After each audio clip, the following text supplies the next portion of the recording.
The committee will please come to order. A quorum is present. The committee meets today pursuant to notice to consider H.R. 5, Parents' Bill of Rights Act, and H.R. 734, Protection of Women and Girls in Sports Act of 2023.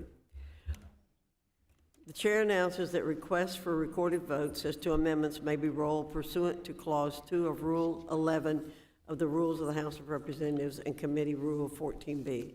Pursuant to House Rule 11, Clause 1, the chair may recess the committee at any point. I now recognize myself to make an opening statement. Today we're considering two bills included in the Republicans' Commitment to America.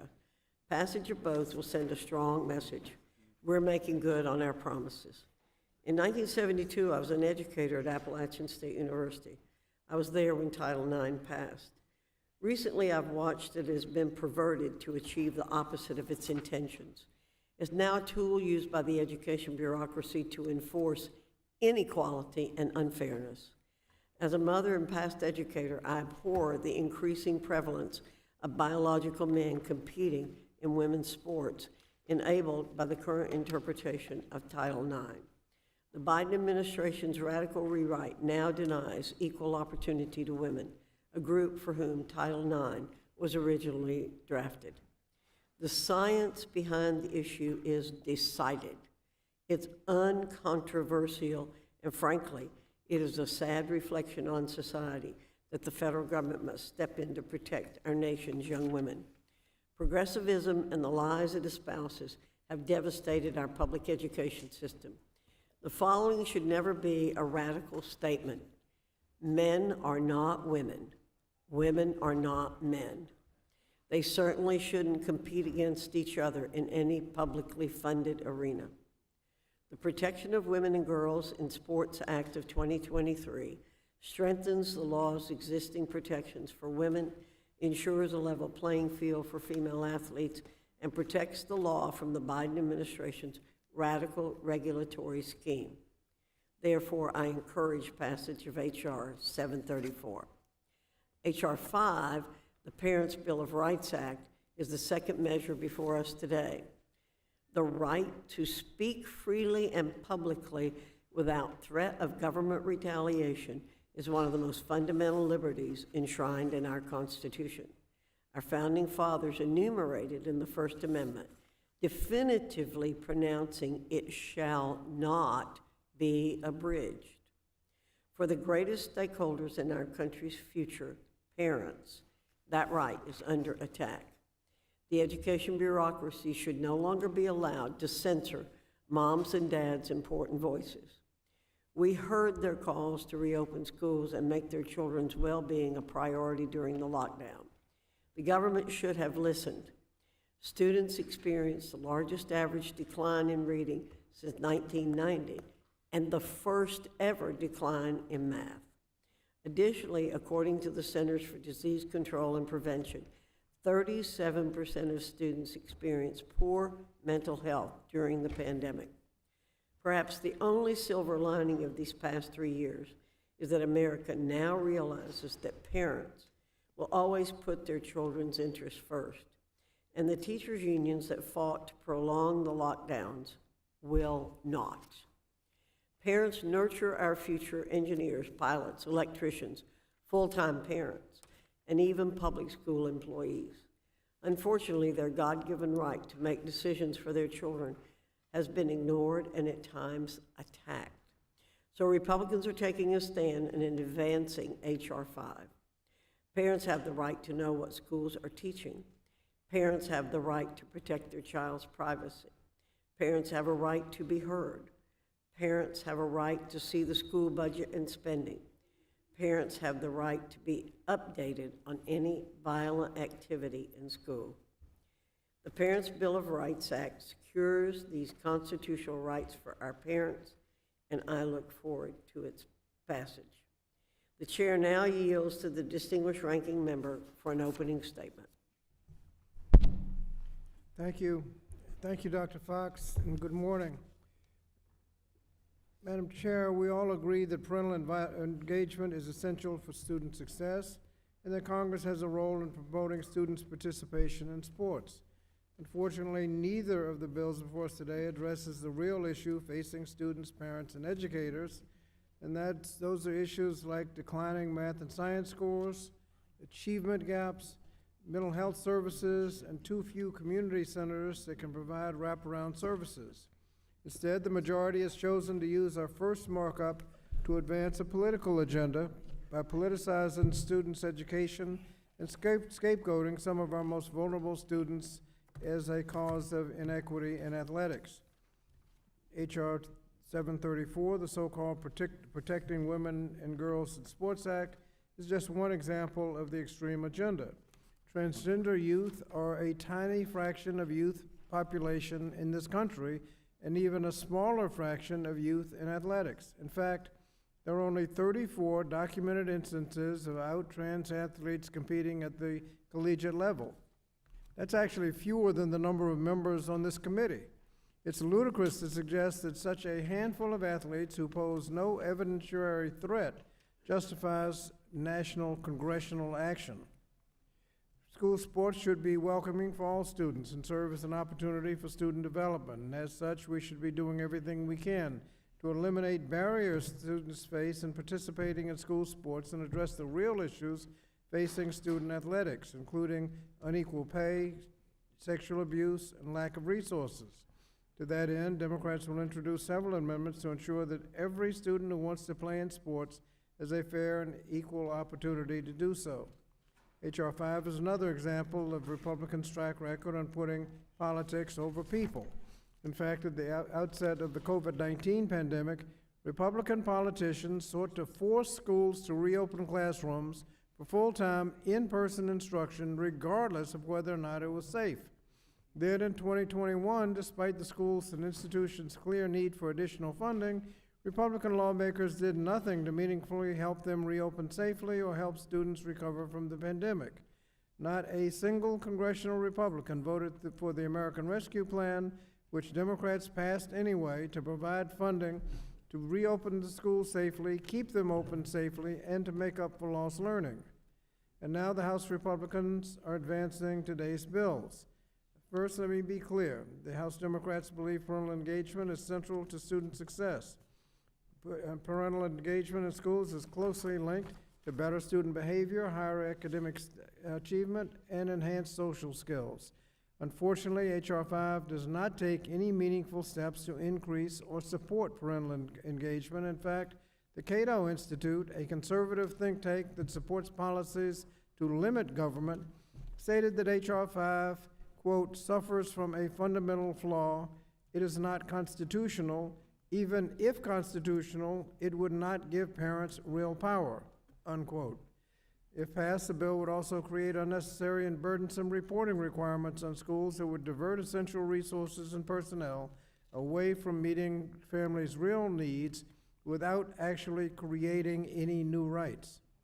This bill is one of many attempts by Republican politicians at the state level, some successful, to give vocal minorities the power to impose their beliefs on all parents and students. In fact, in the past 3 academic years, legislators in 45 states proposed 283 laws that either sought to ban books, censor curriculum, restrict students' civil rights, and or punish teachers for accurately recounting our nation's history. Of these proposals, 64 have signed into law across 25 states, covering over 40% of the American population. These bills have real consequences for students and educators. For example, legislation prevented an 8th grade teacher in Iowa from teaching his students that, quote, slavery is wrong. In North Carolina, high school social studies teachers are no longer allowed to assign reading from certain chapters of Christopher Columbus's journal because it explains his involvement with slavery. And a school district in Arkansas banned Anne Frank's A Diary of a Young Girl for all middle and high school students because it, quote, was overly dark and heavy. Simply put, H.R. 5 and educational gag orders across the nation prevent students from learning and prevent teachers from teaching. These efforts seek to score political points and scare parents into thinking that schools do not have their best interests at heart. Instead, we should be talking about support that schools and families actually need to improve parent-teacher partnerships. So today, congressional Democrats will focus on offering amendments to these bills that will promote participation in sports, improve parental engagement, and ensure that every child receives an inclusive, well-funded, and accurate education. I urge my colleagues to oppose both H.R. 734 and H.R. 5, and I yield back. Thank you, Mr. Scott. Without objection, all other members who wish to insert written opening statements into the record may do so by submitting them to the committee clerk electronically by the end of the day today. House rules require that a copy of the measures be made available to members and the public at least 24 hours in advance. Pursuant to the notice for today's meeting, a copy of the measures were made available to members and the public at least 24 hours in advance. Each bill being marked up today shall be open to amendment at any point, and the chair will allow members to offer amendments in a manner not prohibited by House or committee rules. Additionally, without objection, members who have more than one amendment to a bill and wish to offer their amendments in block may do so. The committee will now proceed to the consideration of H.R. 734 for amendment. The bill was circulated in advance and printed copies are available. The clerk shall designate the bill.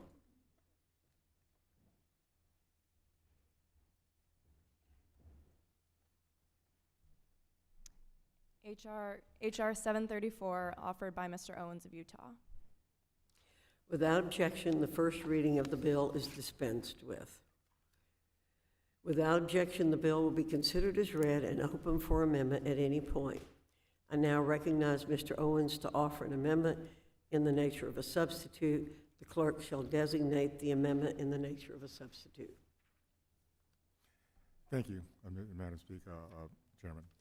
When Title IX became law, The gentleman shall suspend for a moment till the clerk designates the amendment.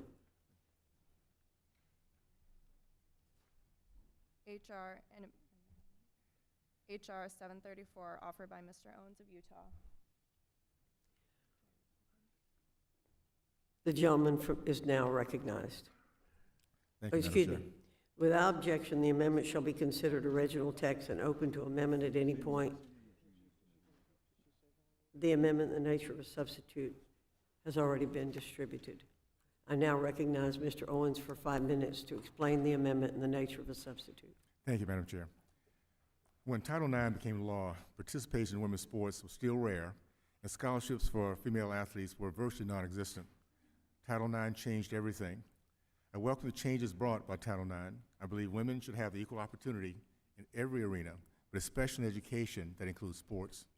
Sports have had a profound impact on me, and I've seen how sports empowered the women in my lives, including my 5 daughters, and helped shape their character. I'm saddened to think that the same opportunities might not be available in the future. I want to continue seeing young girls and women benefit from the protections of Title IX. That's why I support the Protection of Women and Girls in Sports Act, authored by Republican Greg Steube of Florida.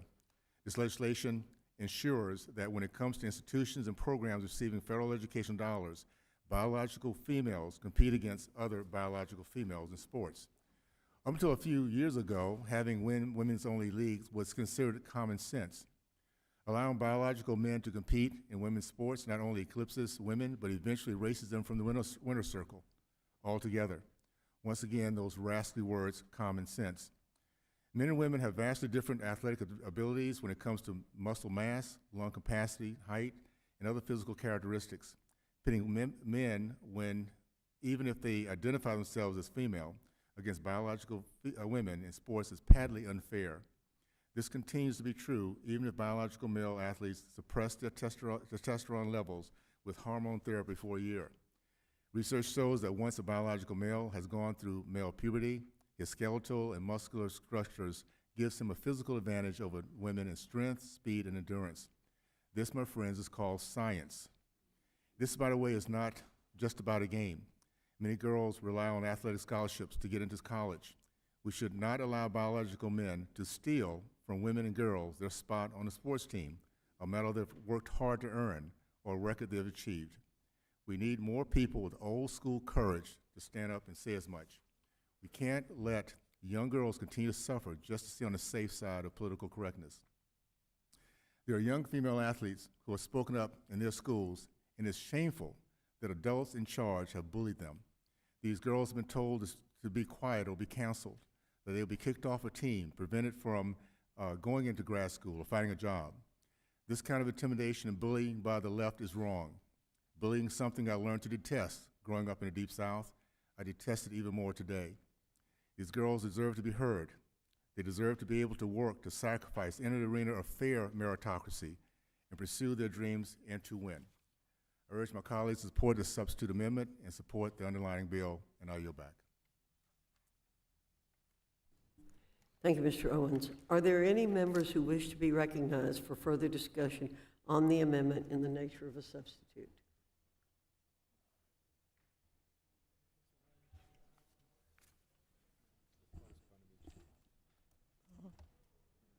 Susan? Okay, Ms. Bonamici, you're recognized. Thank you, Madam Chair. I move to strike the last word.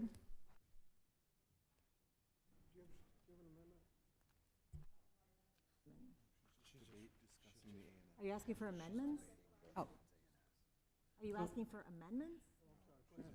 I am asking if anybody wants to be recognized for further discussion on the amendment in the nature of a substitute. Yes, I move to strike the last The, word. the gentlewoman's recognized for 5 minutes.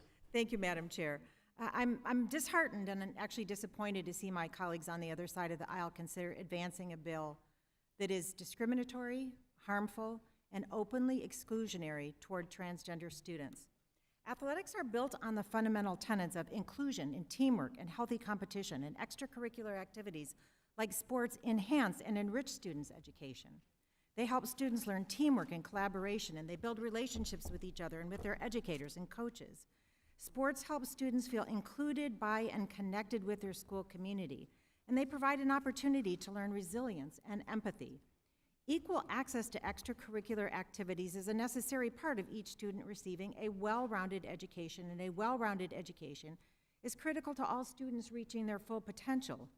Attempting to exclude anyone from opportunities to play sports because of discrimination based on their perceived or actual sexual orientation or gender identity is not just wrong and unjust, it is a violation of federal civil rights laws and must be wholly and unequivocally rejected. The bill we're marking up today, the so-called Protection of Women and Girls in Sports Act, should actually be renamed to what it actually is, which is the Exclusion of Women and Girls from Sports Act. Singling out and excluding transgender athletes from school sports is detrimental to the mental health of trans students and serves no purpose but to sow division. The inclusion of trans athletes in sports at the K-12 and college level is supported across the country by athletes, women's rights organizations, gender justice advocates, the Women's Sports Foundation, the Olympics, to name a few of hundreds. There are examples from states across the country, including Connecticut, California, and my home state of Oregon, where trans-inclusive policies have created a healthier environment and more opportunities for athletic participation for all women and girls. Madam Chair, we should not be spending our time on this committee thinking about ways to pick on and ostracize transgender students and other LGBTQI+ students. There are very real issues plaguing women's and girls' sports that this committee should focus on, instead of villainizing one of the most vulnerable and marginalized groups in our schools and colleges. We could be discussing how to eliminate sexual harassment and discrimination in women's and girls' sports programs. We could turn our attention to the well-publicized disparities in the quality of facilities and equipment between men's and women's athletic programs. We could have a meaningful discussion about what we can do to make our schools and all the extracurricular opportunities they provide, including sports, more inclusive, welcoming, safe, and supportive environments for all kids, including those who are transgender. And I welcome a conversation with my colleagues on the other side of the aisle about how we can improve and strengthen Title IX and other federal civil rights and education laws to eliminate these long-standing, persistent disparities between men and women's athletic educational programs, because anyone who purports to care about protecting women and girls in sports and in our schools must also surely care about identifying and fixing the real problems that have existed for decades. So I urge my colleagues to unanimously reject this fear-mongering, harmful bill And I invite them instead to support the Fair Pay for Women's Act, which I am proud to introduce with my colleague from North Carolina, Representative Dr. Adams. The Fair Pay for Women Act amends Title IX to improve compliance among our nation's schools and colleges and equip them with the tools, knowledge, and resources they need for all athletes, including those who are transgender women and girls, to compete equitably and be included. Support for our students shouldn't be dependent on their gender identity or who they love. As members of this committee, it's our responsibility to support students, prevent discrimination, and fight for a more equitable future. Passing the bill we're marking up today would be a grave abdication of our responsibility. And I urge all of my colleagues to support the amendment I have with Congresswoman Adams that's coming up and vote against this discriminatory bill, and I yield back the balance of my time. Thank you, Ms. Bonamici. Is there anyone on the Republican side who wishes to be recognized? Is there any other member wish to be recognized? Ms. Wilson from Florida is recognized. Thank you, Madam Chair. I move to strike the last word. H.R. 734 weaponizes Title IX, a landmark civil rights legislation, against a population of people who are already discriminated against. Transgendered youth are a tiny fraction of the youth population in the country. There are 34 documented incidents of trans athletes among the approximately 110,000 women athletes. Given these meager numbers, this concern doesn't require national congressional intervention. The concern is being addressed by national athletic associations that are establishing and revisiting policies on gender equity and non-discrimination in athletic participation. H.R. 734, the Protection of Women and Girls in Sports Act of 2023, is another stunt and disguise for Republican radicalism. Despite forming a small portion of the largest student athlete population, Republicans have decided to vilify trans female athletes through direct congressional action. Unfortunately, these efforts join the wave of anti-trans legislation sweeping the nation, including in my state of Florida. These attacks are equitable participation for trans youth in school athletics, victimized and especially vulnerable population in our educational system. The Democratic delegation must stand firmly in opposition to these attempts to use trans students as political pawns in their extremist, fundamentally anti-American agenda. I yield back the balance of my time. Thank you, Ms. Wilson. Ms. Miller, do you seek recognition? You're recognized for 5 minutes. Yeah.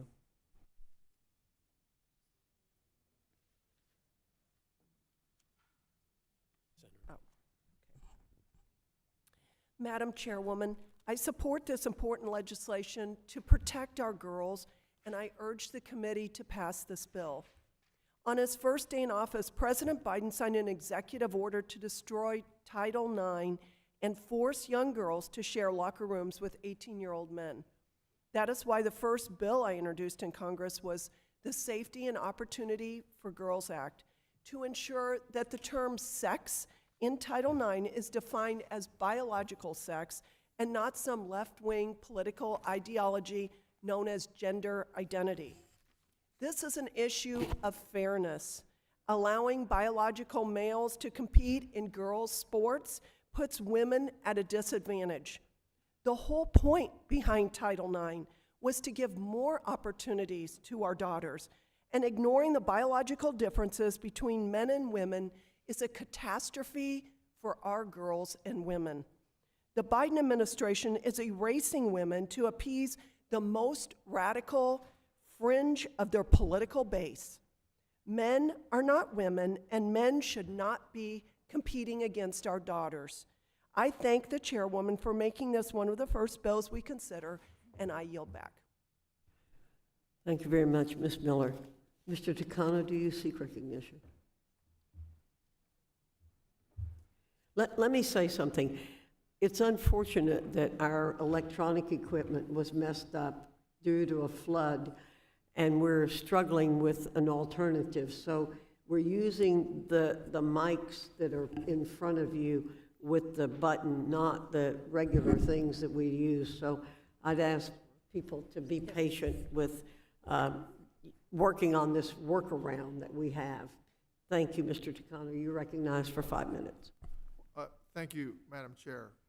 The executive order that President Biden signed was an application of the Bostock decision, which was written, the majority opinion, which was written by a conservative justice, and sought to apply the same legal logic that guaranteed transgender and LGBT people generally in terms of workplace rights in other areas of the law as well, wherever the word non-discrimination based on sex appears in statute. And Title IX is one of examples of where discrimination based on sex is prohibited, and the Bostock decision is far from being something that's been advocated by fringe or a radical ideology. It was written, the Bostock decision was written by a conservative justice. And so I find the argument absurd. Also, the idea that Title IX has been perverted, as asserted by the chair, is also offensive. Because what is going on here is Title IX is being sought to be amended to discriminate against the very people who need its protection. The people who are subject to trans kids, and trans people are subjected to harassment, they're subjected to misunderstanding, and they're subjected to violence. This is a travesty to say that, that Title IX has been perverted. What the majority seeks to do is to pervert the idea of non-discrimination. So I rise today in strongest terms to oppose the bill that has come before this committee today, the so-called Protecting Women and Girls in Sports Act. And I'm saddened and frustrated by this legislation. But frankly, I'm not surprised. This is another misguided attempt by my Republican colleagues to create a solution to a problem that frankly doesn't exist. And let's be clear, discrimination is never a solution to anything. We have seen legislators allege issues regarding transgender athletes and make false claims about the harm arising from the inclusion of transgender individuals in sports. And make no mistake, Republicans are acting to legislate and erase the existence of trans people at every level and opportunity possible. There are real pressing problems impacting women's and girls' sports, including sexual harassment and assault, lack of equal resources, and pay inequality. And rather than addressing our first markup, targeting a small fraction of the youth population in the United States to score political points at their expense, transgender kids under the age of 17 make up only 1.4% of the youth population. At the collegiate level, there are roughly 30 trans female athletes competing in the United States, a drop in the bucket compared to the over 110,000 student athletes competing in college sports across the country. Young people of all gender identities participate in sports to be part of a team, learn sportsmanship, and challenge themselves. This bill seeks to fully strip trans girls of all ages of these opportunities, and this is a shame to this legislative body to the fullest extent. And I'm perplexed by the extreme lengths to which Republicans are pursuing this farce. I would much rather hold a hearing to directly engage with transgender athletes and medical professionals who actually understand the magnitude of what we are discussing here today. Absent that input, I do not know why we are marking up this legislation today. We're moving forward with highly consequential legislation that is going to alter lives. We need to make something abundantly clear. This is not a problem, and we are talking about children. Children crave and deserve dedicated time to play, as that is one of the most wonderful parts of adolescence. And since we are not able to hear from the real individuals this legislation affects directly, I would like to quote a personal narrative from a trans athlete in Ohio named Connor, who has publicly shared her experience. The girls on my team aren't worried about trans girls destroying women's sports. They are worried about unfair advantages given to more visible sports because it impacts how many coaches we have and how much time we have to spend in the weight room, how outdated our uniforms or equipment is, and how much access girls get to even get good enough to win scholarships or play on college teams. Keeping me from playing with my friends does not do anything to actually improve opportunities for girls in sports. It just keeps us from having fun together in the field. This bill is not about protecting women's sports. It is about attacking trans kids.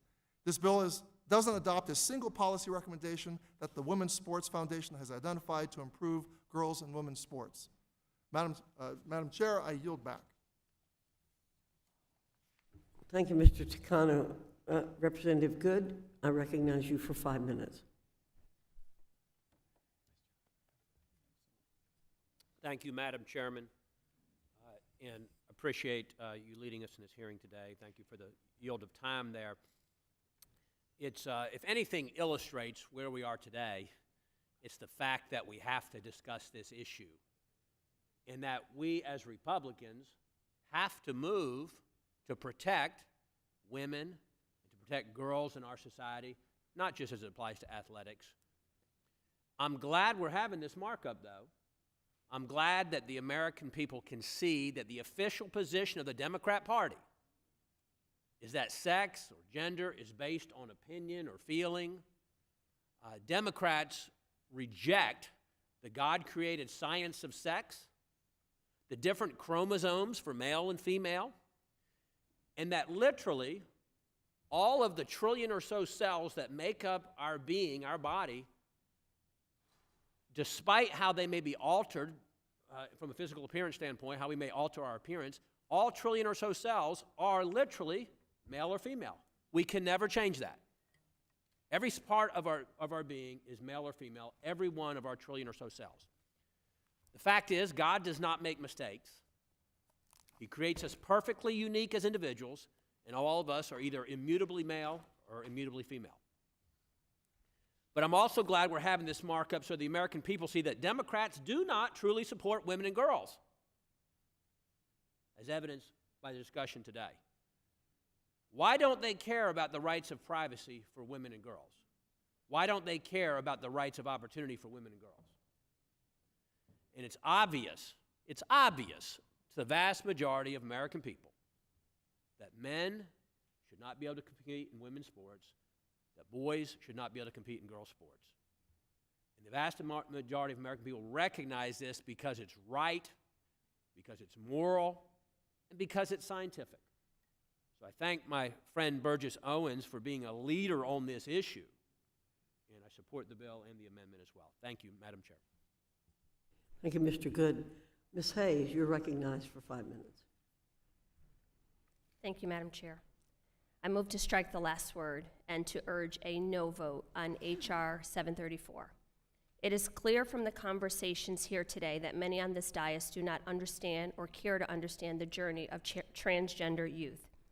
As a teacher in my classroom, I can tell you about the countless times students came to me scared and lonely and trying to figure out what they were feeling.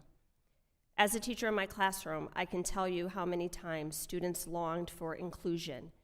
And the job of educators is to make sure that all students, every student, feels included. My official position as a teacher, as a member of Congress, as a human being, is that all people matter, even transgender youth. A 2022 CDC study said that only 1.8% of high school student athletes identify as trans. We are talking about a very small percentage. 82% of transgender youth have considered suicide, and 40% have attempted suicide. So this hearing, this legislation, these conversations further put a target on the backs of these students who are already in the scariest times of their lives. School sports are supposed to promote inclusion, are supposed to support student well-being, are supposed to motivate and make students feel proud of who they are. That is not what this bill does. I can tell you that I understand that this conversation is uncomfortable for many people, and there are so many in this room and watching, and even in America, who don't know how to have this conversation. I can tell you an easy place to start is to listen and commit to learning what it means and what is happening. My job as a teacher and as a representative now is to support all students, not all students with the exception of transgender youth. When we hear words from the other side like eradicated and erased, when we're talking about transgender youth, we cannot eliminate a population of people. If we want to have a conversation about how we include transgender youth, then let's do that. But to pretend they don't exist or to promote policies meant to set them aside is just wrong. I urge my colleagues to reject this amendment. And I can tell you, if you are still uncertain or unsure about where you stand on transgender athletes in sports, I'll give you an easy exercise. Take out the word trans. Insert disabled, or black, or native, or any other group you can think of, and then ask yourself how comfortable you are with discriminating against them. And as a final thought, I can tell you that the God that I serve teaches me to love my neighbor, all of my neighbors. Doesn't matter who they are, or how they identify, or what their needs are. And I can tell you that with that love, I use my time, my energy, my effort to advocate for the least of us, for the most marginalized, for the people who have no one else speaking up for them. And right now, in this hearing, those people are trans youth. I urge a no vote on this amendment. I urge my colleagues to sit back and have some honest and real discussions about how we can help students achieve academic success, how we can make sure all students felt included and a part of the education process, and that we can use our agency and our advocacy and our power to legislate to help all students and all Americans. And with that, I yield back. Mr. Grijalva, I understand you would like to speak for 5 minutes? Thank you very, very much, Madam Chair. In hearing the discussion on the legislation that I oppose, the amendment, it's the reality that it's the guise of this whole conversation from my Republican colleagues is that we're doing this to protect women. That's why we're doing it. And the protection of women, I think, should be and must be an important consideration, but it's got to be one that is consistent. We want to support women, we should support the legislation that returns to them their full reproductive and personal rights as human beings in this country and not discriminate them and after the Dobbs decision, number one. Number two, we need to make sure that we support the child tax credit so that women would have the opportunity to spend more time with their kids, spend more time with the schools and work, period. And so somebody used the word on the other side, the most extreme fringe of our side of the aisle. Well, in response to this scapegoating that's going on trans kids today, that extreme fringe is driving that agenda. This has nothing to do with protecting women. This has nothing to do with dealing with the resource equity among all students, and particularly men and women and boys and girls in our schools. This is about scapegoating in a cultural war, a group of trans kids, and making them, criminalizing their existence. And I think we should all be ashamed of that reality, that instead of talking about how we move forward, how we become, how our public school systems can do more for our communities, we are mired in this cultural war created and started by my colleagues on the other side of the aisle, and trans kids in this war become mere collateral damage. Well, that's too bad. Well, that is not the principle of which this committee functions when it comes to education. It's not the principle of equity or equality and non-discrimination. And for that alone, this amendment needs to be rejected, and I yield back. Thank you, Mr. Grijalva. Does any other member wish to speak on the amendment in the nature of a substitute? There being no further discussion on the amendment in the nature of a substitute, committee will move to consideration of amendments. For what purpose does Ms. Adams seek recognition? Thank you, Madam Chair. I have an amendment in the nature of a substitute at best. The clerk will designate the amendment.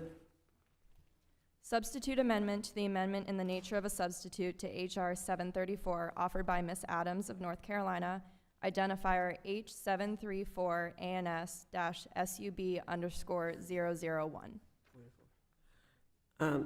Without objection, the amendment will be considered as read. Ms. Miller? Yes, You're I reserve a recognized. point of order. A point of order has been reserved. The gentlewoman from North Carolina is recognized for 5 minutes in support of the amendment. Thank you, Madam Chair. As a former high school athlete and educator, I am ashamed to see my colleagues introduce such divisive, misleading, and harmful legislation. Student athleticism plays a vital role in developing a sense of community among its players and the broader student body. Through their sports, athletes learn to think critically, communicate clearly, set and manage schedules, and so much more. More importantly, though, players are encouraged to do something that our Congress struggles with, to work together as a team. Anti-trans proposals like H.R. 734 do nothing but attempt to bully and put targets on the backs of transgender girls and attempts to limit their opportunities.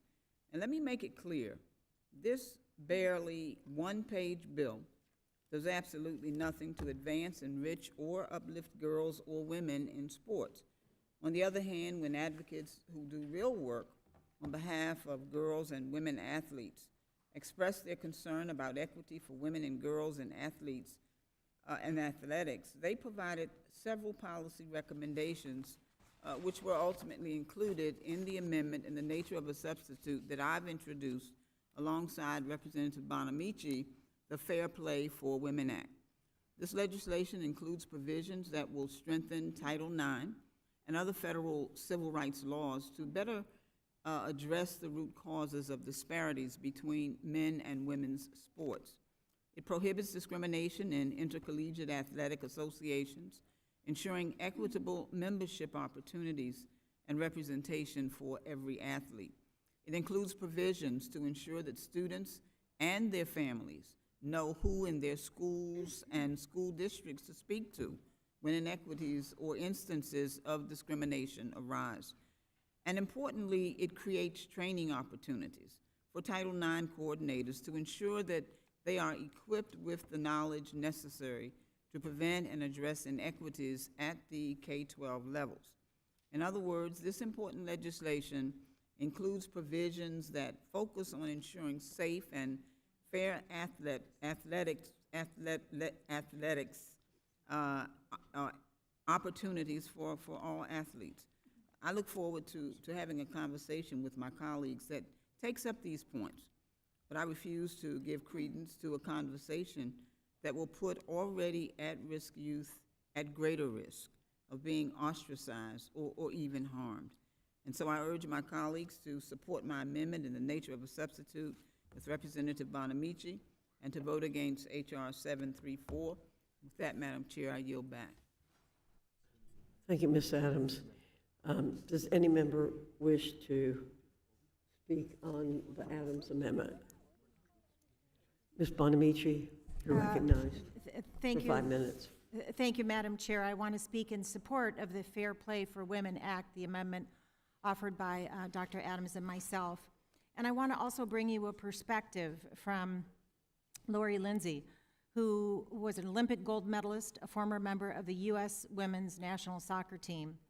And Lori Lindsay says, as a woman, as an Olympian, and as a coach, I have faced many challenges to gender equity in this sport, but I assure you, transgender women and girls are not among those challenges. Despite this bill being called the Save Women's Sports Act, it does not consider any of the actual challenges to women and girls in sport. And I ask you, what have you done to protect young women and girls from sexual assault and harassment in sport? What have you done to ensure all institutions in the U.S. are actually compliant with Title IX? What have you done to promote equal pay for women athletes? How have you fought for increased opportunities and resources for young women and girls in sport, especially young women and girls of color? This bill, like so many others across the country, is seeking to solve a problem that doesn't exist. I've been at the front lines of the fight for gender equity in sport for a long time. I am sick and tired of transgender youth being cruelly targeted, and I'm not alone. Hundreds of other elite women athletes, from Billie Jean King to Candace Parker, have expressed loud opposition to bills identical to this one. What does it say about our federal government that you would rather openly target and harass a vulnerable group of young people instead of actually listening to women athletes? This is not the country I know and love. Let's support Ms. Lindsay, and let's reject the underlying bill and accept the amendment offered by Dr. Adams, the Fair Play for Women Act, and I yield back. Thank you, Ms. Bonamici. Anyone else wish to speak on the Adams amendment? I'll recognize myself. I'm opposed to this amendment. As I read the amendment, it greatly expands the applicability of Title IX to include athletic associations, whether or not these athletic associations receive federal funds. I believe it would be unwise to expand Title IX to include private associations that do not receive federal funds, especially with no careful discussion of the pros and cons in committee. Second, the amendment adds a vast new reporting requirement on colleges and universities. Later this year, this committee will engage in a robust debate about how to hold colleges and universities accountable for student outcomes and how to address the rising cost of college. Whatever the merits of some of the information this amendment would collect, we should not impose a vast new reporting requirement without substantial debate about the impact on our broader goals of expanding post-secondary access and reining in cost. Finally, this amendment does not address the underlying issue we're here today to address. Allowing males to compete in female sports is discriminatory and unfair. This amendment does nothing to address that problem. I urge my colleagues to join me in voting against this amendment and supporting the underlying bill, and I yield back. You need to ask Mary Miller if she insists on a point of order. Does the gentlelady insist on a point of order? Does the gentlelady insist on her point of order? Yes, Madam Chairwoman, I insist on my point of order pursuant to Rule 16 of the Rules of the House of Representatives. The fundamental purpose of the amendment offered is different from that of the amendment in the nature of a substitute. The fundamental purpose of the amendment in the nature of a substitute is for H.R. 734 to protect women in sports. However, the fundamental purpose of the proposed amendment is beyond the subject matter of the bill. The chair is prepared to rule. Germaneness is... Madam Chair? Yes, Mr. Chair. Can I be heard? On the amendment, or is there any debate on the point of order? Is there any debate on the point of order? Mr. Scott's recognized. Yes, Madam Chair, first of all, you don't have to sustain the point of order even if the parliamentarian has opined that it's not in order. You don't have to sustain the point of order. But sustaining the point of order would eliminate, you, Chair, mentioned the private organizations. This is aimed at the situation just recently where the NCAA was caught discriminating against women's sports. In their tournament, they had one set of accommodations for men's basketball and a totally insufficient accommodations for women. Discrimination by definition. And this would allow Title IX to address that issue. It also would eliminate, if you sustain the point of order, it would eliminate the enforcement tools that are in the amendment nature of a substitute. It eliminates training of staff, and it really jeopardizes the full use of Title IX if you sustain the point of order, and I would hope that you wouldn't. I yield back. The chair is prepared to rule.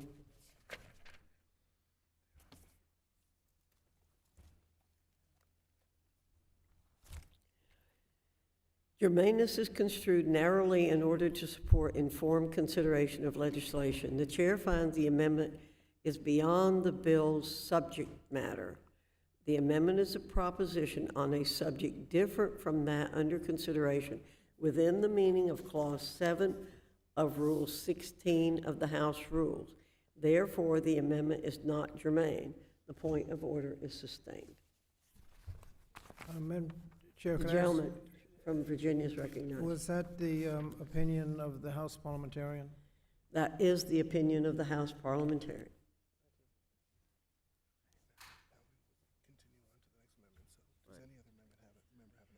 I got it. For what purpose does the gentlewoman from Oregon seek recognition? I have an amendment at the desk. The clerk will report the amendment. Without objection, the amendment will be considered as read. Amendment to the amendment in the nature of a substitute to H.R. 734 offered by Ms. Bonamici of Oregon, identifier H734-ANS-AM_005. Ms. Miller, you're recognized.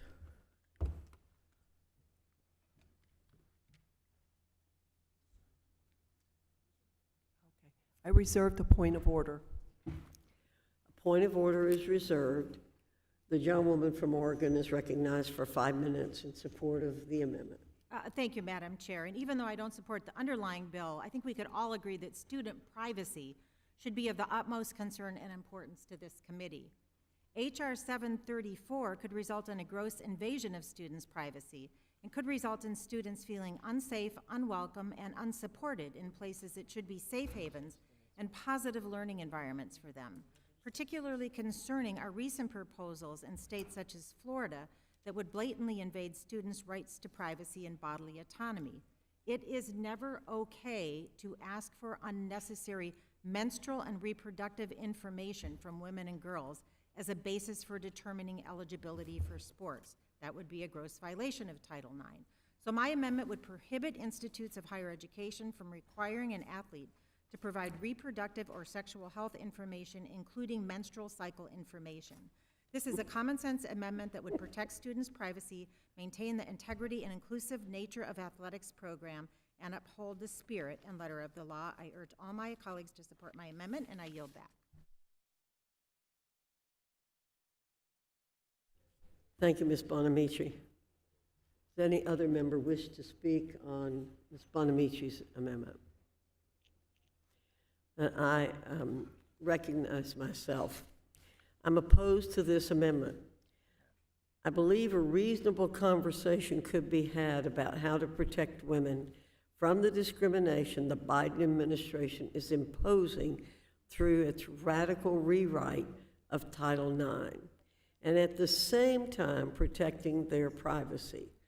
If the gentlewoman would be willing to engage in a good faith debate about how to accomplish both goals, I'd be happy to do that. Unfortunately, this amendment strips out the underlying bill, so it continues the Democrats' radical attempt to erase women. H.R. 734 is about protecting women from discrimination and unfair playing fields. This amendment prevents the achievement of both goals. I urge my colleagues to join me in voting against this amendment and supporting the underlying bill, and I yield back. Ms. Miller, you're recognized. Madam Chairwoman, I withdraw my point of order. The gentlewoman withdraws her point of order. Does any other member have an amendment? Madam Chair, Mr. Takano, you're recognized. I'm a bit confused. It's been the previous practice of the committee to have copies of amendments distributed to members. We've seen 2 amendments brought before the committee, and I have not been able to see anything in text, either in electronic form or in written form. So I'm perplexed as to why we are departing from previous practice. Mr. Takano, these amendments were to be transmitted electronically from your staff, and that is the way you did it last session of Congress, and that is the way we assumed it was done again this session of Congress. These are the Democrat amendments. Yeah, I've not even seen the electronic forms of the amendments. But in any event, may I be recognized to speak to to the amendment. You're recognized to speak for 5 minutes on the amendment.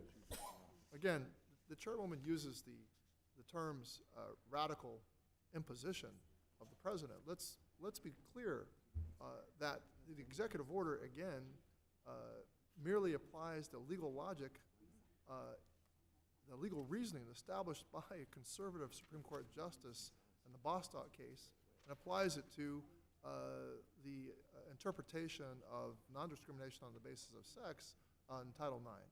Hardly a radical imposition by the President of the United States, merely applying the same legal reasoning that was employed in the majority opinion written by Justice Gorsuch. Does any other person wish to speak on the amendment?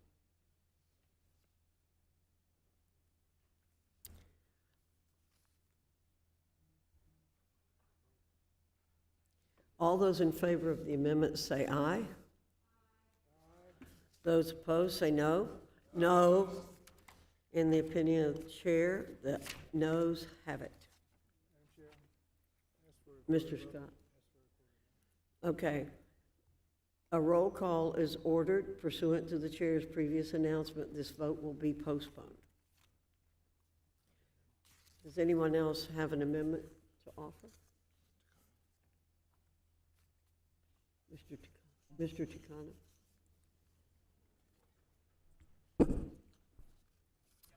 I have an amendment before the desk, at the desk. The clerk will report the amendment. Without objection, the amendment will be considered as read. Amendment to the amendment in the nature of a substitute to H.R. 734 offered by Mr. Takano of California, identifier H734ANS-AM_010.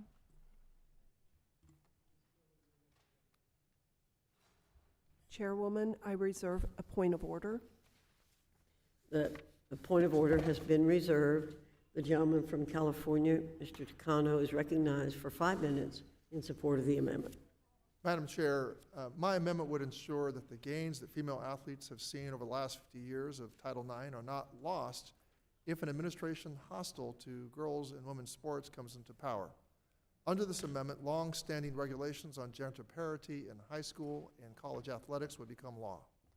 Under the regulations, although the regulations carry the force of law now, an administration that wanted to turn back the clock back to a time before the proliferation of girls and women's sports could easily do it by rescinding the text. And make no mistake, the regulations in 34 CFR 106.41 contain the central protection of women's and girls' sports in this country. I'm sure my colleagues across the aisle would share my concern that too often schools provide inadequate and unequal support toward the success of women's sports. Disparities in resources for men's and women's sport continue to create playing fields that are literally unequal. Many girls' teams play on poorly maintained grass fields, while boys play on expertly curated turf. Playing fields allocated to girls' sport often lack proper fencing and lighting and may have holes or drainage problems, all contributing to less safe playing conditions. Equipment for girls' sports is replaced less often than boys' equipment, and too frequently, girls' teams are given old equipment from boys' teams once the boys have received new. Girls' uniforms are often made of less advanced materials, more cheaply produced, and expected to last for longer periods than boys' sport uniforms. School districts continue to offer boys' teams without the equivalent for girls, even when they are skilled players for and substantial interest in a girls' team. These are the Title IX violations that threaten girls and women's sports on a day-in and day-out basis. These are the conditions that are the basis of so many resolution agreements between the Department of Education and schools.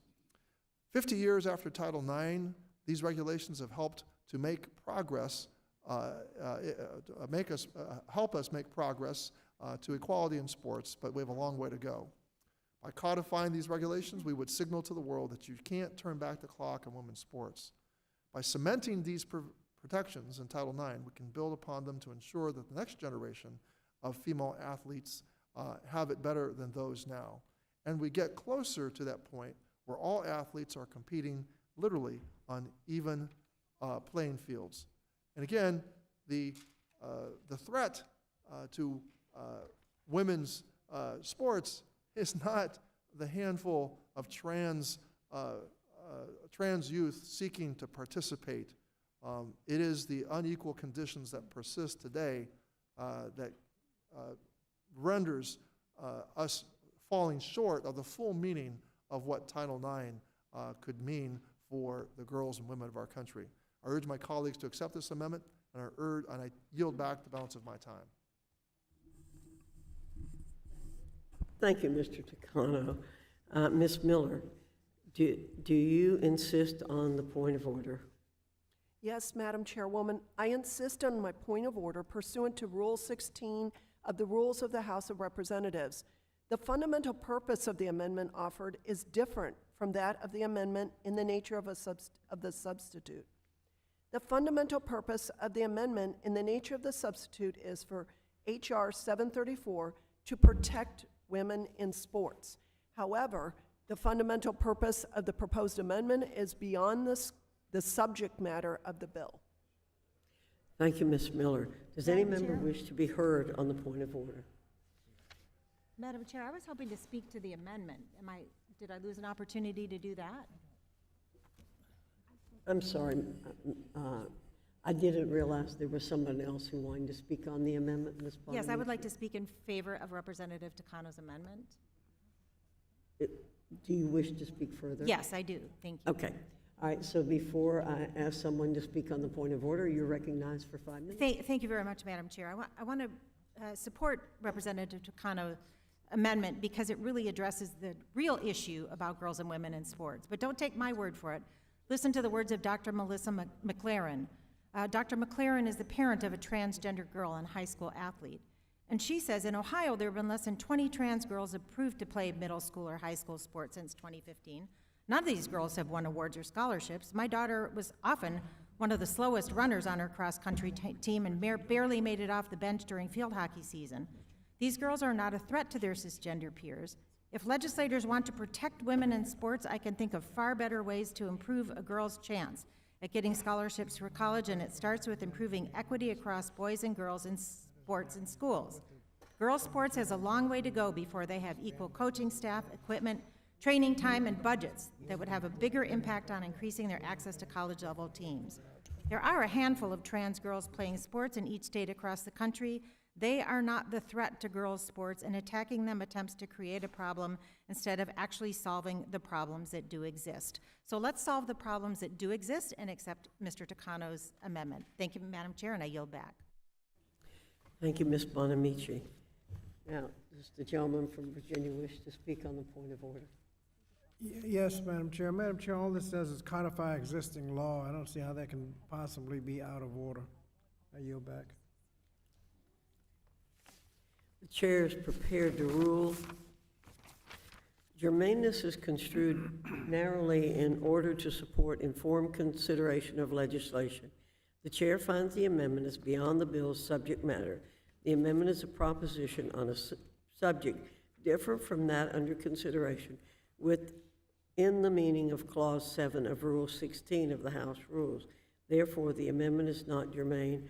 The point of order is sustained.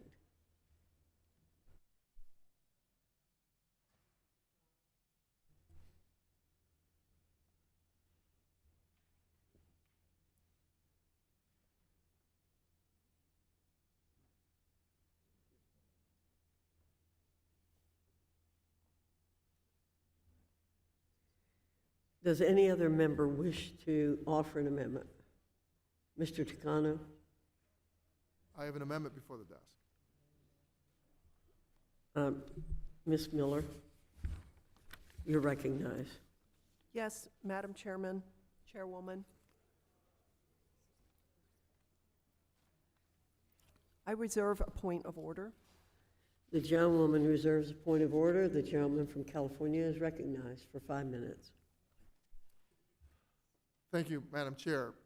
My colleagues across the aisle want to talk about morality and fairness, and that is what my amendment does. It establishes a Bill of Rights that every student that participates in sports at any level should enjoy. My amendment reinforces the Supreme Court's ruling in Bostock that sex discrimination extends to sexual orientation and gender identity, clarifying that no person shall be excluded from their participation in athletics on the basis of sex. Aligned with the original intent and the values of Title IX, this amendment requires that equal opportunity be offered to all students who participate in athletics, including the allocation of resources, facilities, practice times, and coaching opportunities. Young people of all gender identities participate in sports to be part of a team, learn sportsmanship, and challenge themselves. This bill strips trans girls of all ages of these opportunities. There are real pressing problems impacting women's and girls' sports, including sexual harassment and assault, lack of equal resources, and pay inequality. Rather than addressing any of these issues, anti-LGBTQI plus politicians on the Education and Workforce Committee will spend their first legislative markup targeting the handful of trans and women who participate in school sports. My, what a courageous bunch of legislators. This bill is not about protecting women's sports. It is about attacking trans kids. What a cowardly thing to be doing. Cowardly. This bill does not adopt a single policy recommendation that the Women's Sports Foundation has identified to improve girls' and women's sports. And when it comes to protecting women's sports, we should look to leading women's sports and gender justice groups, athletes with lived experience, and major international athletics organizations for their expertise. The Women's Sports Foundation and National Law Center, as well as leading women's athletes like Billie Jean King, Becky Sauerbrunn, and Megan Rapinoe, support transgender inclusion in sports. Major athletic bodies such as the International Olympic Committee and the NCAA have guidelines for the participation of transgender athletes, and those bodies reject the type of systematic exclusion of transgender people from sports that anti-LGBTQI plus Republicans are pushing. Let me just say that there is no need to make a federal case out of trans athletes, that we have organizations, associations, athletic associations, school administrators and officials that can work this out without a false sense of moral panic be ginned up by a political party that seeks to use trans kids as pawns in an effort to attain power. This is a cowardly piece of legislation that I seek to amend for the better, and I yield back the balance of my time. Does any other member wish to speak on Mr. Takano's amendment?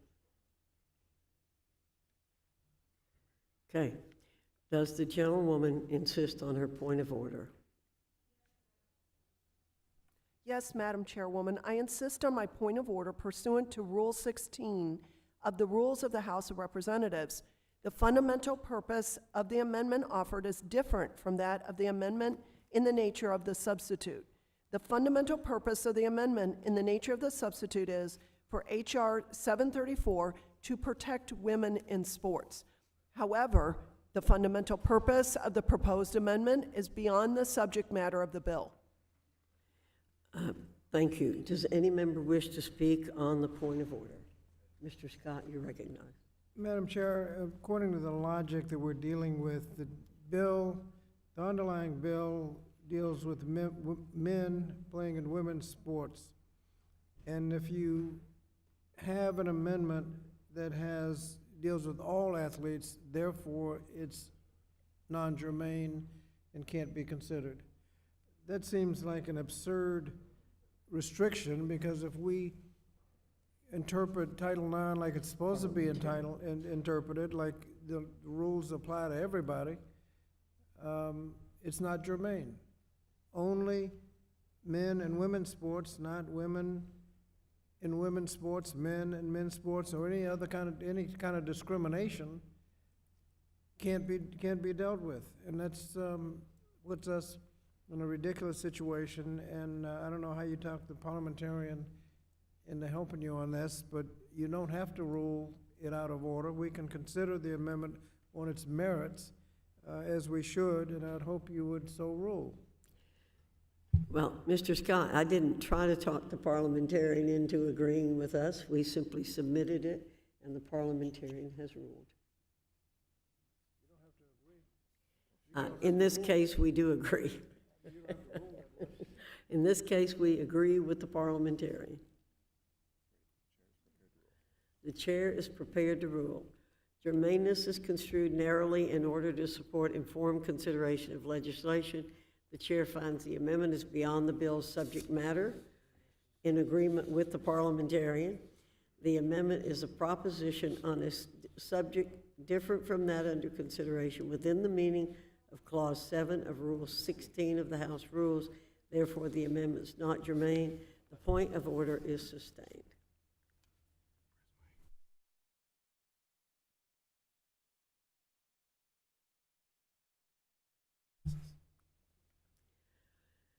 Pursuant to House Rule 10, Committee Rule... Pursuant to House and committee rules, we'll now recess for at least 30 minutes to allow both sides to review amendments. The committee will be in recess for 30 minutes.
Committee will come back to order for consideration of and voting on amendments to H.R. 734. Ms. Jayapal, I understand that you have an amendment you would like to offer. Madam, would you please use this microphone? Button is on the microphone. Button on the microphone. Thank you. Thank you, Madam Chair. I have an amendment at the desk. The clerk will designate the amendment. Amendment to the amendment in the nature of substitute to H.R. 734 offered by Ms. Jayapal of Washington, identifier H734-ANS-AM_013. Without objection, the amendment will be considered as read. Ms. Miller, you are recognized. Thank you, Madam Chair. My amendment. No, Madam, I'm sorry. Ms. Miller? No, okay. All right, go ahead, Ms. Jayapal. Thank you, Madam Chair. My amendment renames this bill to be the Stigmatizing Vulnerable Children Act. And it does that because we need to be exactly clear about what this bill does and what the consequences of this bill would be. But first, I want to be clear about the facts about trans kids in sports. In 2004, the Olympics enacted its first policy letting transgender athletes compete in teams that align with their gender identity. In 2008, my home state of Washington became the first state to allow trans kids to compete in sports teams according to their gender identity. And I'm proud to share that after 15 years, Washington State has not had problems with this policy. In fact, Washington's success has encouraged at least 16 other states to enact similar policies affirming trans kids' participation in school sports. So it is simply not true, as my colleagues on the other side have asserted, that trans kids are somehow a product of so-called gender mills. And they exist, the trans kids exist in every district, red or blue, urban and rural. As a matter of fact, rural youth are as likely as urban youth to identify as LGBTQ. So what this bill really does is stigmatize vulnerable children. LGBTQ kids already face enormous challenges, and many trans kids suffer from lack of adequate services and supports. More than 75% of transgender students report experiencing harassment or discrimination in schools.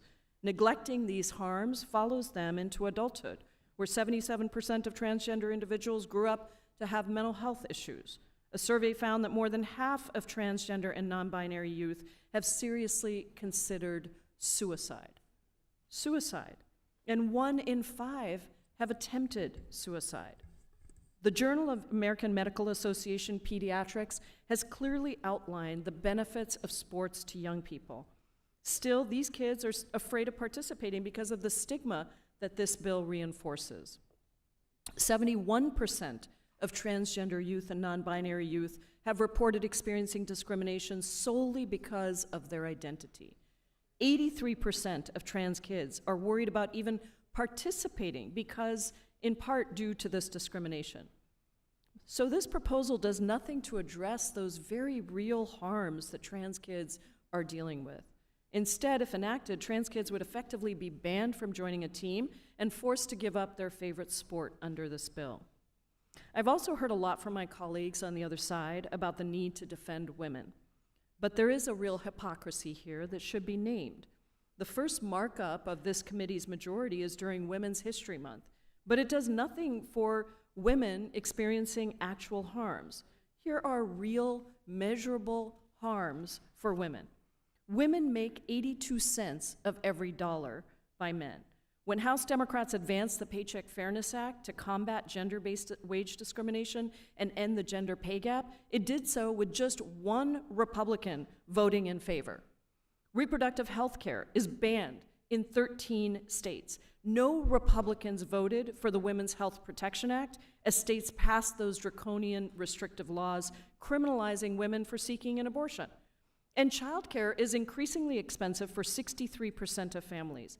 Not one member of the majority supported investments in childcare so that every family can afford childcare and allow women to rejoin the workforce without breaking the bank. Now, this committee's majority did speak up for Title IX, but only in the context of hurting women and defending the previous administration's erosion of protections and freedom for survivors of sexual violence on college campuses. Women are not tools to obscure the hate for gender inclusivity. So, let's be clear about what this bill actually does. Let's stop the attack on trans kids and do what people have elected us to do in this committee, which is fully fund public schools, keep classrooms free from gun violence, and give every kid a safe, inclusive environment in which to succeed. That is, again, why I believe we should call this bill what it is, which is the Stigmatizing Vulnerable Children Act, and I ask for my colleagues to support this amendment. I yield back, Madam Chair. Does any member wish to speak on the Jayapal amendment? Ms. Bonamici, you're recognized for 5 minutes. Thank you, Madam Chair. I would like to speak in support of Representative Jayapal's amendment because it is important to talk about what this bill really does. But don't just take my word for it. Listen to the voice of Debbie Jackson, a parent of a non-binary teenager. Debbie says, playing sports helps with mental health, teaches teamwork, provides camaraderie with others, and teaches discipline and goal setting. It opens doors to friendship, connection, and community with others, and that's what my child experienced in gymnastics class, and other trans kids deserve to experience all of those benefits too. I am so thankful that Avery, her 15-year-old, didn't have to choose between not participating in sports or being forced to participate as a boy. Forcing a transgender child to choose between living an authentic life and playing a game is cruel. Think about how it would feel to have your body openly discussed by others, or to have the fairness of your existence and basic rights debated in a public forum. That's what you are doing to innocent kids. Please leave our kids alone. They deserve so much better from people in power. Thank you, Madam Chair. I yield back. Thank you, Ms. Bonamici. Does any other member wish to speak on the Jayapal amendment? Mr. Takano, you're recognized. Thank you, Madam Chair. I support the Jayapal amendment to rename the legislation before us because stigmatizing vulnerable children is exactly what this attempt to amend Title IX in a perverse way, which would weaponize Title IX, the amended Title IX would be weaponized against a class of students who do exist, a class of young people who are trans. This, to me, is an act of cowardice, an act of cruelty, and an act of just not recognizing that trans youth do exist. The authors of this bill, the authors of the underlying bill, should be ashamed of themselves. There are real pressing problems impacting women's and girls' sports, including sexual harassment and assault, lack of equal resources, and pay inequality. And rather than addressing any of these issues, the anti-LGBTQ+ politicians on this committee are spending this very, very first legislative markup targeting the handful of trans girls and women who participate in school sports. Again, 1.4% of youth ages 13 to 17 identify as transgender. 0.5% of adults aged 18 and over identify as transgender. You see, the transgender section of our population is an extremely small but yet vulnerable part of our population. They are the ones that are subjected to harassment. They are the ones that are subjected to violence. And they are the ones that are subjected even to murder. And the idea that this committee would be entertaining the weaponization of Title IX to further do harm to children, young children who identify as trans, is just incomprehensible to me. There are only 34 documented instances of out trans athletes competing at the collegiate level, as I mentioned earlier.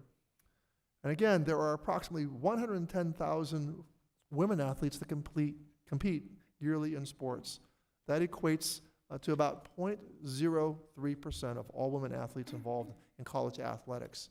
And why it is that we are contemplating using the full force of the federal government to intervene on an issue that can be settled by school administrators, sports associations, collegiate associations, indeed the numerous experts in the area of girls and women's sports should be listened to over the extreme measures that are being contemplated here.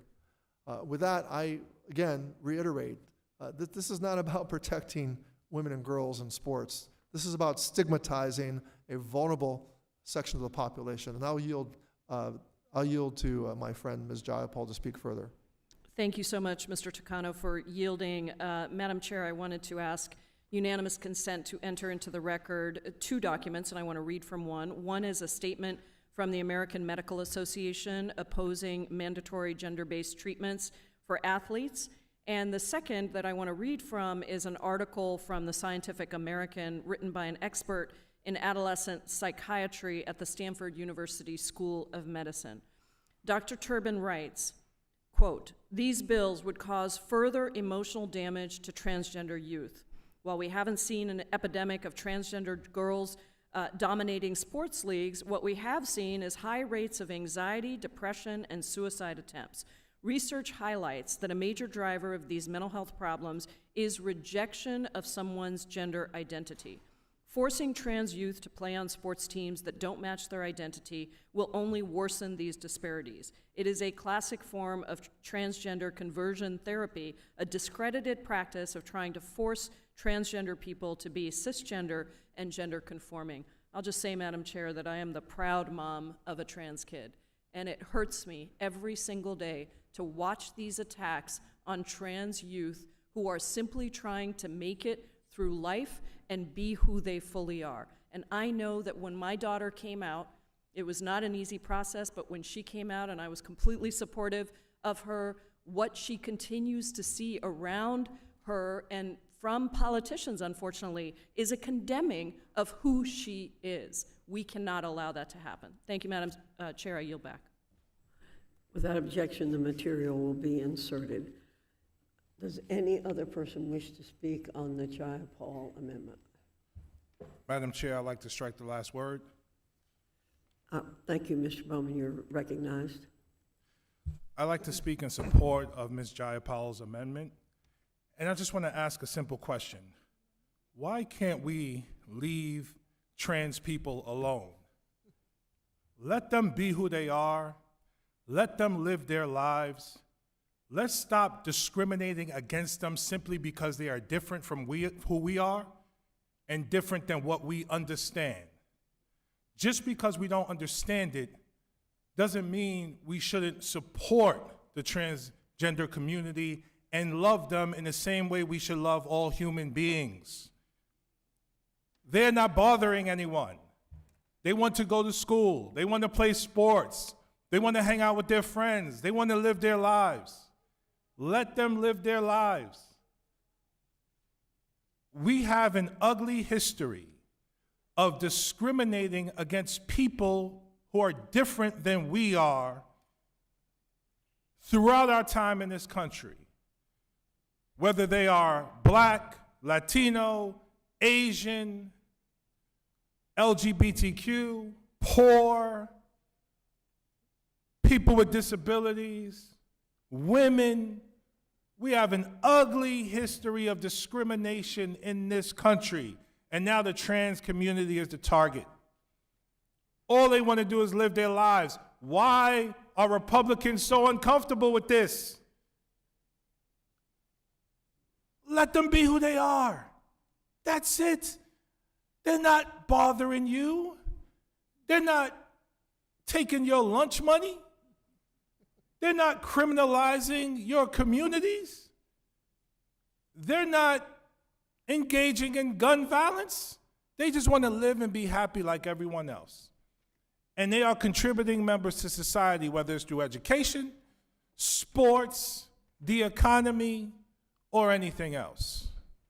What the heck who are we as Americans and as a human race to be so darn uncomfortable with an individual or group of people that's different from who we are. From the beginning of American history, as we got our stuff together, as we tried to, we invited people from all over the world to help us build the nation that we have now. And we continue to try to evolve into the nation that we're capable of being.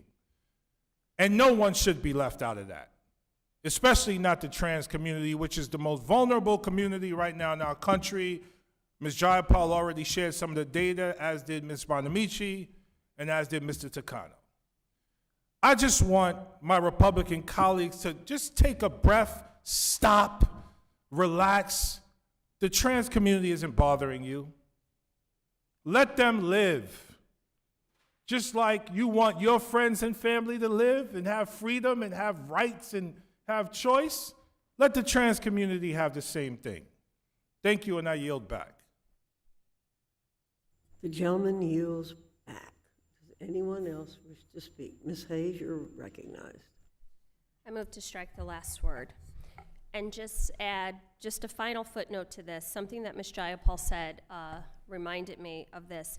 It is Women's History Month. It is International Women's Day. And it is also quite telling that this legislation does not target trans boys, which also exist. I'm not really sure why we are singling out just a small group of people. And as an educator, I say that this is a missed opportunity, a very unique opportunity to teach kindness. These young people, whether they play sports or not, will still exist in the world. They will still exist in our communities.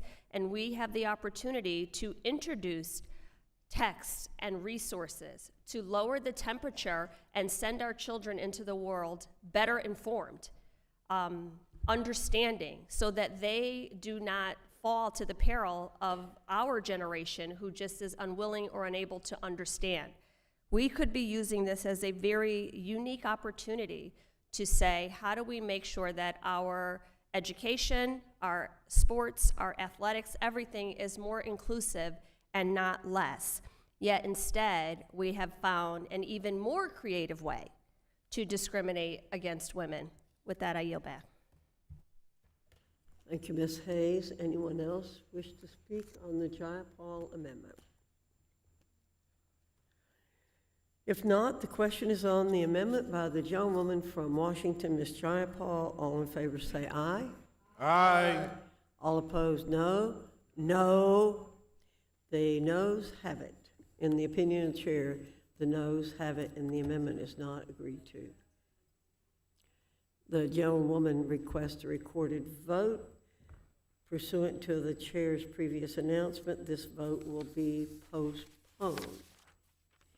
The committee will now proceed to the consideration of the bill H.R. 5 for amendment.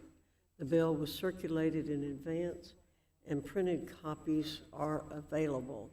The clerk shall designate the bill. H.R. 5 to ensure the rights of parents are honored and protected in the nation's public schools. Without objection, the first reading of the bill is dispensed with. Without objection, the bill will be considered as read and open for amendment at any point, and any amendment offered shall be considered as read. I now recognize Ms. Letlow to offer an amendment in the nature of a substitute. The clerk shall designate the amendment in the nature of a substitute.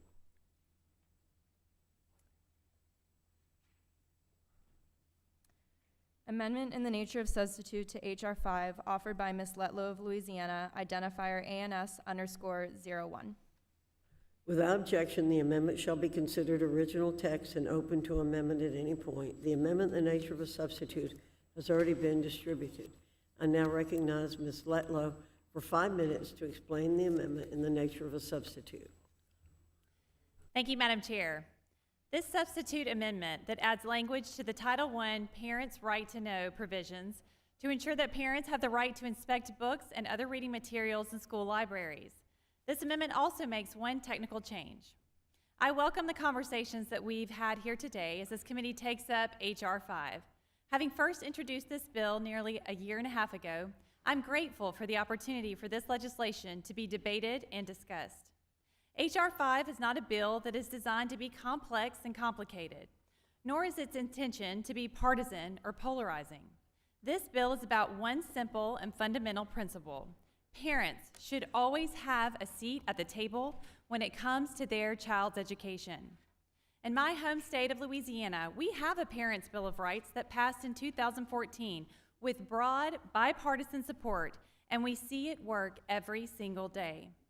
Now, my colleagues on the other side of the aisle and some of their political allies have said that this bill is an attack on our hardworking teachers, that it will lead to Congress dictating curriculum to local schools, or telling librarians what they can and cannot have on their shelves.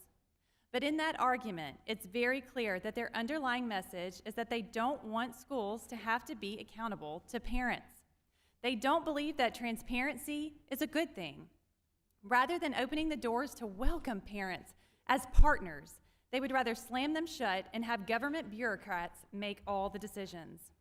I worked in education before I came to Congress, and I'm also a mother. I can tell you without a shadow of a doubt that when schools attempt to educate children without buy-in from parents, it leads to disastrous results. I personally don't know a teacher who doesn't welcome parental involvement. We have mountains of data available to tell us about the massive learning loss that our students suffered during the pandemic. Catching them up to speed and ensuring that we meet the educational standards is going to take a team effort. Everyone, the parents, families, educators, and administrators working together towards a common goal. This bill is the foundation by which we can build those productive partnerships. It is the vehicle by which we can put parents and educators at the same table and have a productive dialogue about how we can help our children succeed. At the end of the day, isn't that what we all want? No matter our party affiliation, I know that we're all here to build a brighter tomorrow for our children and the generations to come. That's why I'm asking the committee to adopt this substitute amendment and vote yes on the underlying bill. Thank you, Madam Chairman. I yield back. Thank you, Ms. Letlow. Are there any members who wish to be recognized for further discussion on the amendment in the nature of a substitute? Madam Chair? Dr. Adams or Mr. Takano? Which one? Yes, Madam Chair, I move strike the last word. Thank you. Dr. Adams is recognized for 5 minutes. Thank you, Madam Chair. I rise in opposition to H.R. 5, which my colleagues are calling the Parents' Bill of Rights. This bill is a dangerous set of policies that seeks to further pit parents against teachers, rather than encouraging those vitally important groups to work together on behalf of their students. What's more, the bill does not address many of the challenges that students and parents and teachers alike have raised as barriers to communication and collaboration. And while the bill does appear to give parents the opportunity to review their child's curriculum, it also sends our school systems down a slippery slope of mandates, many of which are already included in federal law. For example, current law provides opportunities for parents to review curricula and even opt their students out of certain lessons. That is current law. Further, H.R. 5 does not provide clear definitions for much of their terminology, which will send educators and school leaders alike on the search for curricula that meet undefined, ever-changing goals. Additionally, as the bill implements additional reporting requirements, it does nothing to equip our already underfunded schools with additional resources to accomplish these mandates, tapping into the funding that should be used to support students, outfit classrooms, purchase school supplies, or support more effective communications apparatuses.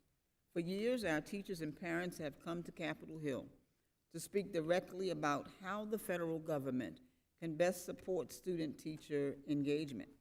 As a member of this committee for the past several Congresses, I am deeply frustrated that we've lost sight on what's most important, the success of our students.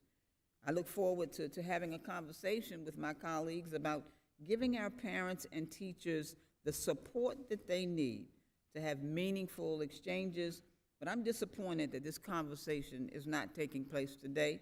And with that, Madam Chair, I yield back. Thank you, Dr. Adams. Mr. Owens, you're recognized for 5 minutes. Thank you, Madam Chair. I have an amendment, Owens 008, at the desk.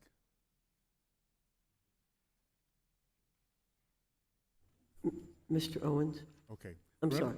Parental rights are non-negotiable. Parents have a God-given right to make decisions for their children, to raise their children according to their values, and to how their children should be instructed in school. Americans should never be forced to relinquish these parental rights to the government. In particular, parents have the right to know who is addressing their children. Schools often invite groups and individuals outside the school staff to speak to children. Sometimes that happens in individual classrooms, and sometimes it happens in school-wide assemblies. It is critical, it's crucially important that parents are aware of who these outside speakers are before the event. After all, it matters what voices our children hear. When schools invite someone to hear or to speak in front of a classroom, they are placing that person in a position of authority. Schools are sending a message to our children that the speakers they invite have a message worth hearing and advice worth heeding. As such, it is entirely reasonable that parents should want to ensure these speakers will use their platform responsibly and will not take advantage of their time in school to focus on ideological indoctrination. Parents should never be surprised about who is speaking in front of their children or what message they're sharing. Schools should be completely transparent about who they're putting in front of our children. This amendment is common sense. If schools are confident that parents will approve of the outside speakers they invite, then they should have no problems letting the parents know in advance. This amendment will help ensure that parents are never surprised by the people or the groups that their children are learning from. There's an entirely reasonable idea and consistent with the underlying bill's goal to ensuring transparency and protecting parents' rights. I urge my colleagues to join me in voting in favor of this amendment and in favor of underlining the bill, and I yield back.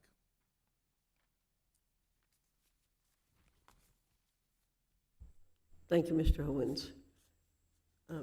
Mr. Takano, you're recognized for 5 minutes. Thank you, Madam Chair. I move to strike last word and rise in opposition to this bill.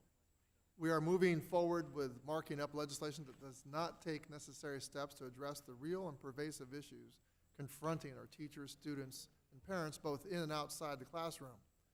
No one is questioning or denying the importance of parental involvement, but we must be vigilant about avoiding misguided education policy that widens the gap between parents and educators and sows mistrusts, and that presents undue burden for educators to get the job done with our children.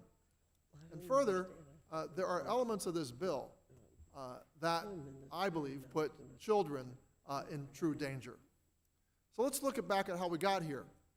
Parents are frustrated in the wake of school disclosures, of school closures, and the Republican caucus is taking the opportunity to capitalize on those frustrations, as Parents' Bill of Rights have become the most useful vehicle for attacking inclusive education.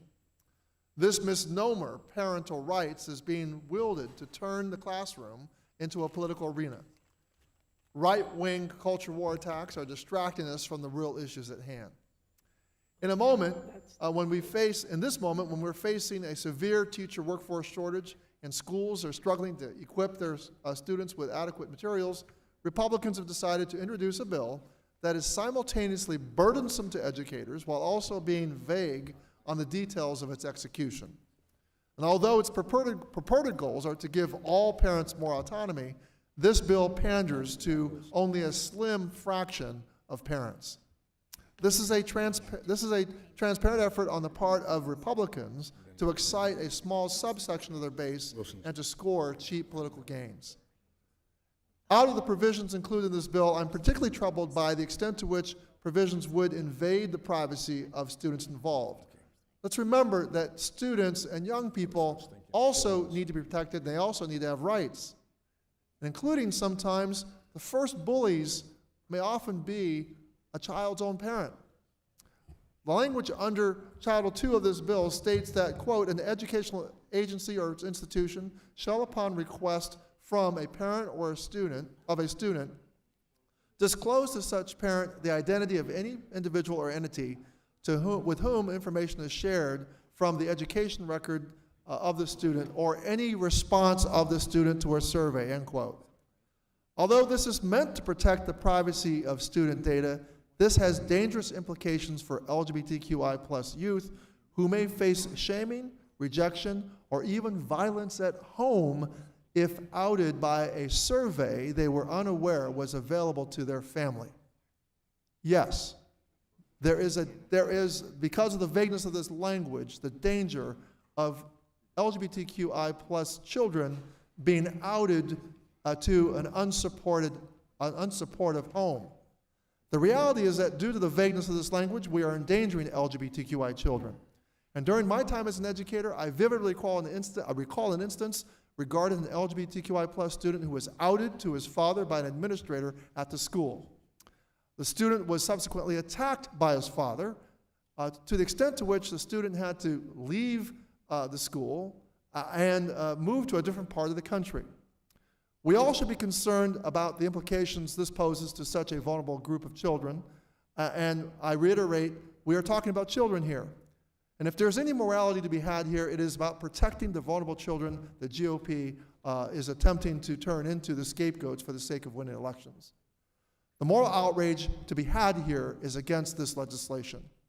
This is a prime example of what we can expect to see happen across the board if this misguided legislation was to become law. We are acutely aware of the high rates of homelessness LGBTQ+ youth already face, and with many times these instances stemming from rejection by their parents. Outing children before they are all ready to come out to their parents only increases the risk of potentially facing homelessness. And while I have the utmost respect for parents' desire to protect their children from data collection privacy violations, the reality is that LGBTQI+ students are already more likely to face victimization, violence, and suicidality, and need a safe place to express themselves without fear of being forced out of the closet before they're ready. And I've run out of time, so I will yield back.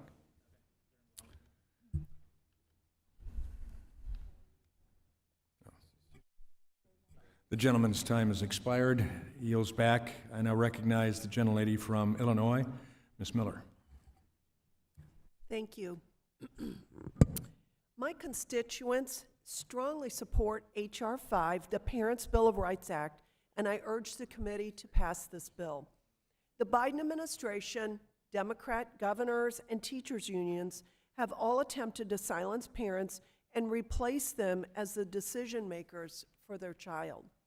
For example, in response to an amendment that I offered last Congress, a member of Democrat leadership stated that kids need to be protected from their parents.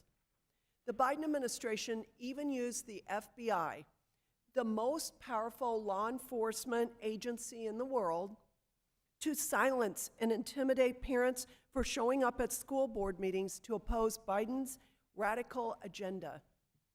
I am grateful that several of my bills are included in the Parents' Bill of Rights to protect children from the radical gender ideology and to ensure parents are informed when information is collected about their kids through surveys or documents.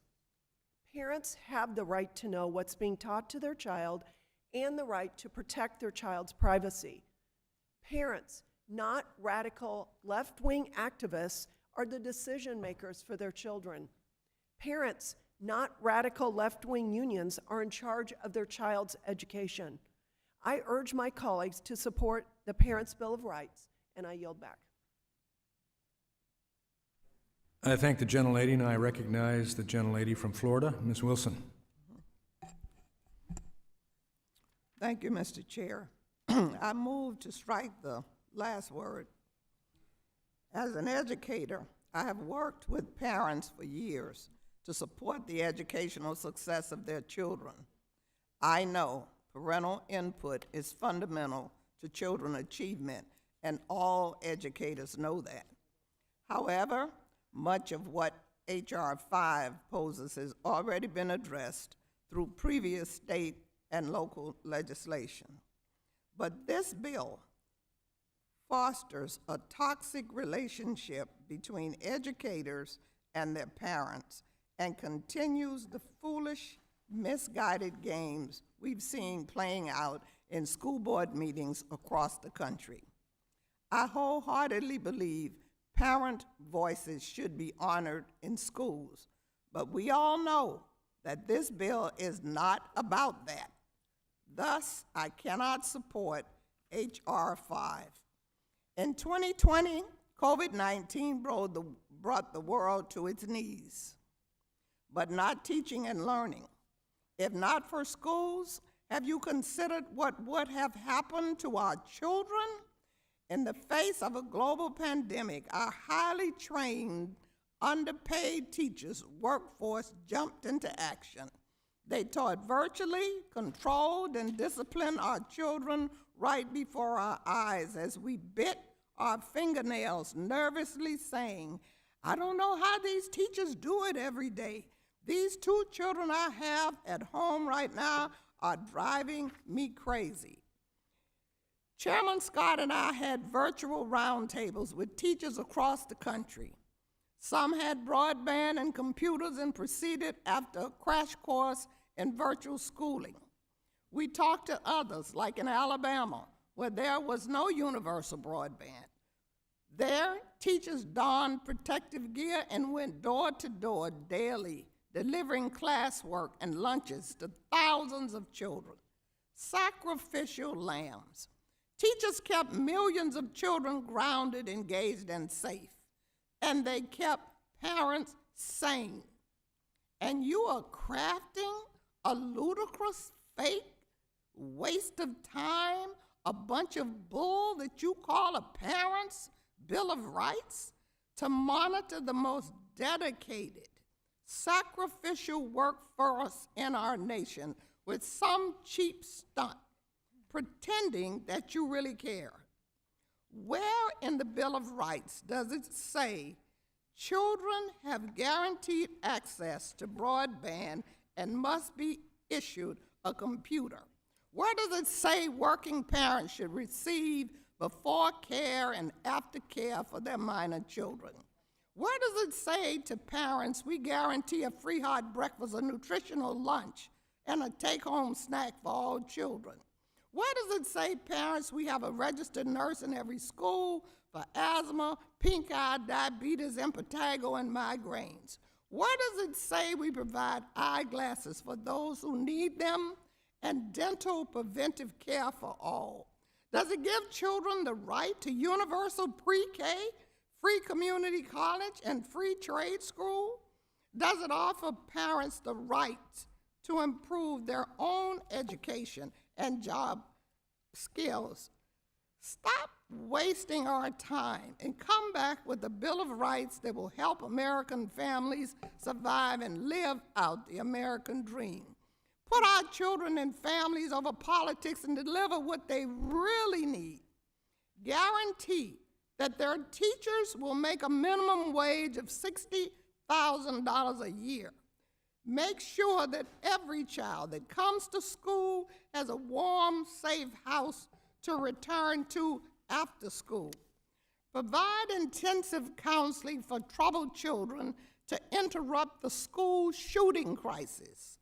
Are you willing to interrupt the school-to-prison pipeline by investing in at-risk boys of color? You know, today is very telling.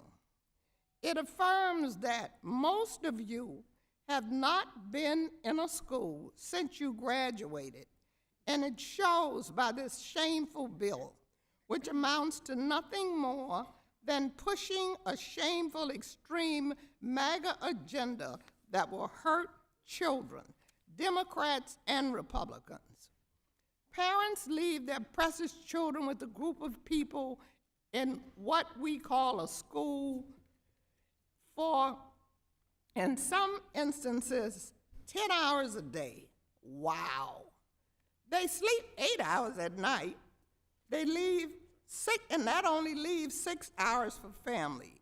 And you want to demonize and terrorize the very people who love our children, keep them safe, and educate them. And they have been doing it for generations. They did it for you. How dare you? Your third grade teacher is shaking her head in shame and probably saying, baby, what has come over you? Give our teachers a raise. Appreciate The gentlelady's them and time has support them. expired. These Please are wrap the it up. things that should be in the Parents' Bill of Rights. I yield back. I thank the gentlelady. Now I recognize the gentleman from New York, Mr. Bowman. Thank you so much, Mr. Chair. I move to strike the last word. You're recognized. Thank you so much, Mr. Chair, and I want to associate myself with everything Representative Wilson just shared with this committee. I, like her, am a former educator. Actually, I am still an educator. But prior to coming to Congress, I worked in education for 20 years. I started my career as an elementary school teacher in the South Bronx before becoming a high school dean of students, before opening up my own district public school in the Northeast Bronx, where I served as principal for 10.5 years. I also have a doctorate in educational leadership, and some may consider me a scholar on education issues. Now, throughout my 20-year career, I have been hand-in-hand partners with parents throughout my entire career. So this Parent Bill of Rights is repetitive, redundant, and unnecessary. Us sitting here having this conversation is a waste of taxpayer time and money. They send us here to work on legislation that will be transformational in their lives and respond to what's needed in their lives today. We are dealing with an issue that is already on the books. School districts are governed by local school boards. School boards are governed by elected representatives of a particular district. Those elected representatives, by and large, are parents who are deciding on budget, voting on budget, deciding on curriculum, and deciding on the superintendent that will help govern the schools. This is U.S. policy. School districts are governed by local school boards. There is also something called a Parent-Teachers Association. We have a national Parent-Teachers Association. School districts have Parent-Teachers Associations, and schools have Parent-Teachers Associations who form a collaborative partnership to decide how schools are governed, from budget to curriculum and the like. This is already in place. In New York City and in states, in cities and states across the country, we have something called a school leadership team.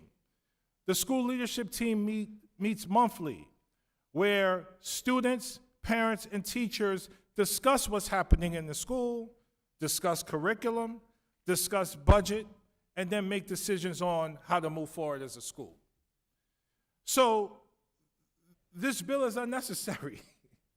Parents already are an essential voice in education and essential partners, and already have the rights that this bill seeks to put forth. There were a few times when I served as principal where a parent was uncomfortable with a book choice or an aspect of the curriculum that was being taught in a particular class. The parents, who had my cell phone number, by the way, called me, texted me, wanted to meet about the concern. We had a meeting about the concern. I heard them out. They decided to remove their child from a particular lesson or remove them from reading a book. I agreed and approved it, and it was a done deal. There was no forcing of the curriculum upon a particular student. That didn't exist for me, and that doesn't exist anywhere in this country. The other thing is this bill is divisive because, again, parents and teachers are already partners, and teachers bend over backwards and make miracles in our schools every single day with limited resources for our children that they love.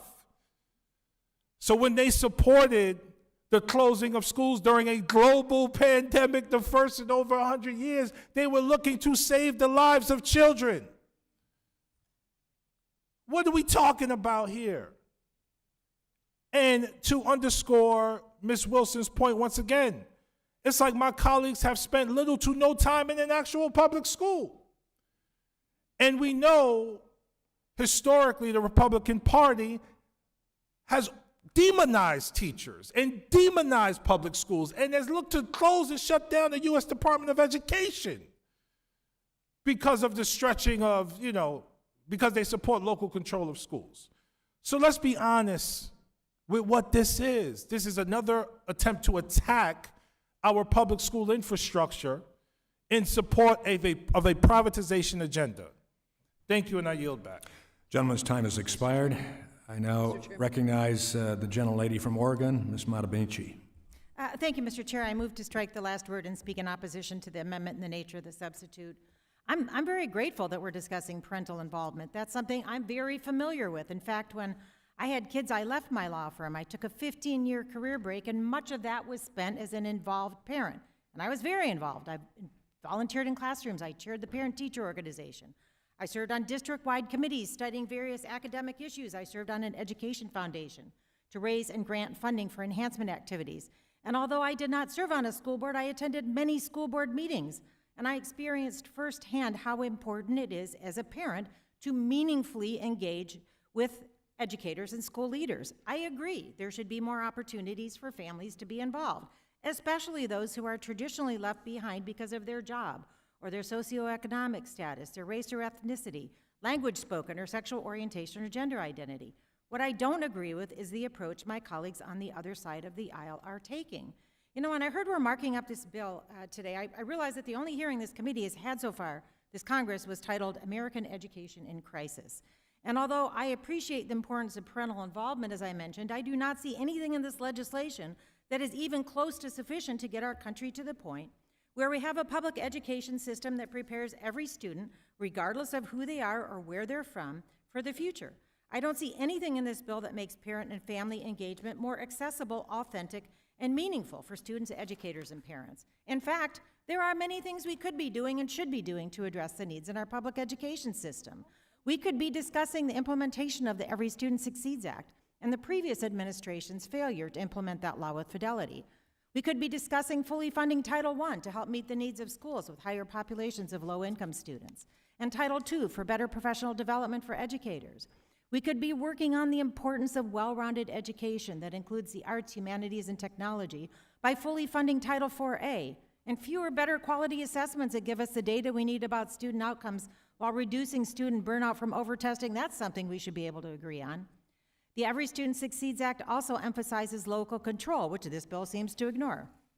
Importantly, we could be discussing the need for wraparound services, particularly access to mental health care and counseling. We could be advancing legislation that would help keep students safe by passing legislation to prevent bullying, reduce gun violence, and eliminate discrimination and how students are disciplined in schools. We could be advancing legislation that invests in community schools and magnet schools. And because the federal role in education is based on civil rights and providing opportunity for all, we could be discussing the importance of fighting discrimination, especially against LGBTQI+ students, educators, and staff. And when it comes to First Amendment rights, we could be working on protecting the rights of students to read books from a well-stocked library, with books by authors about people and who are people of color and come from underrepresented, marginalized communities. And Mr. Chair, we could be talking about the importance of history, the not always nice but true, accurate, and painful history of our country, what we have learned from it, and how those lessons can help us do better today and tomorrow. The so-called Parents' Bill of Rights misses the mark. This is a bill with discriminatory undertones, a bill that would not improve public education, but instead pit parents and families against their kids' teachers and schools. This should not be an adversarial approach. We need more positive parental involvement. So I invite my colleagues to join me By signing onto my Bill of Rights for students and parents, a resolution I will be introducing soon that does in fact address the issues of civil rights and safety and real history. A resolution that recognizes the importance of parental involvement, but also of a public education system that prepares students for success no matter who they are or what path they take, and to prepare them to be active, informed, and involved members of our community, society, and democracy. A resolution that provides a hopeful, aspirational, inclusive vision for public schools in our nation. I urge my colleagues to reject the amendment in the nature of the substitute, and I yield back. I thank the gentlelady, and I recognize the gentlelady from Washington, Ms. Jayapal. Thank you so much, Mr. Chairman. I yield my time to Mr. Takano. Thank you, Ms. Jayapal.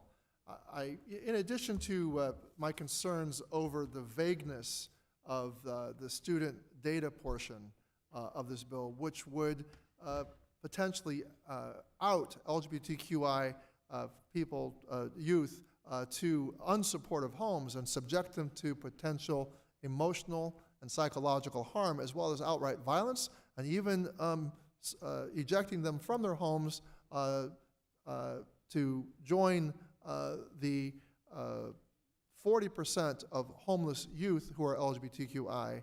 I want to also cite a very practical concern about this bill's overreach, which would cause an undue burden on local educators. This bill requires that teachers meet with parents in person no less than twice a year. Now, that's one thing for an elementary school teacher who may have 35 students, but this bill makes no exception for the secondary teachers who often carry 5 sections of 35 students, which is a normal load at 180, which would mean 340 meetings that are mandated by this bill. With the teacher shortage going on in this country, teachers at the secondary level are often asked to teach an extra section, which would mean that they would have 420 meetings a year.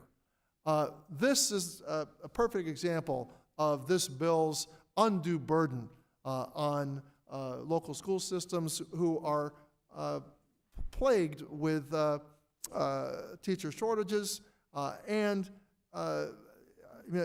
just imagine an English teacher teaching high school who has to spend all this extra time in mandated meetings. I thought the Republicans were the party of small government, limited government, but here we see this massive overreach into what should be local school board policy, and I yield back. I yield back. I thank the gentlelady, and I recognize the gentlelady from Connecticut, Ms. Hayes. Thank you, Mr. Chair. I move to strike the last word and speak in opposition of this amendment. I truly want to believe that my colleagues on the other side are entering this conversation in good faith, and I can only assume that it's because they don't truly know what happens in a school building that many of these conversations are taking place. I can tell you that I agree wholeheartedly with the fact that effective teachers cannot succeed without parents. Every piece of research supports that and suggests that. I can tell you that when I was named the 2016 National Teacher of the Year, I had the support of not only radical left-wing parents, but also my Republican parents. As a teacher, you generally do not even know the political ideology of your students or their families. You just teach. Parents are already involved at every level of decision-making when it comes to schools. When we have curriculum committees that write the curriculum that is taught in our schools, parents are a part of those committees. On our local school boards, parents oftentimes are elected officials and participate in those meetings. And even when they are not on the board, they have the opportunity to appear before the board and speak directly to local decision-making. I can tell you that our state boards of education exist, and parents are a part of those. When assemblies happen, parents have the opportunity to opt out if they don't want a speaker. I can also tell you that teaching is not mission work. It requires preparation, pedagogy, partnership, and support. And it is because of those relationships that parents build with educators, when sensitive content does come up, my parents would trust that I would treat their students gently and make sure that we were having critical discussions. And when the rare opportunities that a parent felt uncomfortable with a text, a lesson, or something that was being presented, we always had alternative resources or a different presentation to teach the same skill set. Teachers and parents work in partnership all the time. So to plant this seed and present this legislation as an us against them proposal really just amplifies the fact that so many people on this committee don't understand who teachers are, what teachers do, or what really happens in the sphere of public education. I yield back. Thank you. Thank the gentlelady, and I recognize the gentlelady from Michigan, Ms. Stevens. Thank you, Mr. Chair. I move to strike the last word and speak against the amendment in the nature of the substitute. I am wondering how we got here. I am wondering how we are debating this legislation, dubbed the Parents' Bill of Rights, that seems to want to pass into law the requirement that parents will have to sign off on their student using a whiteboard, sign off on their students going to see a guidance counselor when we have a guidance counselor shortage. When you think about the merits of this very committee that we serve on, in this very institution, on behalf of this nation that we are privileged to be in, our bent must be towards the educational outcomes of our students. When I think about what I hear from the parents of Oakland County, Michigan, it is alarming. It is alarming. They are talking about equity. They are talking about the fact that students of color are disproportionately, punitively punished in their schools, disproportionately unable to obtain the same educational outcomes of students who are white. How do we achieve equity? How are we listening to those who are different than us? How are we making sure that every student has a pathway to achieving post-secondary educational outcomes? I come from a manufacturing community. Our first hearing, dubbed the Crisis in American Education, had a witness from a community college, the Technical College System of Louisiana, speaking very clearly about the need to expand Pell so more students can get access to skills. We've got tight labor markets. We want to compete globally. We've got a select committee on China competitiveness. And we're over here debating the merits of requiring parents to allow their students to use a whiteboard or various aspects of technology. This is a fool's run. And we are very privileged on this committee to have multiple educators, particularly on this side of the committee, multiple educators who are experienced in their craft, who we should be listening to. I also, by the way, hear from parents palpably on the fear of violence in our classrooms. 14 months, a shooting at MSU, a shooting in Oxford, a guidance counselor shortage, anxiety through the roof, a fentanyl crisis impacting this nation. What are we talking about in this bill that is addressing those matters? The real pressing crises impacting education. I loathe that we are in this place because I'm optimistic. I'm a product of public schools. I'm a daughter of a public school teacher. I was just talking to my father last night about how much he misses being in his classroom.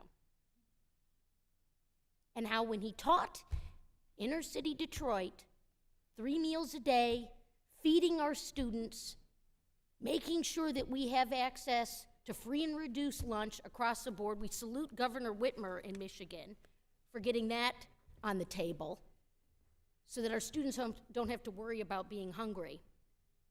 That's a Bill of Rights I would sign up for. That's what I wish we were debating today. Thank you, Mr. Chair, and I yield back.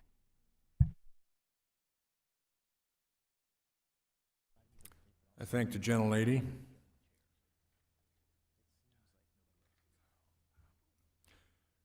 There being no further discussion on the amendment in the nature of a substitute, the committee will move to consideration of amendments. For what purpose does the gentlewoman seek to be recognized? Thank you, Ms. Mr. Lamich. Chairman. Wish to be recognized to offer an amendment, have an amendment at the desk.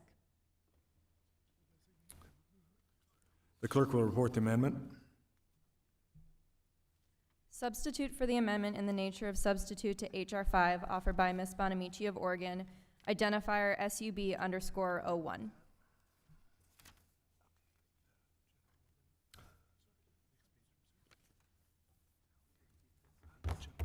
The gentlewoman is recognized for 5 minutes.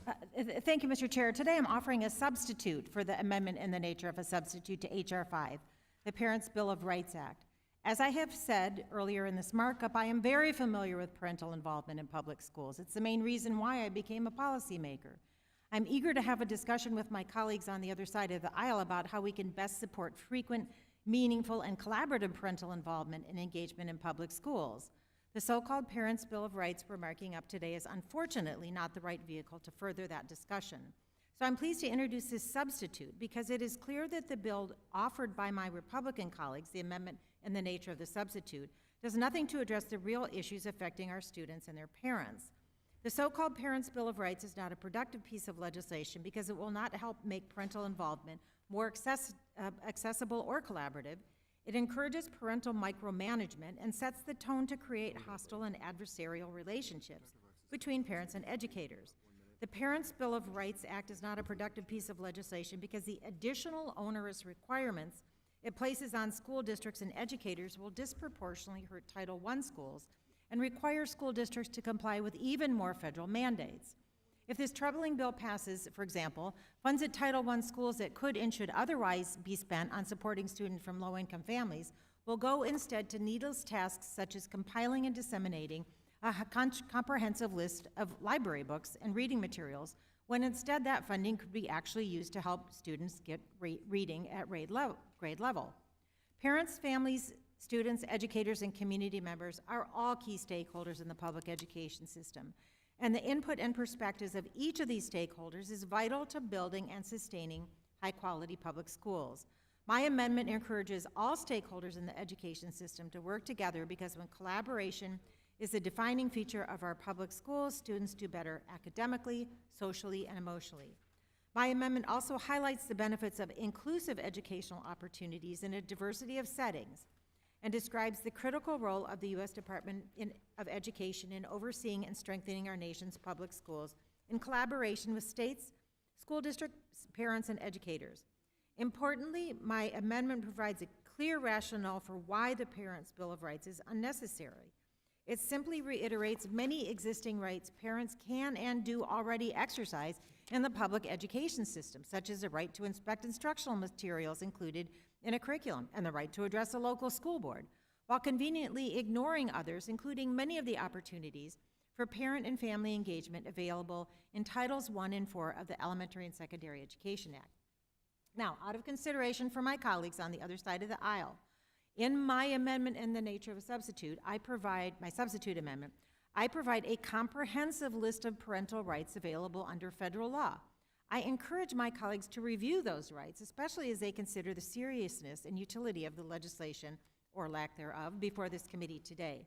And finally, my amendment includes a sense of Congress that promotes an affirmative and aspirational vision for public schools in our nation. Within a public education system where parents, teachers, and administrators are working together to support students, improve academic outcomes, eliminate discrimination, root out censorship, and advance equity. So I urge my colleagues on both sides of the aisle to support an inclusive vision for our nation's public schools and vote for my substitute for the amendment in the nature of a substitute for H.R. 5. And because I have just a moment remaining in my time, I really do. I know the committee room doesn't feel like anybody's listening right now, but I really do encourage everyone to read this proposed substitute amendment because it lists all of the places it currently provide for parental engagement. I think many of my colleagues are not aware of those, showing that this Parents' Bill of Rights is completely unnecessary. Thank you, Madam Chair. I urge everyone to support the substitute for the amendment in the nature of a substitute, and I yield back the balance of my time. Thank you, Ms. Bonamici. This amendment does damage to the underlying bill, and so I oppose it. I think most of you know that votes have been called, and so we're going to recess the... Yes, just continue debate, see if anyone else wants to speak. I apologize. Does anyone else wish to speak on this amendment? Mr. Scott.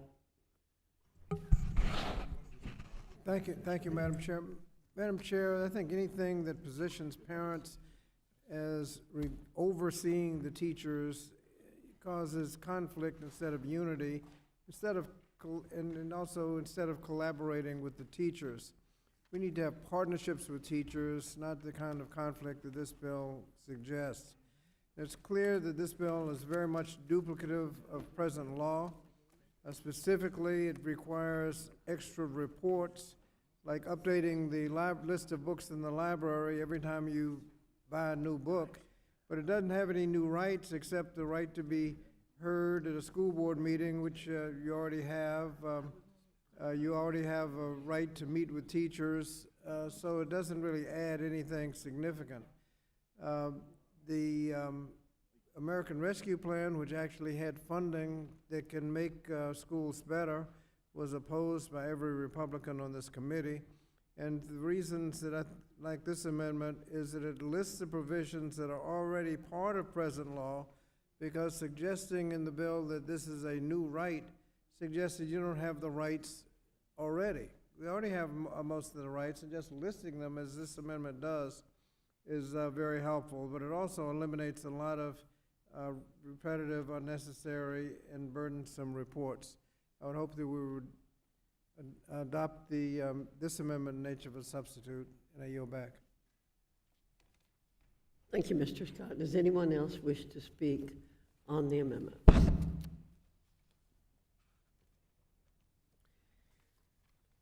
So,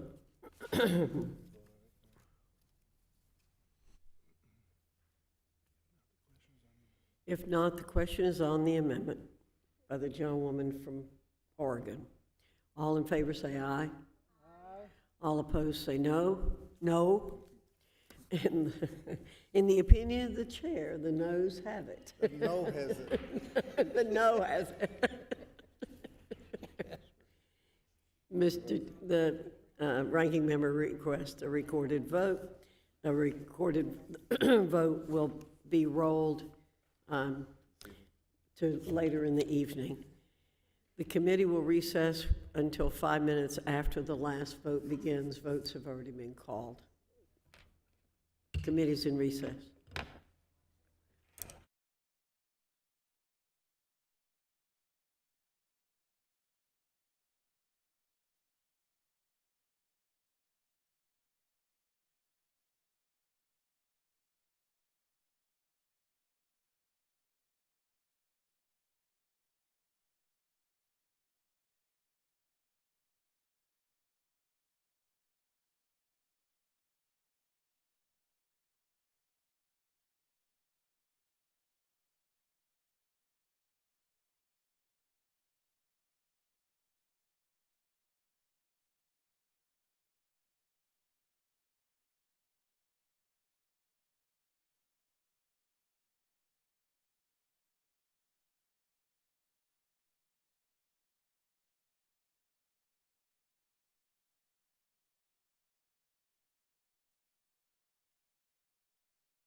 committee will be in order, and I'm very grateful to people for their patience. We obviously did not get back at the time that was announced, and you have my abject apologies for that. But I appreciate very much everybody's understanding. For what purpose does the gentleman from Utah seek to be recognized? Madam Chairman, I have a amendment Owens 008 at the desk. The clerk will report the amendment.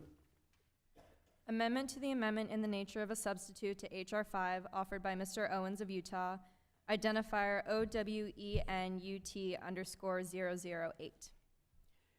The amendment will be considered as read. The gentleman from Utah is recognized for 5 minutes. Thank you. Parental rights are non-negotiable. Parents have a God-given right to make decisions for their children, to raise their children according to their values, and to know that their children are being instructed, what their children are being instructed in school. Americans should never be forced to relinquish these parental rights to the government. In particular, parents have a right to know who is addressing their children. Schools often invite groups or individuals from outside school staff to speak to children. Sometimes that happens in individual classrooms, sometimes it happens in school-wide assemblies. It is crucial and important that parents are aware of who these outside speakers are before the event. After all, it matters what voices our children hear. When a school invites someone to speak in front of a classroom, they are placing that person in a position of authority. Schools are sending a message to our children that the speakers they invite have a message worth hearing and advice worth heeding. As such, it's entirely reasonable that parents should want to ensure these speakers will use their platform responsibly and will not take advantage of their time in school to focus on ideological indoctrination.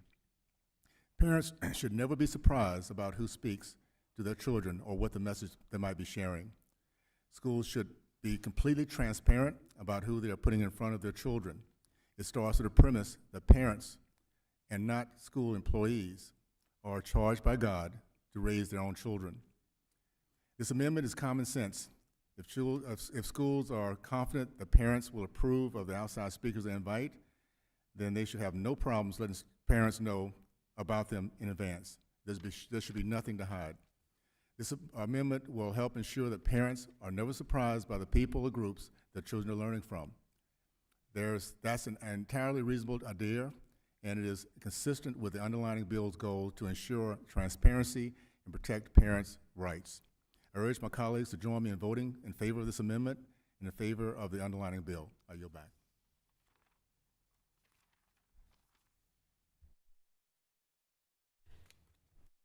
Thank you very much. Is there any debate on this amendment? Ms. Hayes. Thank you, Madam Chair. I rise in opposition of this amendment because, once again, it does not take into consideration what already happens in our schools. I can tell you, as a teacher, there were many times that I met people who invited themselves to my classroom or asked, can I come and speak to your students? The decision to do that is not up to the teacher alone. You have to get permission first to have a person come into your classroom, and then a permission slip goes out that the parents can sign or opt their child out of hearing this speaker or this guest in the classroom. It is not something that you can just arbitrarily do, and it is already dictated at the local level. That permission slip generally will include a box that says, do you allow for photos of your child to be taken to be used in any media or press release? So parents have to sign off on all of these things already, no matter who the speaker is, no matter what the subject is. But more importantly, any educator who is doing their job and doing it correctly in a school district knows that you don't invite someone into your classroom to promote ideological views. It is, oftentimes we have speakers with different perspectives or different backgrounds that have different opinions on things, and what teachers do is teach kids how to critically analyze information, how to evaluate sources. If we are limiting the information that our children are given, we are sending them out into the world woefully unprepared. Again, I oppose this amendment. It does not do anything to help improve student success or student outcomes. It does not do what it purports to do, and this very thing is already addressed at the local level with permission slips and list of classroom guests. Also, one last thing I'll say is that oftentimes schools have career days or career fairs where you have people from various backgrounds come into the school and talk about the work that they would do. Parents get lists of those in advance as well. So I'm not sure if my colleagues have consulted with people on the ground or people who actually work in schools, but I can tell you that this is already being addressed at the local level. With that, I yield back. The gentlewoman yields back. Is there anyone else wish to speak on the Owens Amendment? Mr. Scott. Just to add to that, the administrative burden on getting this done, if you have a career day or other, who's going to give the invocation at a graduation, any school-sponsored event, the administrative burden is just unnecessary, and this should be worked out, as the gentlelady from Connecticut just mentioned, at the local level, and not a matter of federal mandate. I yield back. Thank you, Mr. Scott. Mr. Takano, you're recognized for 5 minutes. Yes, this bill is rife with all sorts of redundant, repetitive regulations or mandates, rather, on processes and procedures that are already put in place at the local level. And I'm going to assert that the reason why we are, the construction of this bill is as it is for the majority to erect a kind of straw man that doesn't exist.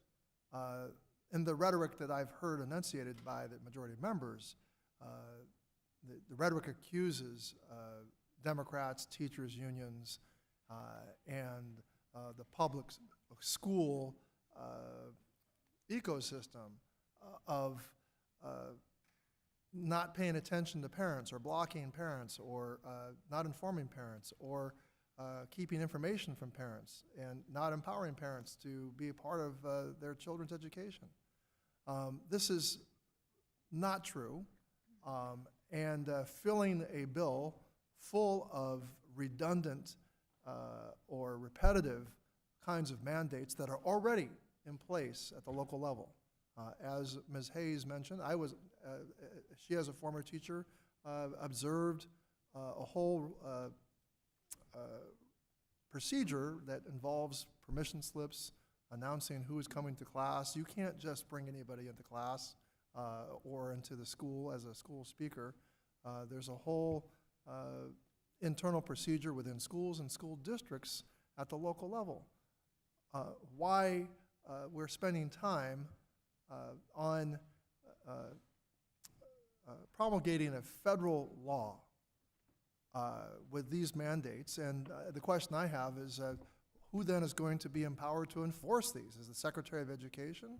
Is there going to be a whole new federal police force that's going to be involved in enforcing these things? Are we going to be withholding school funds based on these procedures not being observed? They're wholly unnecessary. It's a whole new layer of federal government involvement in a place that does not need to be nosed into. And I find it ironic that my colleagues in the majority are pursuing such invasive legislation which is wholly unnecessary. The gentleman yields back. Is any other member? Ms. Bonamici, you're recognized for 5 minutes. Thank you, Madam Chair. I would like to speak in opposition to the amendment. Nice for 5 minutes. Thank you, Madam Chair. First, I want to align myself with the remarks of Representative Hayes, not just because it's her birthday, but because she was the National Teacher of the Year, and she spent probably more time in classrooms than anybody here. I know we have other educators as well. Yes, this is a local issue, and I'm looking at the text of the amendment, and some of the things have been mentioned, but it also says, or any other school-sponsored event. I don't know what that means. There was a career fair that was mentioned. What if there's a fun run? What if there's a field trip and a parent volunteer says, hey, everybody get on the bus? Is that speaking to the students? I just think the compliance with this would be incredibly burdensome and unnecessary. I trust our educators, and as Representative Hayes said, there's already a system in place at the local level to deal with this. So we don't need this amendment. I urge its opposition. Will the and I gentlelady back. yield? Will the gentlelady yield? I yield the remainder of my time to Ranking Member Scott. Did you mean to say that if you take a field trip to a museum, you got to give the name of all the people that will be addressing the students at the museum? That very well, I don't know. That's a good question. I think it's very broad.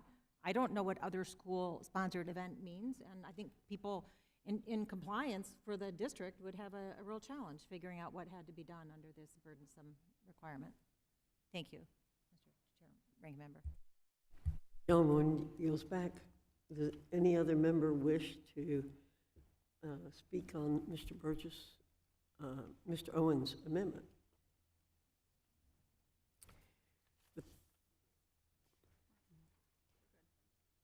You're good. All right. The question, Ms. Manning.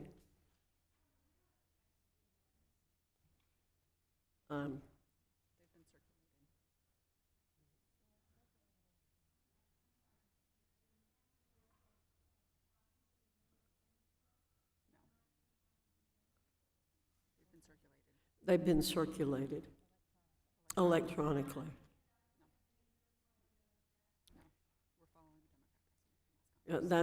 We're doing the same thing that you all did in the last session.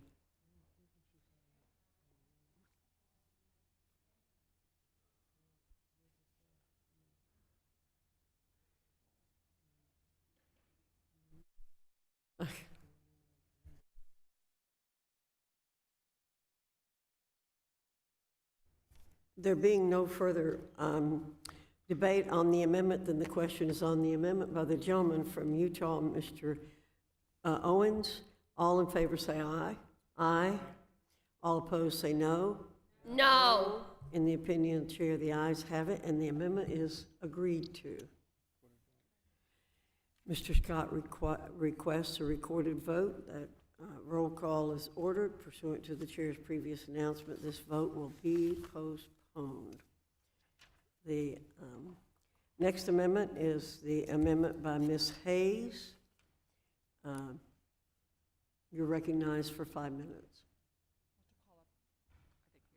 Oh, I'm sorry. Pardon me. Sorry. The clerk will report the amendment.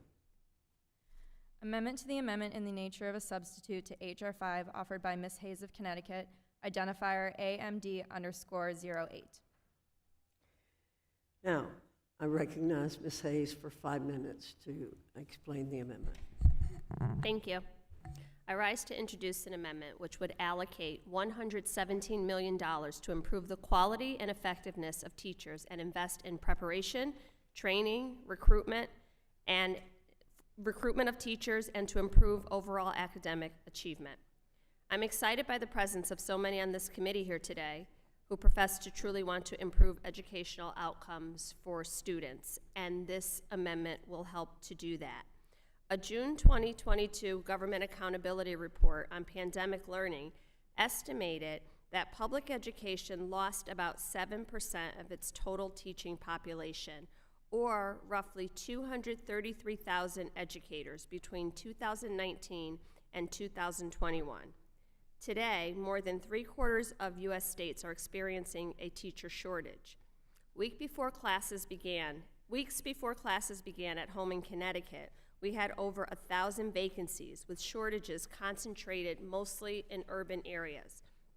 One way to support educators and parents is to give students and teachers the resources they need to help students reach their full potential. The Grow Your Own model provides wraparound support services, such as mentoring and financial support to cover the costs associated with teacher preparation, offers culturally relevant pedagogy and training, and assistance for educators to learn how to help facilitate parent engagement.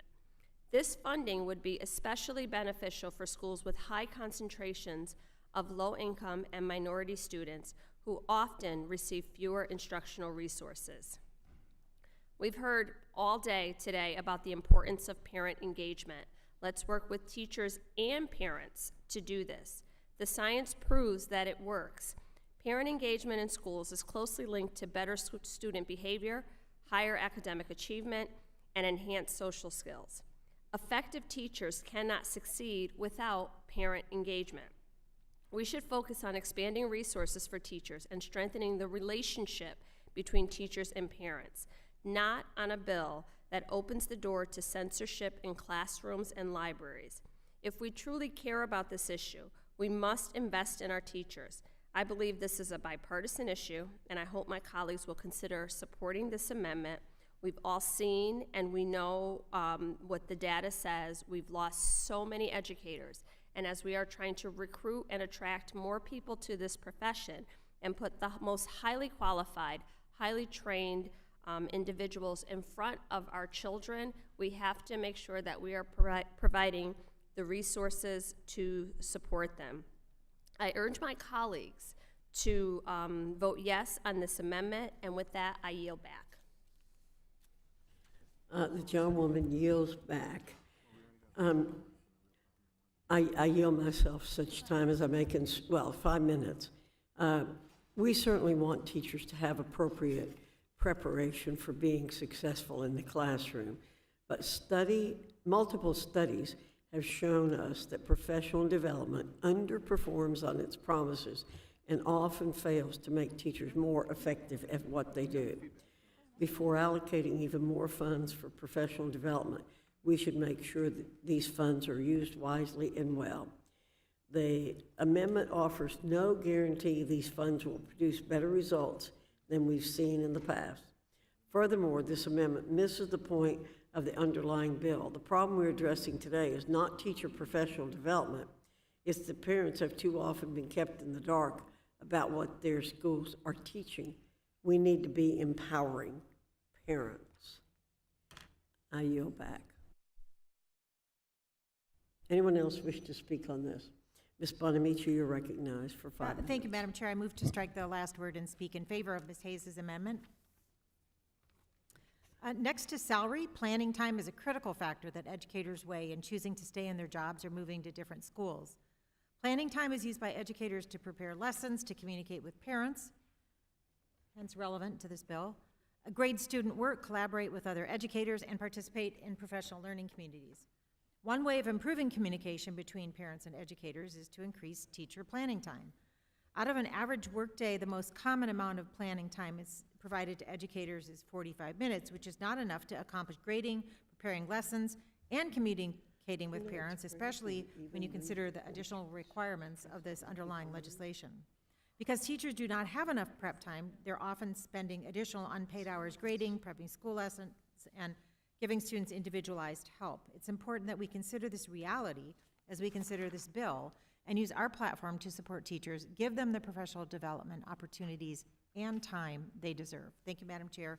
I urge my colleagues to support the Hayes Amendment, and I yield back the balance of my time. Thank you, Ms. Bonamici. Does anyone else seek recognition on the gentlewoman's amendment? Hi, Mr. Takano, you're recognized for 5 minutes.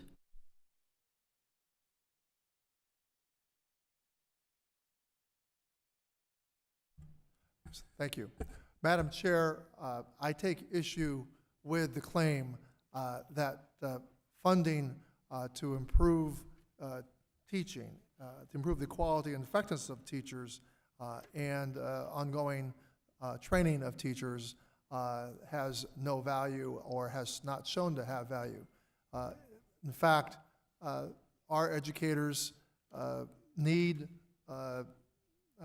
updating of their knowledge and their skills, as well as the ability to contend with the increasing diversity of the public school student population. I also applaud Ms. Hayes' amendment in that we have a teacher shortage. And these are the issues that we should be addressing because they affect Democrats and Republicans alike, red and blue states alike, liberal and conservative states. There are public schools across the country that are in crisis because of the national teacher shortage that we are facing. This is what we should be addressing, not divisive legislation which weaponizes the federal government against vulnerable student populations. I yield back. Thank you, Mr. Takano. Ms. Jayapal, you're recognized for 5 minutes. Thank you, Madam Chair. I yield my time to Ms. Hayes. Thank you, Ms. Jayapal. I just want to provide a concrete example for this committee about the fact that we all know and research has proven that professional development, teachers who engage in professional development are more likely to have students that are successful, whether it's a workshop, a conference, a meeting, or even collaborating with other teachers. I can tell you as a classroom teacher, I'm going to say that over and over, as a classroom teacher, I attended many professional development workshops on digital classrooms and teaching hybrid and virtual lessons that really helped to improve my teaching practices and helped me to communicate with students better. I had graduated from my teacher preparation program 15 years prior to being in the classroom. I can tell you that had I been in the classroom during the pandemic, I would have been prepared for what teachers were faced with. So to think that when teachers graduate school, there is no need for them to have continual learning, to be lifelong learners, to continue to sharpen their tools and practice those skills and improve their craft and collaborate with their colleagues so that they can help to improve the outcomes of new and beginning teachers, to share resources. That is what works in schools. That is how we make sure that our educators are continually learning and growing, and that students are the beneficiaries of that type of success. I'm not really sure which study has pointed to the fact that professional development does not help in schools and that there is no real value to teachers being continual students and learners, but I can tell you that I believe that to be wrong, and from my personal experience, I've learned from so many different workshops, conferences, continual learning sessions where I was able to continue to learn and grow in my own capacity so that I could pass that on to my students. If we are truly trying to improve educational outcomes for students, we would make sure that the people that we are putting in front of our students are highly qualified, resourced, supported. We will make sure that the same individuals who every person was screaming during the pandemic, I need to get my kids back in front of their teachers. My kids need to be in person in front of their teachers. My child's teacher is the best indicator for student success. That those people standing in the classroom have our backing and our support. Again, I urge my colleagues to read the text of this very short amendment that I have proposed and to support it so that we can do what it is that we are supposed to be doing as a committee, which is to improve student outcomes. With that, I yield back. The gentlewoman yields back. Back to Ms. Jayapal, I'm sorry. You recognize you. I yield back. That was my time that I yielded, so I'm yielding it back. The gentlewoman yields back. Anyone else wish to speak on this amendment?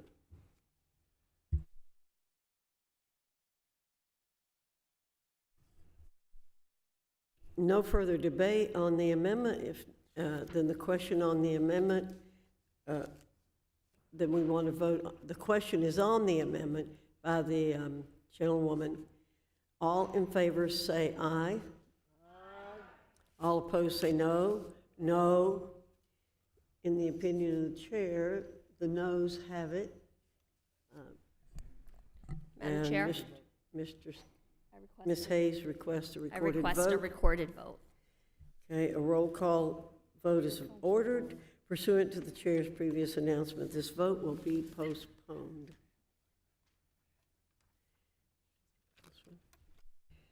Mr. Kiley, for what purpose do you seek recognition?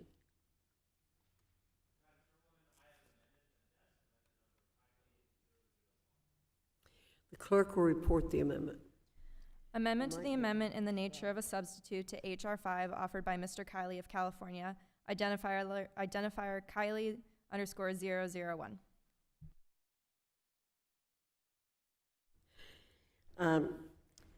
Mr. Kiley, you're recognized for 5 minutes to explain your amendment. Thank you, Madam Chairwoman. Across this country, and perhaps nowhere more so than in my state of California, there is an extraordinary movement of parents who are asserting their right to control the education of their children, who are reforming corrupt and failing school systems, and who are putting student learning back at the center of American education. This bill is about putting power back in the hands of parents. And there is no more powerful instrument for parents to have a say in their child's education than determining where it is that they go to school. School choice. It's proven to be the single most powerful instrument for advancing educational excellence. When you look at the results in states that embrace school choice, such as Florida, which ranks at the top when it comes to student achievement, versus schools that do whatever they can to constrain school choice, like my own state of California, which even prior to COVID-19 was second to last in the country when it came to education outcomes for children in low-income communities. And then, of course, in one of the most harmful policy decisions in our country's history, California had the single longest school shutdown of any state in the country, which has exacerbated these achievement gaps in ways that we are only now really beginning to understand. And so what I am proposing today is a modest amendment that could prove to be very powerful in advancing the options that parents have for where they send their kids to school. Because different districts and different states across the country allow a higher degree of choice, but if parents are not aware of what choices they have, then they're not able to exercise that choice. And so what I'm proposing is that parents have a right, wherever it is that they live, to see exactly what public school options are available to them. And so that would mean, number one, what schools can they send their child to within the district whose boundaries they live within. Different districts, again, have different policies, but generally you'll be assigned a neighborhood school, but then there's an option to choose a different school. Some school districts have open enrollment. Others will give you an ability to do an intra-district transfer if you follow a given process. So we want to make that transparent to every parent. And then you also have the option in some states and some districts of doing inter-district transfers. So if there's a neighboring school district, for example, that accepts transfer students, if there's a process you have to follow, parents should have the right to know of that option as well. And then thirdly is charter schools, which are tuition-free. They're public schools, but the parents generally have to opt in, but they aren't able to do so if they aren't aware of the option. And indeed, you do have certain districts where there's sort of an effort to intentionally discourage public awareness of what those options are. It's important to note that this is of most help to low-income families, parents who are working multiple jobs who might not have the same ability to learn how to navigate the system that other families do. But if they have a clear presentation of here are the schools within your district where your child can enroll, here are the schools in neighboring districts where your child can enroll, here are the charter schools where your child can enroll, then they will have a much more meaningful measure of school choice. And the effects of this are positive in several ways. First of all, it gives the parent that ability to choose the option that is right for their child. It might be that there are different options of schools, and one might not necessarily be better than another, but one is just a better fit for their child because of different classes that are offered, because of a different focus of the school, because of different extracurricular activities, and so forth. But perhaps the biggest benefit is this will promote a sense of competition, both within districts and between school districts. Even in my state of California, there is a limited school choice option called the Districts of Choice program, which for some districts allows students to transfer from a neighboring district. And there was a study done by the nonpartisan legislative analysts that showed that, number one, there were better educational outcomes for students who transferred under that program, but number two, that the districts they were transferring away from actually responded by improving the type of education that they offered, by having new course offerings and by having more professional development and improving their educational product across the board. So, Madam Chair, I would simply ask that this amendment be adopted. I think that it will go a long way towards supporting the broader purpose of this legislation. Thank you, and I yield back. The gentleman yields back. Is there further debate on the amendment? Mr. Scott. Thank you, Madam Chair. I think some of the, move to strike the last word. The gentleman's recognized for 5 minutes. Thank you.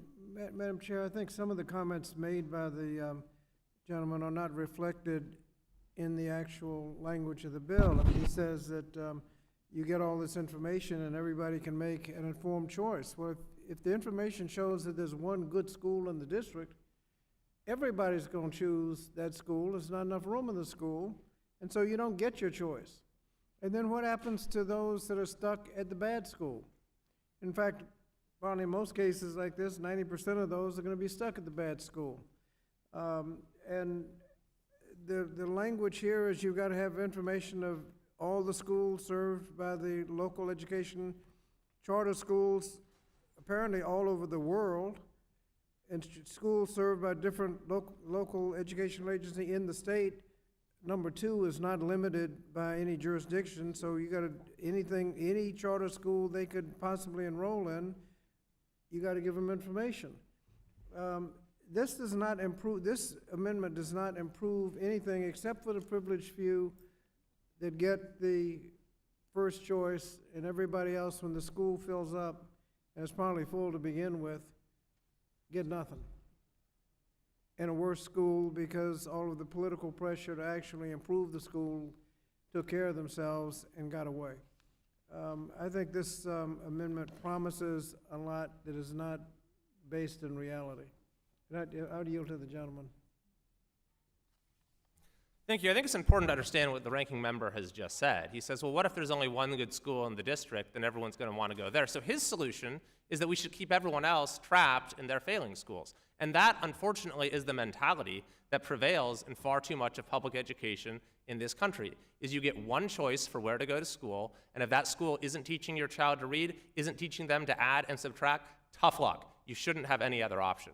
What we're trying to say is that you give students the ability to transfer to different schools, whether it's within the district, whether it's outside the district, whether it's a charter school, that if schools face the risk of losing students and the funding that comes with them, then that has a powerful effect of inducing reform and improving their educational offerings. And as far as your concern about, well, there are going to be too many students, there are procedures that charter schools already have. If they're oversubscribed, they have waiting lists. They have to have then lotteries in order to let students off of those waiting lists. I don't really see what the objection could be to giving parents more information about the options that are available. Reclaiming my time, Thank you. I yield back. I think the suggestion that those stuck in the bad schools are just stuck in the bad schools is not the point.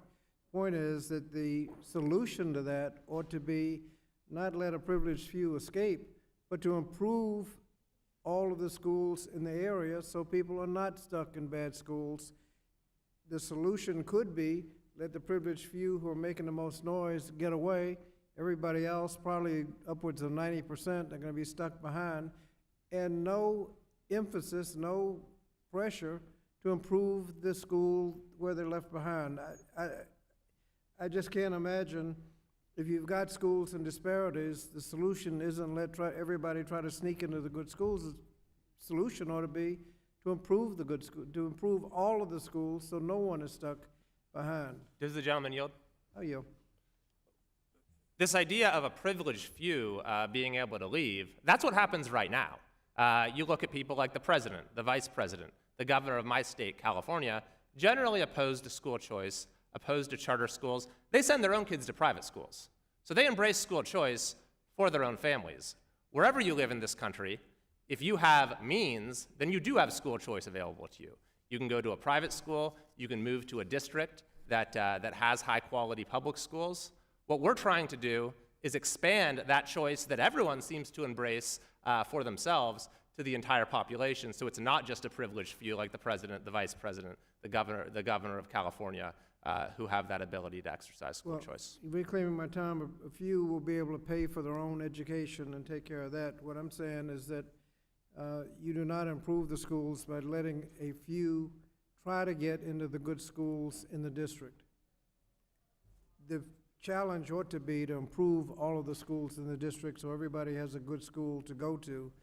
And the fact is that if you let a few out and don't do anything for the vast majority that are going to be left behind, you haven't improved educational opportunities. I yield back. The gentleman yields back. Mr. Owens, you're recognized for 5 minutes. Thank you. You know, it's interesting. It seems like there are many here that do not realize we've been here before. I've been hearing this same excuse for 40 years. Let's not let people leave public schools because it'll hurt public schools. Meanwhile, what is the result of that? The great state of California, that has less choice than any other state in the country, 2017 found that 75% of black boys could not pass standard reading and writing tests. You know, what's interesting is that the other side of the aisle could care less. They care more about the institution. But those black young men who cannot read, cannot write, cannot think, cannot dream, but they will stay in that failing school because there are unions and people who thrive on misery. This is such an interesting conversation because everyone in this room will make sure their kid goes to the best school possible. They'll change their address. They'll save their money. They'll do whatever they have to do. They'll borrow to make sure their child has an opportunity. Yet those who are at risk, decade after decade after decade, are left behind with no sense of empathy or desire. And we sit here with the arrogance to see these people failing and not want to do anything about it. So this is a very simple option. Thank goodness the Republican Party now is in control. So we can have this conversation and let people decide for themselves they want their children to succeed or fail. And I can promise you parents across this country care about their kids more than it appears the Democratic Party does. And we're going to make the right decisions. We get people excited about the Parents' Bill of Rights. They're going to end up voting their children's future in the future. And this is going to be a turning point. I'm getting excited about that. We finally have this opportunity to have this conversation. And we're going to start using some common sense, look around this country, see where people are failing, and it's where these schools are thriving through the misery of our kids. And we need to change that. I yield back. Gentleman from Utah yields back. Does anyone else seek recognition? Ms. Hayes, you're recognized for 5 minutes. I move to strike the last word. Let me just first start by saying that it is completely inappropriate to say that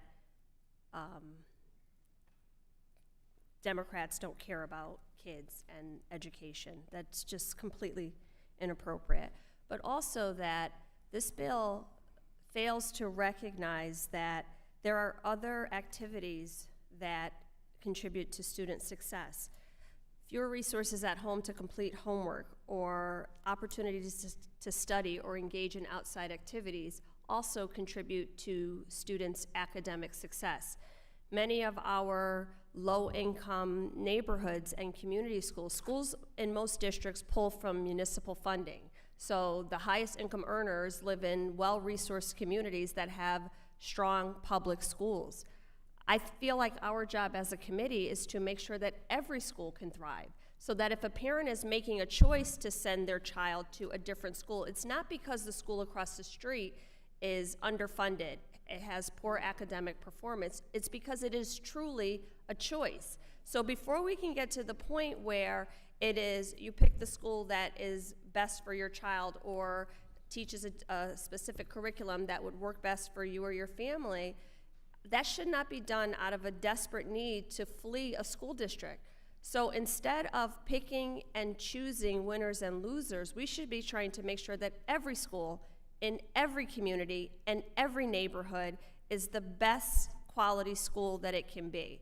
But picking off, again, winners and losers and having funding follow them with networks and systems where there is zero accountability is not the way to do this.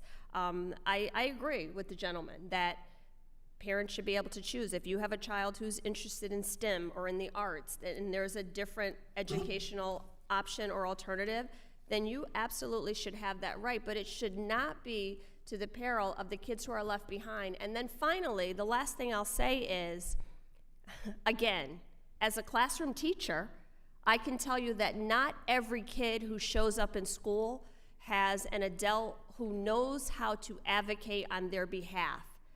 So absent that, it should be our jobs to make sure that even those kids can expect a high quality education. What you're saying is that the parents who have the most agency, the most advocacy, and make the most noise are the ones whose kids should receive the highest quality of education. I'll say again that I showed up even for the kids who didn't have a parent at home, who had their back and was at every meeting and supporting them. I was their cheerleader. That's what teachers do.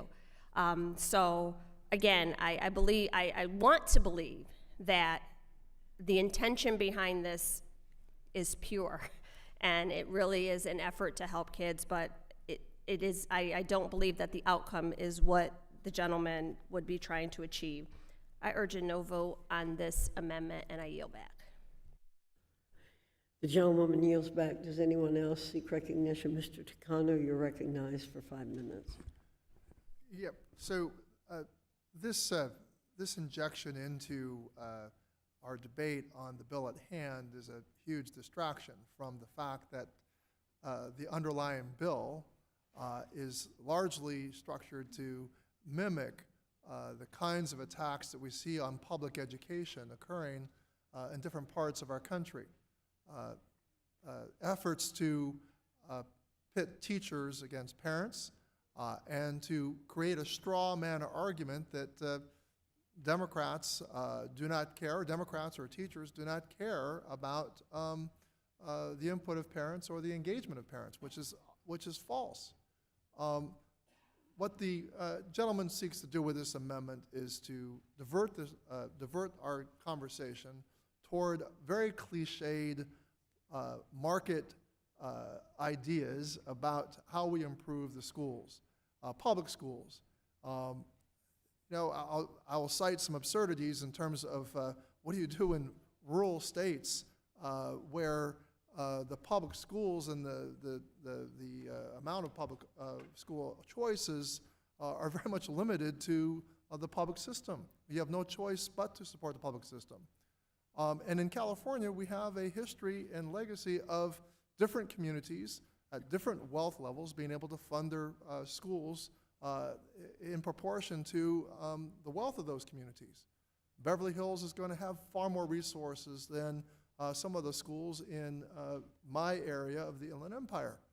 I mean, we can throw ourselves into a discussion about all of this and just how difficult it is to actually make sense of whether public school choice or school choice in general is going to bring us out of the doldrums of so much learning lost out of the pandemic. But I think we should be engaged in a discussion about just precisely how we are going to improve public education because we have so many ends to achieve in terms of our democracy, citizen engagement, civic education of our young people, the competitiveness which we need to achieve with our economic rivals to be a country of innovation, instead of a bill which targets and victimizes the most vulnerable of our student population. which masquerades as a bill which is about empowering parents, but actually, in fact, jeopardizes and puts at risk the very students that we should be concerned about protecting. I yield back. The gentleman yields back. Does anyone else wish? Ms. Bonamici. Thank you, Madam Chair. I want to speak in opposition to the amendment. I'm concerned about the notion that, as Representative Hayes said, that somehow Democrats don't seem to care about education, and that's just wrong. I think about the district. My kids went to public school in a district which Representative Chavez DeBremer knows, the Beaverton School District. There's lots of choice within the Beaverton School District. There's an arts magnet, a medical magnet, and an international school. And that's great, but I assure you that every parent in that district knows what those choices are. And as Representative Hayes said, the involved parents will be involved. But my concern, and this comes up whenever we talk about vouchers or choice, is that there's this notion that somehow we're going to solve the problem by letting people flee what some people call our failing schools. A school is a building. Let's ask the question about that. What is happening in that school? Do they need smaller classes? Is there lead in the water? Do they need ventilation? Do they need more well-rounded curriculum? Do they need more food? Are they hungry? So we need to ask the question as federal policymakers, not how we can help a few parents who are involved and may want to move their child around, but what is our obligation to every student in our public school system to make sure they are getting the education they need and deserve. So that's my concern. Does And the gentlewoman yield? Yes, I'll yield. So you can read the text of the amendment. It simply states that every parent should have the right to know what options are available to them as to where they send their child to school. It's not seeking to expand those options in any way. It's like the school district you mentioned. You said there are various options. It's ensuring that every parent is made aware of that, not just the involved parents, but every parent can see specifically what their choices are. Do you object to that notion?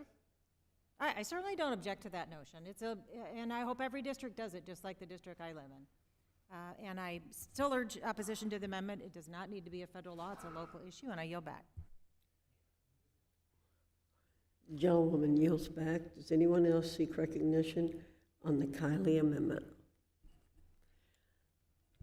If not, the question is on the amendment by the gentleman from California. All in favor say aye. Aye. All opposed, no. No.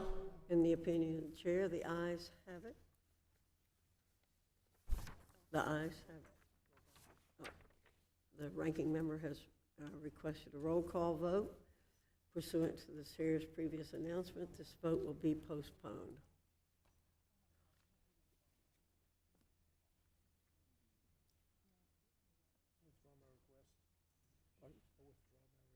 Okay, all right, who's next? So no vote. Oh, no vote, pardon me. Okay. Mr. Scott, you may. For what purpose does Mr. Scott seek recognition? Madam Chair, I have an amendment at the desk, AMD_11. The clerk will report the amendment. Amendment to the amendment in the nature of substitute to H.R. 5, offered by Mr. Scott of Virginia, identifier AMD_11.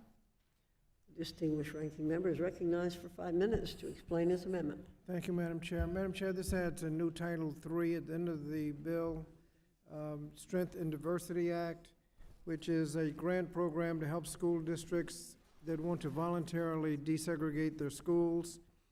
Madam Chair, in 1954, in Brown v. Board of Education, the Supreme Court said that it is doubtful that any child may reasonably be expected to succeed in life if denied the opportunity of an education, and such an opportunity is a right which must be made available to all on equal terms. It went further to say that separate educational opportunities are inherently unequal. Unfortunately, in 2020 and 2021 school year, the GAO found that more than 1/3 of public school students attended predominantly same-race ethnicity schools, where 75% or more of the student population is of single race or ethnicity, and 14% of students attending schools where 90% or more of the students were single race. In fact, they found that segregation in public schools was as bad recently as it was in the 1960s. The school segregation doesn't just isolate students, it isolates educational opportunities. This amendment would help public school districts and communities have the tools to voluntarily desegregate their schools. These grants are needed because a few years ago, the Supreme Court found that voluntary desegregation plans in Louisville, Kentucky, and Seattle, Washington were unconstitutional. But they said they could do it, but in those cities, they didn't do it right. This grant program would provide the technical assistance so plans could be developed that are not only effective, but those that could withstand a constitutional challenge. It is modeled after an Obama program that ended when President Trump came in before any money could go out. I would hope that we would fund this plan so that those school districts that want to voluntarily desegregate can do so effectively. I yield back. Thank you, Mr. Scott. Anyone wish to speak on the amendment from Mr. Scott on our side? Then I'll recognize myself. I appreciate the gentleman's persistence with this bill. This amendment would create a new grant program. We're here today to talk about transparency and providing parents with additional information about what's happening in the schools. Therefore, I oppose the amendment, but I thank the gentleman for bringing it forward.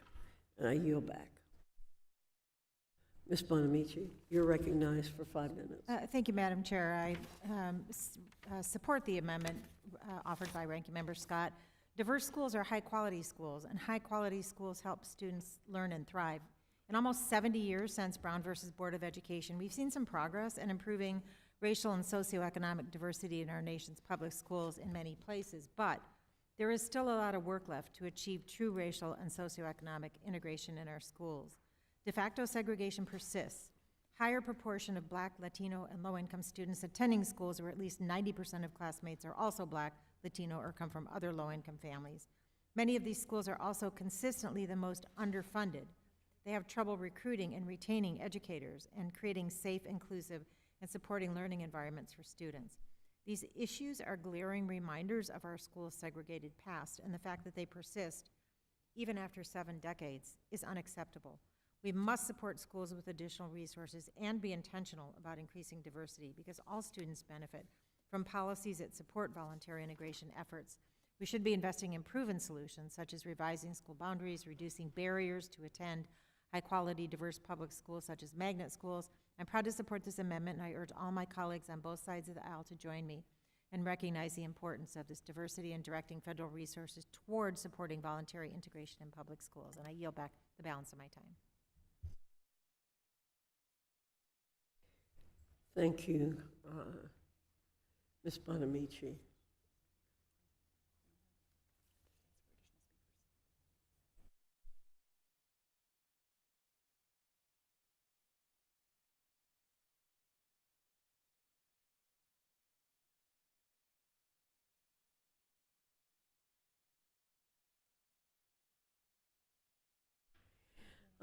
For what?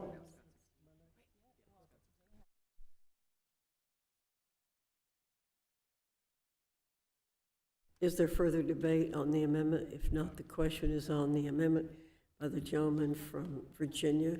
All in favor say aye. Aye. All opposed, no. No. The no has it. In the opinion of the chair, the noes have it, and the amendment is not agreed to. Mr. Scott requests a roll call vote. Pursuant to the chair's previous announcement, this vote will be postponed. For what purpose does Mr. Scott seek recognition? Madam Chair, I have an amendment at the desk, AMD_16. The clerk will report the amendment. Amendment to the amendment in the nature of a substitute to H.R. 5 offered by Mr. Scott of Virginia, identifier AMD_16.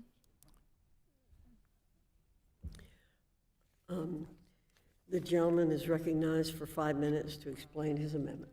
Thank you, Mr. Chairman. The amendment is very simple. It's just one sentence. It just says that nothing in this act or amendments made by this act may be construed to authorize federal funds to arm any person.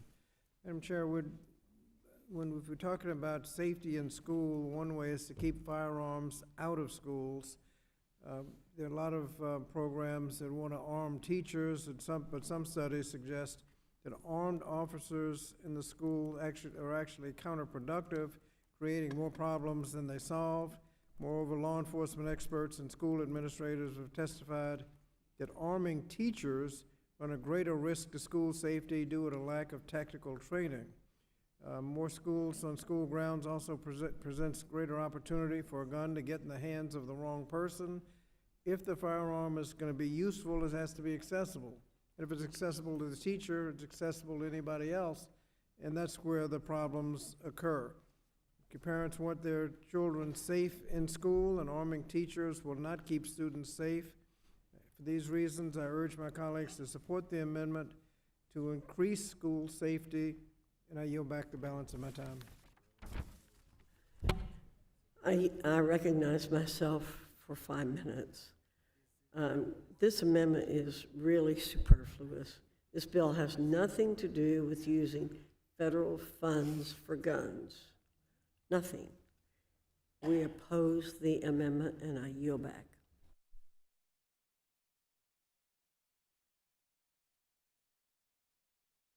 Seek recognition on this amendment. No further debate on the amendment. If not, the question's on the amendment by the gentleman from Virginia. All in favor say aye. All opposed say no. No. In the opinion of the chair, the noes have it, and the amendment is not agreed to. And the ranking member requests a recorded vote. Pursuant to the chair's previous announcement, this vote will be postponed.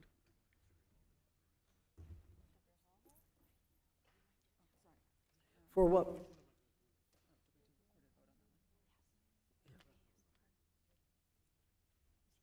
For what purpose does Mr. Grijalva seek recognition? Thank you, Madam Chair. I have an amendment at the desk. The clerk will Number report 14. the amendment. Amendment to the amendment in the nature of a substitute to H.R. 5 offered by Mr. Grijalva of Arizona, identifier AMD_14. The gentleman from Arizona is recognized for 5 minutes to explain his amendment. Thank you very much, Madam Chair. You know, banning books and censoring teachers is un-American, period. Unfortunately, Republican politicians across this country want to take books off shelves under the guise of parental rights and transparency. It's a fundamental American principle that we allow our citizens to develop independent thinking, and students should be no exception to that. By curating our students' bookshelves, extreme politicians are depriving students of that right and preventing their full academic development. I want to concentrate on the issue of literacy and the issue of school libraries. Literacy opens the door for lifelong opportunity and economic success. And the data show that school libraries make a big difference in giving kids the skills and the inspiration to become proficient and enthusiastic readers. Students that utilize school libraries have a 73% higher literacy rate than students who do not. And the positive impact of effective school libraries is highest for marginalized groups, including students experiencing poverty, students of color, students with disabilities.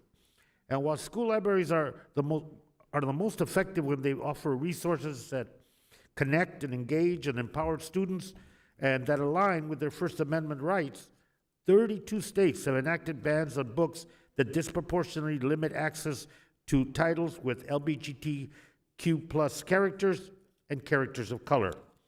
That's why I'm offering my amendment, which would prohibit elementary and secondary schools from requiring the banning or censorship of books.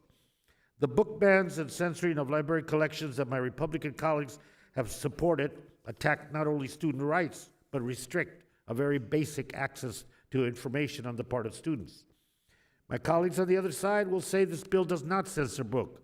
However, it is a slippery slope, and one can take this amendment as a good dose of prevention to assure that we don't slip down that slope.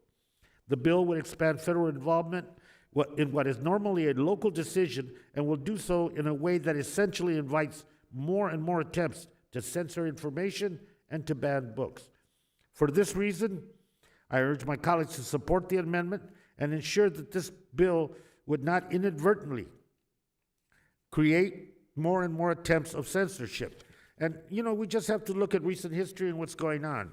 Let's take the state of Florida. Books being banned are books about Rosa Parks. Books being banned is Roberto Clemente, The Pride of the Pittsburgh Pirates, Of Mice and Men by John Steinbeck, and the list goes on. And of many biographies that is published by Penguin Books, of the 15 that are banned, 11 are characters of women and characters of color.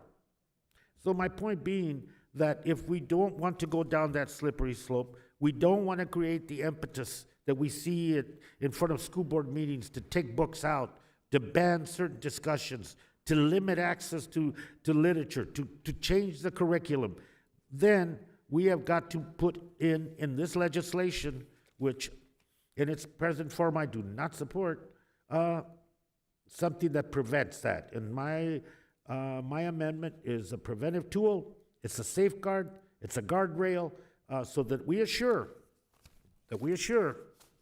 that the students in this country will have the opportunity to access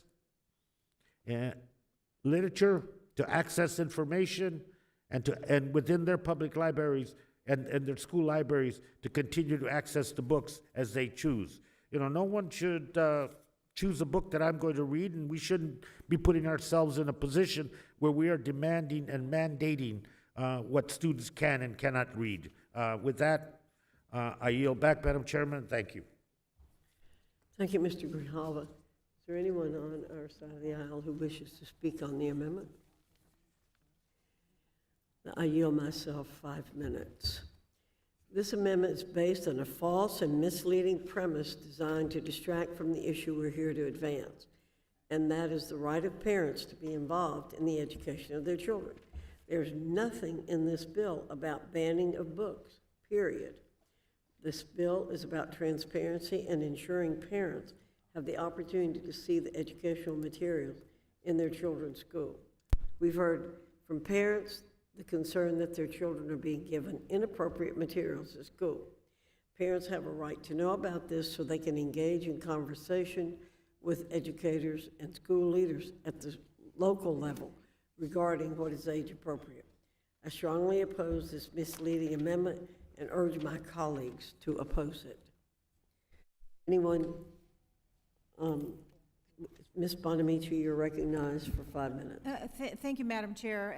And I do note that in the Parents' Bill of Rights, it talks about providing parents with a list of books and reading materials available in the school library. So there must be some sense of what the parents are going to do with that list. And I've been trying to figure it out. What if, for example, there's 500 parents in the school and 3 of them don't like the book? Or what if there's a classroom and there are 30 students and 28 parents think, great, their students are reading this book and 2 of them don't? It's really tough to try to figure out what you anticipate people to do with this list. I'm also concerned about the burdensome keeping of a list like that. If people check out books, or if they lose books, or if they don't return them, does this list have to get updated on a regular basis? And I just want to close with this comment. I was recently having a conversation with a teacher in the district I represent who said, it would be great if we could get kids to read books. We can't get them off their phones. That's a topic for another day, and I yield back. The gentleman yields back. The gentleman from Virginia is recognized. Thank you, Madam Chair. Just very briefly, the fact that you have these lists, as the gentlelady from Oregon just mentioned, just enables national groups to quickly identify every library that has an identified book, and they can start the campaign from a national perspective. And there's no question this will facilitate campaigns to ban books. It doesn't actually, as you've mentioned, doesn't actually ban the books, but it makes it a lot easier to run national campaigns so that selective books all over the country can be banned. I just think this is an unnecessary amendment. People can go and find out what's in the library if they so desire. Excuse me, it's a good, the idea, the underlying bill is a bad amendment, and this amendment fixes one of the problems with the legislation. I yield back. Gentleman yields back. Does any member seek recognition? Ms. Jayapal? Thank you, Madam Chair. I was just reviewing the text of this bill again, and it seems pretty clear to me that it is, providing all these lists is all about potentially then taking out certain books from that list. And so I think censoring books to just fit one viewpoint robs students of their education, but it also does something else. A lot of the books that we see being banned by Republicans around the country are books that reflect our history as communities of color, as LGBTQ communities, and erase that history, and also prevent students from feeling seen and being seen themselves. And I'll just give you an example. Look no further than Florida, where students arrive to a classroom without books on their shelves. Those students may be attending a full school year without having access to a fully stocked library, while the state decides whether a children's book might indoctrinate them. Really? If some governments are policing books for content so that kids only read certain pieces of history that have been deemed to be appropriate for them, they're not going to learn our whole history, but they can only read certain pieces, what do we call that? That seems to me to be very clearly censorship. And I just want to point out that many of these books, as I said, target communities of color, target LGBTQ communities. Even though they are completely benign, they, again, are an important part of our history. One example, Florence Mills was the black daughter of formerly enslaved parents and rose up against discrimination to become a revered singer and dancer. She was a historical figure during the Harlem Renaissance, but her biography was banned in 2021 by a Pennsylvania school district before parents and students.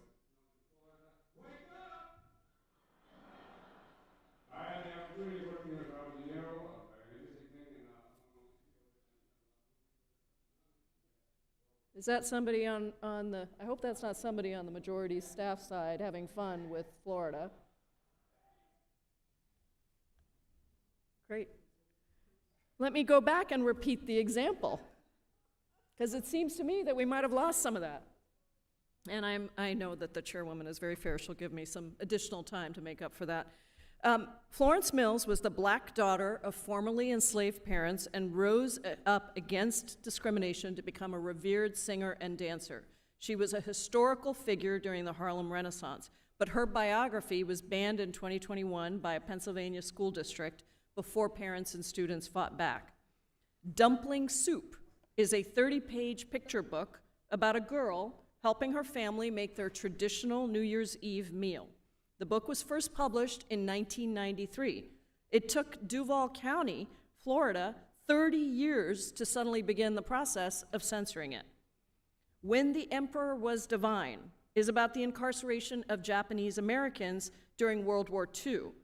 Muskego, Norway schools in Wisconsin are just fine with discussing World War II, but would rather ban a book that represents one of our country's horrific mistakes rather than talking about it and teaching students about it. So I am concerned about what this bill does to ban and censor books, and I completely support my colleague's amendment and urge the rest of the committee to support it as well. I yield back. The gentlewoman yields back. Are there any? Mr. Takano, and as soon as Mr. Takano speaks, we will recess to go to the CBO presentation. After. We'll resume debate when we come back. Okay. Thank you, Madam Chair. I move to strike last word, and I will say that Mr. Grijalva's amendment is very much on point. The citing of the section by my colleague, Ms. Bonamici, which would publish these lists of books, and as as our ranking member has also cited, certainly prepares national groups who wish to target the exclusion of certain texts that they find objectionable, is certainly related to the potential banning of books. And it's important because I believe that the origin of this legislation is very much tied to the kinds of extremist activities that we're seeing going on across this country. The Muskego Norway Board of Education in Wisconsin, in rejecting When the Emperor is Divine, which was a memoir about a Japanese American, about the internment of her family, is a case in point. This book was adopted by English departments across the country. But in the extremist wave of MAGA extremism that is taking over many school boards across the country, this is very much the political energy that the majority is tapping into. And this is why it is important for the majority, if they are to cleanse this underlying bill of any kind of association with such extremism, should be able to willingly accept Mr. Grijalva's amendment, which says nothing in this act or amendments made by this act shall be construed to authorize federal funds to, excuse me, I got the wrong one. Nothing in this act shall be construed to allow the banning or censorship of books in public elementary or secondary schools. I think most Americans would agree that this is a most American of amendments. It's the most in line and aligned with our values of the First Amendment. And we want to have our schools be places not of ideology or subject or constrained to the whims of an extremist minority. We should be rejecting these attempts to put history in a straitjacket. And so therefore, I most passionately argue that Mr. Grijalva's amendment is most on point, and the majority should be the first to accept it if they truly want to see, if they truly purport to have this legislation be about parental rights. I yield back. The gentleman yields back. Subject to the call of the chair, the committee will stand in recess. Thank you.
Mic check 1, 2, 3, 4, 5, 6, 7, 8, 9, 10.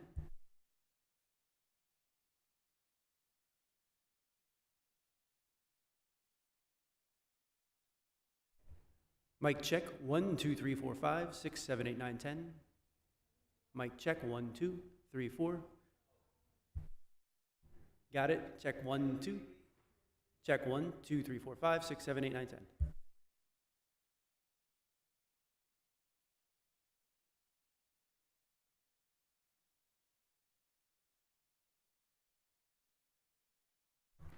Mic check 1, 2, 3, 4, 5, 6, 7, 8, 9, 10, 10, 9, 8, 7, 6, 5, 4, 3, 2, 1.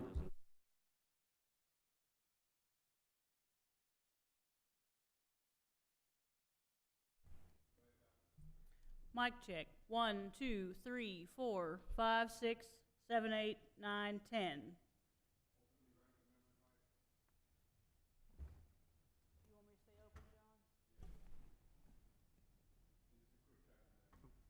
Mic check 1, 2, 3, 4, 5, 6, 7, 8, 9, 10.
Committee will come to order.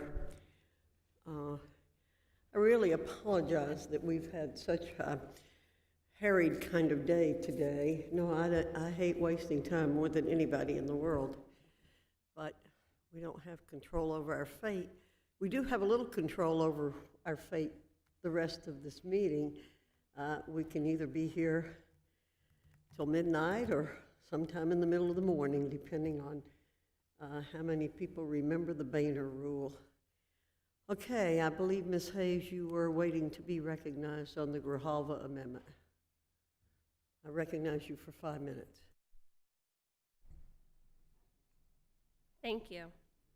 I rise in support of the amendment offered by Mr. Grijalva to prohibit the banning of books. I can tell you that for many educators, books and literature provide a way to unlock learning for kids by first providing them with something that they see as relevant and that they like, and then opening it up to curricular exercises and history. I taught history for many years, and this is a very dangerous path to go down, following the likes of countries like China, Bangladesh, and Egypt, whose common practice is to ban books, to restrict education and allow censorship. It's also a very elitist position because for many young people, their only access to books are public libraries and at schools. They often don't have home libraries. But I wanted to take this time just to share something with this committee.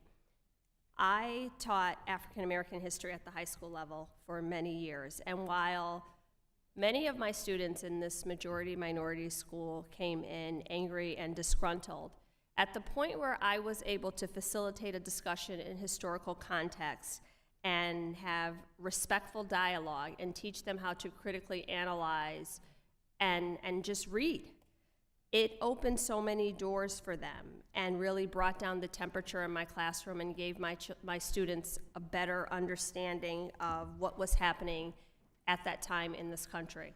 So, contrary to popular belief, banning books that have sensitive context or things that people might think is offensive actually has the opposite effect. What we should be doing is allowing our young people access to this information and then answering the questions that they may have so that they go out into the world informed and prepared.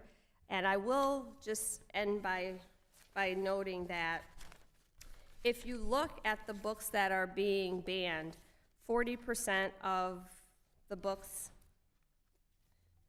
from July 2021 to June 2022, PEN America's Index of School Book Bans lists 2,532 instances of individual books being banned, affecting 1,648 unique book titles. 41% of those books explicitly address LGBTQI+ themes, and 40% of those books have protagonists or prominent secondary characters of color. If we are just removing any resemblance of diversity, of difference, of change, of anything from our school shelves and not providing young people with the opportunity to ask their questions and have debate and just read, we are doing them a disservice. So I support the amendment put forth by Mr. Grijalva and really caution my colleagues on this dangerous practice of going down a road where we are banning books and limiting education and censoring authors. If you look historically, civilizations that have fallen, the way to start that is by limiting access to information, and banning books is one of the simplest ways to do that. So I urge my colleagues to support this amendment, and with that, I yield back. The gentleman yields. Is there anyone else who wishes to speak on the Grijalva amendment? As there's no further debate on the amendment, the question is on the amendment by the gentleman from Arizona. All in favor say aye. Aye. All opposed say no. The noes have it. In the opinion of the chair, the noes have it, and the amendment is not agreed to. Mr. Scott requests a recorded vote. A roll call vote's ordered pursuant to the chair's previous announcement. This vote will be postponed.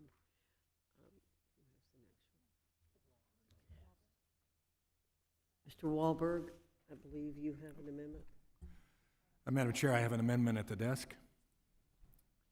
The clerk will report the amendment.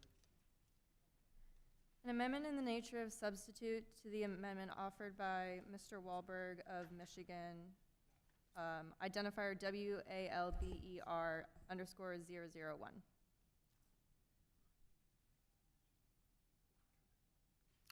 Mr. Wahlberg, you're recognized for 5 minutes to explain your amendment. Thank you, Madam Chair. The proposed amendment would add, I believe, common sense, reasonable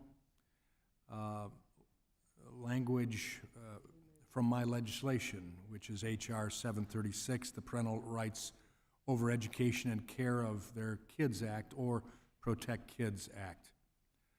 The Protect Kids Act, which I introduced with Senator Tim Scott, would require that federally funded public elementary and middle schools obtain consent from parents before changing a student's gender markers on a school form, pronouns, or sex-based accommodations, including bathroom or locker room assignments.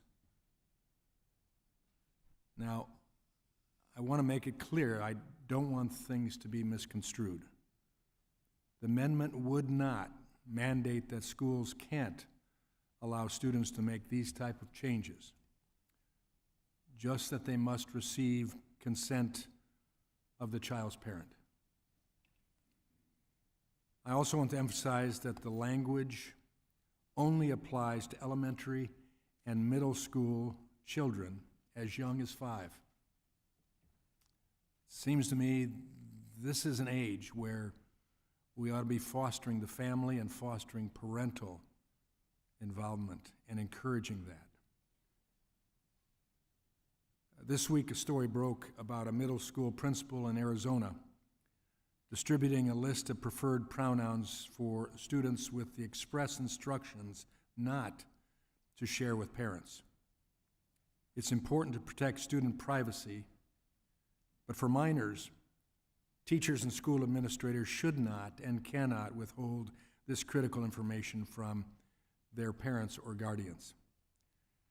When a child goes on a field trip or fails a test, I can attest to this, their parents are told and often required to sign some sort of acknowledgement. Why should the small things require notification, but something as significant as a child's pronouns or a change in accommodations be withheld from the people who raise them, care for them? The amendment is straightforward and common sense. It will safeguard parental rights and improve the critical relationship between parents and schools. Parents have the right, no, they have the authority to know when their children make major life changes. I encourage my colleagues to support the amendment and the underlying legislation, and I yield back. Mr. Wahlberg yields back. Does any member wish to speak on the amendment? Madam Chair, I would. Well, Mr. Scott, and then we'll come to Mr. Moran. Thank you, Madam Chair. I move to strike the last word. Gentleman's recognized for 5 minutes. Madam Chair, classrooms should be safe and supportive environments for all students, and we know that a safe and supportive environment is conducive to their success, including having trust in the teacher and feeling safe at school. There may be a good reason why a student doesn't want their parents to know. Some students fear that teachers may put them at risk for revealing part of their identity, a part of themselves in the classroom, and they will disengage. That will have a detrimental effect on their academic success. Creating a safe and equitable environment in classrooms throughout the school community is essential for all success. And I think a one-size-fits-all federal mandate to cover all cases is inappropriate. There may be some cases where it is not appropriate. And certainly, most cases, you'd assume that the parents will know, and the parents should be informed, but there may be cases where that's not the case, and having a federal law that requires in all cases that the parents be informed may or may not be in the best interest of each and every child. And so I think this amendment requiring a federal one-size-fits-all mandate is inappropriate, and I'd hope we'd oppose it. Would the gentleman yield? Yield back. Excuse me, I yield. Sorry. Thank you, I appreciate that. I understand what you're saying, but again, I think in reality, the overwhelming number of parents, especially of this age group, down to age 5, middle school, elementary school, really care about the kids. And if indeed there are some parents that would take actions or words that are detrimental to this child, I'd rather find that out by having the opportunity for the parents to be notified and give consent. And then if we have the opportunity to see that there's a problem that goes from that, which won't take place in the majority of parents, but the ones that do, then we have a better shot. If we neglect the family and leave them out of it, again, ages 5 on up to 12, I think we have a bigger problem. So I don't think this is one size fits all. And I think this is an age where we ought to be encouraging parents, and indeed, the parents do have the rights and the authority. And generally speaking, and I have spent time in classroom, it will be the best for the children. And we can then restore trust in the teachers as well when they're working with the parents on this, as opposed to parents feeling like they have been held at a distance. And I yield back. Thank you. Reclaiming my time, I agree with the gentleman that an overwhelming number of cases, he's absolutely right. But in that small minority of cases, this bill would still cover those cases. That would not be in the best interest of the child, and that's why I'm opposing the amendment. Yield back. Thank you, Mr. Scott. Mr. Moran, you're recognized for 5 minutes. Thank you, Dr. Fox. I am proud to speak in support of Mr. Wahlberg's amendment. Our classrooms are a sacred place, one where students focus on their academic journey and prepare for a lifetime of independent self-sufficiency by being a productive part of society. It is often where they find their passion, their path, and their unique calling in this life. And it's where they practically prepare to pursue it. The classroom is not a place for advancing a political agenda. It is not where those with influence should propagandize, and it is certainly not a place where parents should be left out or circumvented from making important life decisions with their children. But less than half an hour away from this location in Fairfax, instead of focusing on education, so-called educators are advising their students on things like how they can change their names or their pronouns without parental consent. These students are being influenced at a young and impressionable age to embrace a political agenda contrary to that of their creator and contrary to the role of an educator, and oftentimes contrary to a parent's wishes. This is simply wrong. It is not the role of our educators to supplant parents and to act in loco parentis. Since entering Congress 2 months ago, I have repeatedly spoken out in favor of restoring parents' rights to have the leading voice in their child's education. As the Supreme Court unanimously held nearly 100 years ago, parents have that fundamental right to guide their child's intellectual and religious training and upbringing. It is a most substantial part of being a parent. They are not going to cede that over to teachers. Under Mr. Wahlberg's legislation, these rights would be safeguarded, ensuring that our kids, that our schools are sticking to the designated curriculum, and that children are learning in an environment that is best for them. This is the decision that should be directed by parents and guardians and no one else. I'm proud to stand alongside my colleagues to advocate on behalf of all parents and ensure that they remain at the center of their child's education, their upbringing, their training, and these very important decisions that Mr. Wahlberg's amendment addresses. Bottom line, let's keep the classrooms focused on education, keep politics out of it, and leave the rest to parents. I yield. Thank you, Mr. Moran. Mr. Takano, you're recognized for 5 minutes. Thank you, Madam Chair. I've come to respect the gentleman from Michigan and his motivations, and I respect the fact that he has circumscribed the students in the language of this amendment to, it appears to me, the elementary school age as well as middle school age. I would quibble with the middle school age being sort of included in this, and I agree with the gentleman that most parents of very young children would want to be consulted. But I also want to remind the gentleman that in states like mine, in the state of California, when I was an educator, and if I still were an educator in the classroom today, I would still be obligated under state law to notify Child Protective Services if I felt that children were in a position of being abused or being harmed. So I was on a legal obligation to balance parental rights versus the safety and rights of the child. I'm sure the gentleman understands that. I also agree with the ranking member's assessment that in most cases, parents and teachers will want to work together. And I associate myself with that sentiment, but there are going to be cases where revealing certain facts about the children to parents could be harmful. And we need not a one-size-fits-all federal statute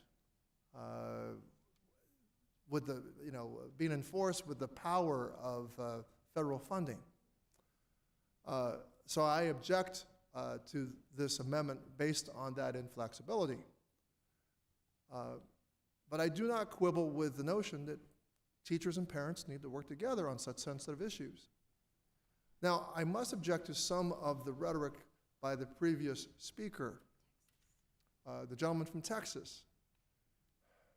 It is simply not the case that trans young people and trans identity, the identity of a trans young person, can show up quite early.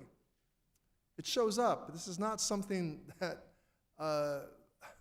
that I see educators or any particular ideology trying to get someone to become a trans child. My goodness, I mean,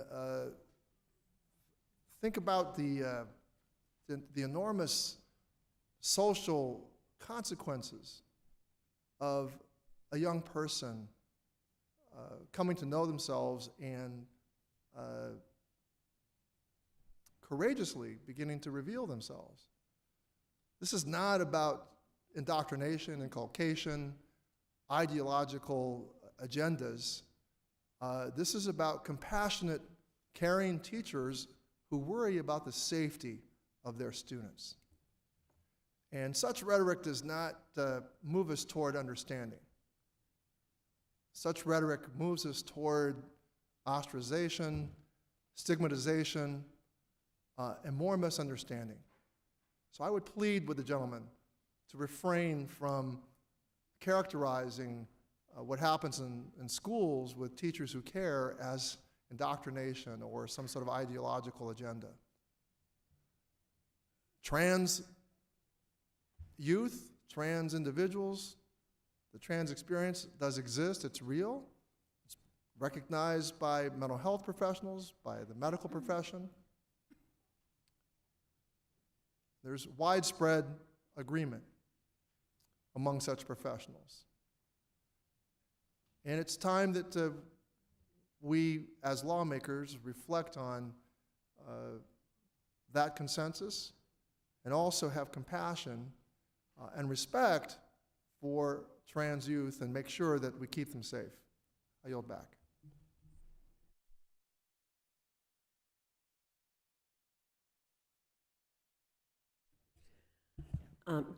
Any other member wish to speak? Ms. Bonamici. Briefly, thank you, Madam Chair. I want to speak in opposition to the amendment, but along with Mr. Takano, agree, Mr. Wahlberg, I don't doubt your sincerity, your capabilities as a loving parent.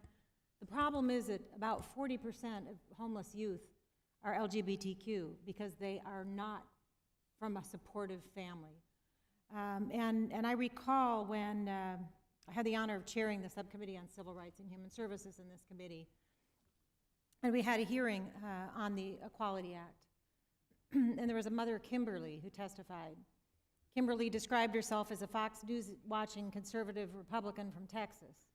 But Kimberly's child from a very early age said, "Mom, I'm a girl." The school didn't accept it, her family didn't accept it.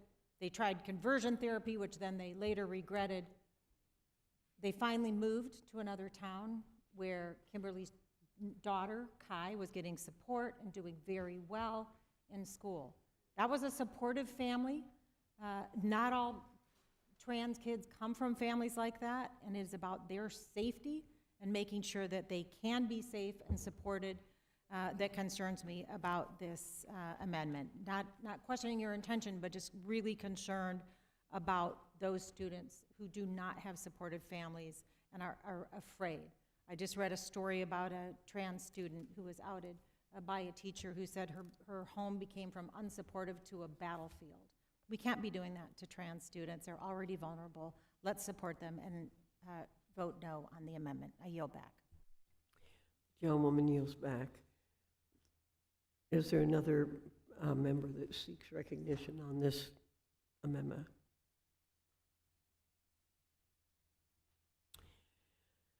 Right. If not, the question's on the amendment by the gentleman from Michigan. All in favor say aye. Aye. All opposed, no. No. In the opinion of the chair, the ayes have it. The amendment is agreed to.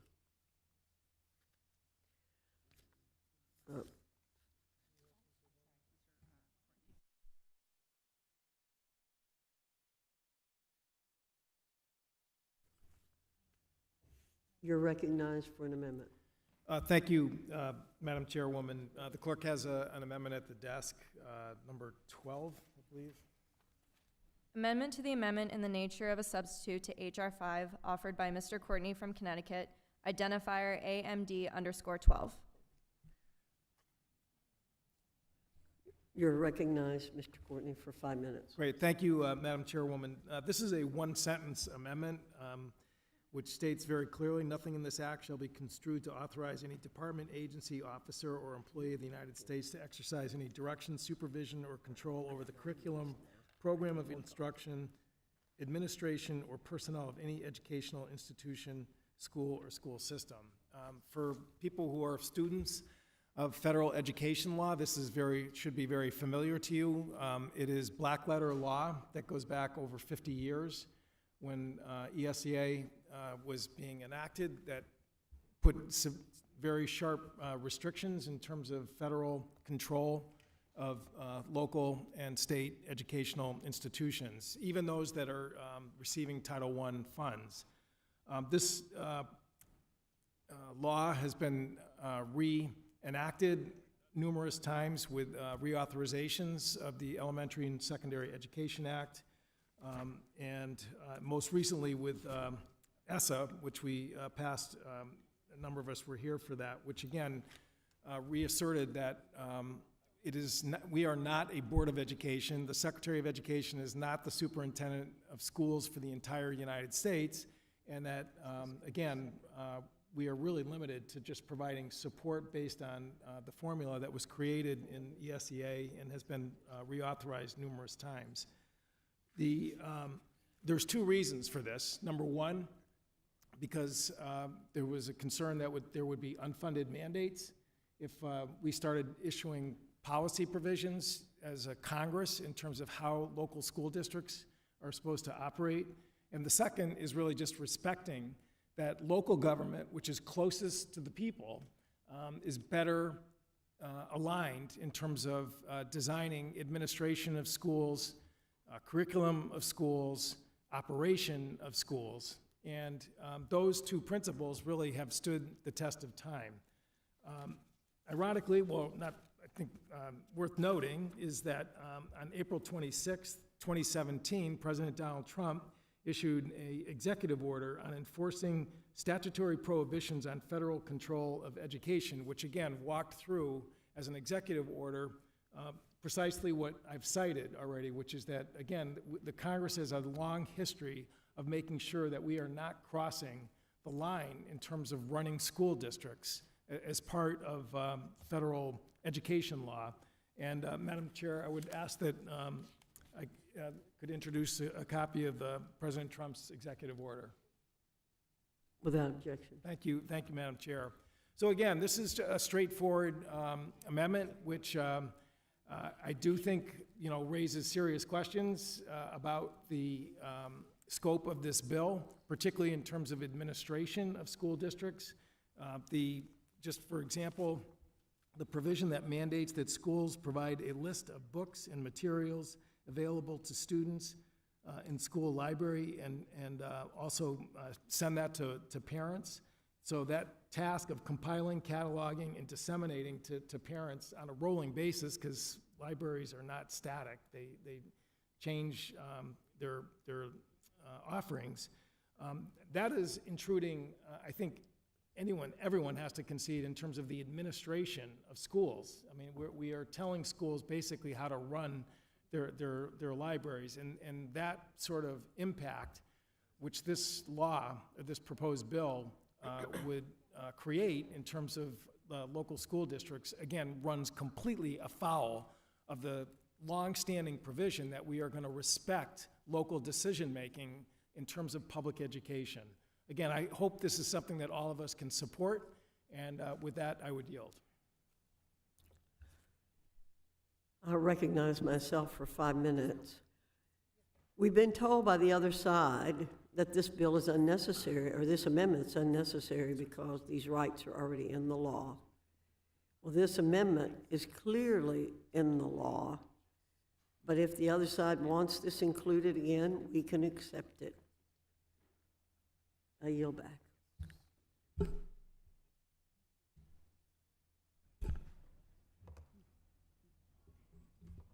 Does anyone else wish to offer an amendment? Call the question on the amendment. I call the question on the amendment. All those in favor say aye. Aye. All opposed? Opinion of the chair, the ayes have it, and the amendment's agreed to.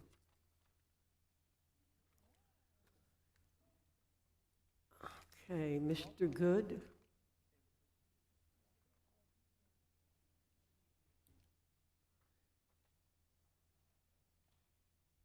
Mr. Good, you're recognized for the purpose of offering an amendment.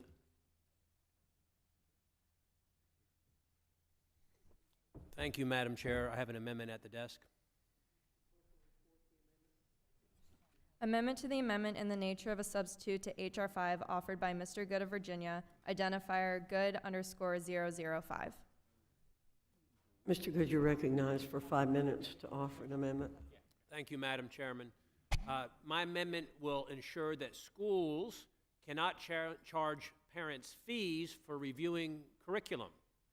It's common sense that parents should be able to look at the things their children will study. But sadly, there's recent examples of school districts putting up barriers to parents pursuing this most basic objective. In fact, last year, a mother in Rhode Island asked to review race-based curriculum for her child's kindergarten class, and the school quoted her $74,000 to comply with that request.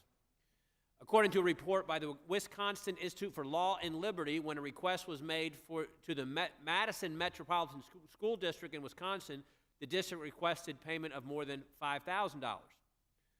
A parent of the Frederick County Public School System was asked to pay $5,000 to review emails related to curriculum in the schools. The problem is one that many parents face across the country, ranging from small fees to those that are more exorbitant, like the ones just described. For example, the Oregon Department of Education has charged $10 per email that is requested reviewed by parents. Curriculum transparency shouldn't come at any cost for parents or be any kind of a financial burden. Of course, that would hurt low-income parents and families the most. It doesn't contain, when you ask for curriculum, it doesn't contain any personal information or protected secrets, and teachers already have the information organized to prepare it in their lesson plans for their kids, and it can and should be available to parents at no cost. So I urge my colleagues to support the amendment to ensure that no arbitrary fees get in the way of a parent exercising his or her rights under this legislation. And I yield back. The gentleman yields back. Does any member wish to speak on the amendment?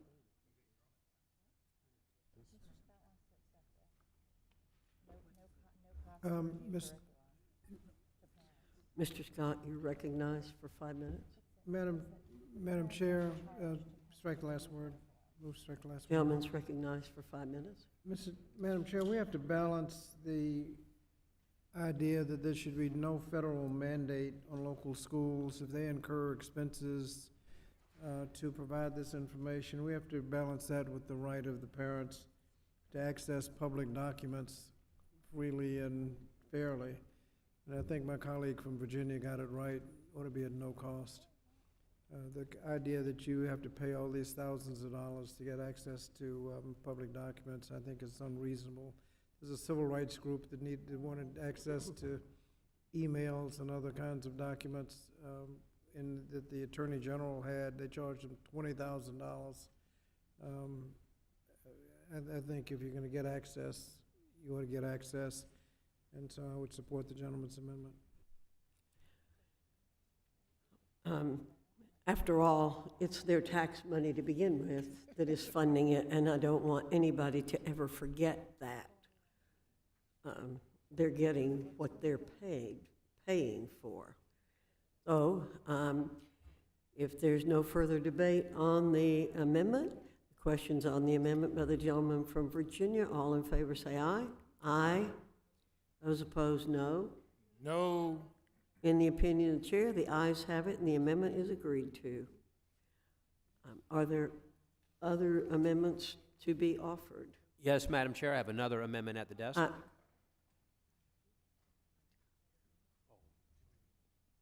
Do you have other? Mr. Grijalva has an amendment. Thank you, Madam Chair. Appreciate it. I have an amendment at the desk. The clerk will report the amendment. Amendment to the amendment in the nature of a substitute to H.R. 5 offered by Mr. Grijalva of Arizona, identifier AMD_28. The gentleman from Arizona is recognized for 5 minutes to explain his amendment. Thank you, Madam Chair.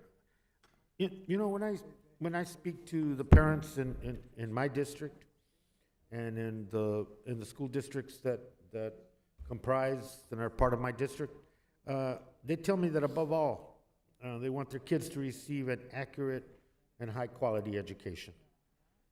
They want the resources that make the question of equality real. They want equity. And one of the areas that I think my amendment addresses is the issue of history and the teaching of history. As my colleague, Ms. Hayes pointed out, statistically, efforts to ban, remove, censor books are concentrated in a segment of our society that is underrepresented, under-resourced, and many times become the most obvious targets for banning and censorship. And so my amendment says that the construction, the rule of construction, not to ban the teaching of Latino history specifically. And the history of Latinos is intertwined with the history of this nation. It's full, it's vibrant, and talks about contributions, and gives the young people and the children of our communities in which Latino families live a sense of place, sense of identity, and a sense of purpose.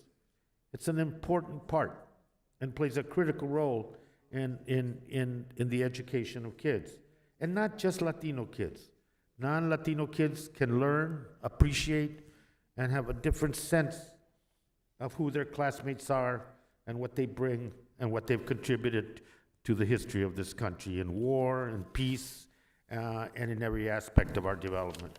And it continues to be that case now and continues to develop more. And rather than do a long list of contributions that Latinos have brought to this nation that I'm sure all of us are aware of, let me just talk about an example. In the state of Arizona, in a school district that I used to serve as a school board member of, there was an effort, politically driven, to get rid of all ethnic studies programs in that school district. There was a state law passed in Arizona that prohibited the teaching of ethnic studies and specifically banned certain books. The divisions that it caused in that school district, the divisions it caused in the community, a decade plus to reconstruct and reinstate those programs, and all the lost time. It was unnecessary, but it was focused on Mexican American studies, African American studies, Native American studies, and Asian Pacific studies, to eliminate them as an offering in the curriculum. It was successful for 10 years, and that's been reinstated. And so the federal government is prohibited from dictating curriculum. Therefore, we should be careful that this bill does not inadvertently allow anyone to claim that it gives anyone the right to remove the histories of people, particularly people that are underrepresented in the overall history of this nation. You know, sometimes the history makes us uncomfortable. The legacy of that history is not always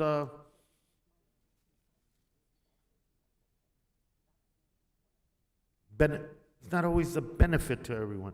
But to tell the history and to understand the history, I think does a lot to unify this country and to appreciate all the different peoples that make up this country. So my amendment does that. It encourages, it and prohibits the elimination of a type Latino history in this amendment from any portion of the legislation, and in doing so, I think protects not only an inheritance of history, but also protects the real contributions that people have made. With the teaching of history comes the very good points of our nation and its people, and also comes the warts and the blemishes that come with that history. And not to teach it fully is to lie to our students, and we should not be lying to them. And I yield back. Thank you. The gentleman's time has expired. I appreciate my colleague's amendment, but the General Education Provisions Act makes clear that the federal government has no place in dictating curriculum. This amendment is duplicative of current law, and we think it is harmful to start listing specific things when we have a solid, time-tested prohibition in the law already. I yield back. Does anyone else want to speak on this amendment?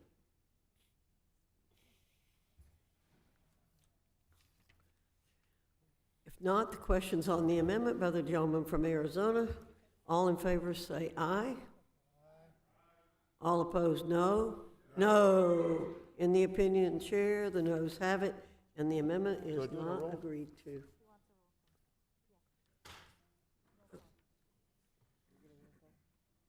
You want a roll call? The gentleman has requested a roll call vote. Pursuant to the chair's previous announcement, this vote will be postponed. Mr. Good, I believe you have an amendment? Yes, Madam Chair, I do have an amendment at the desk.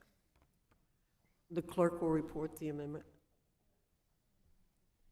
Amendment to the amendment in the nature of a substitute to H.R. 5 offered by Mr. Good of Virginia, identifier Good_006. The gentleman from Virginia is recognized for 5 minutes to explain his amendment. Thank you, Madam Chairman. My amendment simply states that schools cannot act as the agent of a parent by consenting on their behalf for a child's vaccinations, especially those that are potentially harmful to children, to allegedly combat a virus that presents essentially zero risk to otherwise healthy children. The underlying bill ensures parental consent for medical exams and screenings, which would include vaccines. My amendment would strengthen this concept by ensuring that schools cannot become overly involved in medical decisions by ultimately acting as a consenting authority for children. While I believe that parents should always be consulted, there are some states' laws that allow minors to consent to vaccinations, and this amendment would not encroach upon state laws. But sadly, tyrannical COVID vaccine mandates highlight why this provision is necessary. How egregious to treat children like senior citizens or those with multiple comorbidity factors while denying the demonstrated risk of this COVID vaccine to younger children. For children, the COVID vaccine was inexcusably connected over the past couple of years to school attendance. Kids who were at little to no risk of severe COVID were kept out of schools, sports, and extracurricular activities unless they got an experimental vaccine.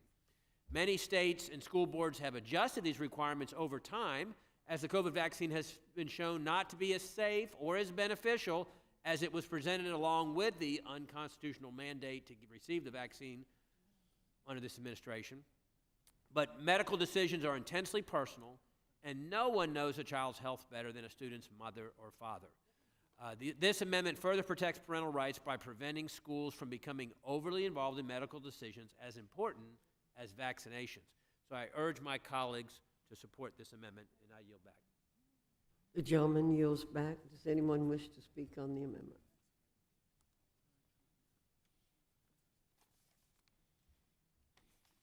If there's no, No, I don't have it. I'm next to the Mr. amendment. Scott, you're recognized for 5 minutes. Thank you, Madam Chair. You know, if you have parents at home, this makes sense, but there's some students who are homeless or otherwise don't have a parent to consent on their behalf. There's some situations where the vaccines are required for attendance, so the student can't come to school unless they're vaccinated. And I'm not sure what happens in that situation. And for that reason, I'm going to oppose the amendment, but I would assume that this is present law already. Back? Okay. Does anyone on our side wish to debate the amendment? Then, does anyone here wish to speak on the amendment? If not, then the question's on the amendment by the gentleman from Virginia. All in favor say aye. Aye. All opposed say no. No. In the opinion of the chair, the ayes have it, and the amendment is agreed to. Right. Mr. Grijalva, do I understand you have another amendment? Thank you, Madam Chair. I have an amendment at the desk. Clerk will report the amendment. Amendment to the amendment in the nature of a substitute to H.R. 5 offered by Mr. Grijalva of Arizona, identifier AMD_32. Mr. Grijalva, you're recognized for 5 minutes to explain Thank you your again, amendment. Madam Chair. This amendment is to assure that there is no ban on the teaching of Native American history as a consequence of this bill. It is to assure and ensure that this bill does not inadvertently allow anyone to claim that it gives anyone the right to remove Native history from the classroom. Now, it's similar to the previous amendment that I had on Latino history, but we're talking here about the first Americans of this land of ours and the rich history of the land our nation occupies and the peoples who have inhabited for millennium should be part of this nation's history and should be part of the story that we tell and the discussions that we have in the classrooms. For the history of indigenous people in this country is marked by a tragic, sad, exploitative history and a brutal colonization. And we know that. And to pretend that it did not happen, and to not put that experience and of the first Americans, the indigenous people of this nation of ours, into as part of the curriculum is wrong. And if it's seen, and so all my bill is says, let's acknowledge, let's that be part of the curriculum, and that the history of the first peoples in this nation, the rest of us all got here a different way. They were here, is protected and told.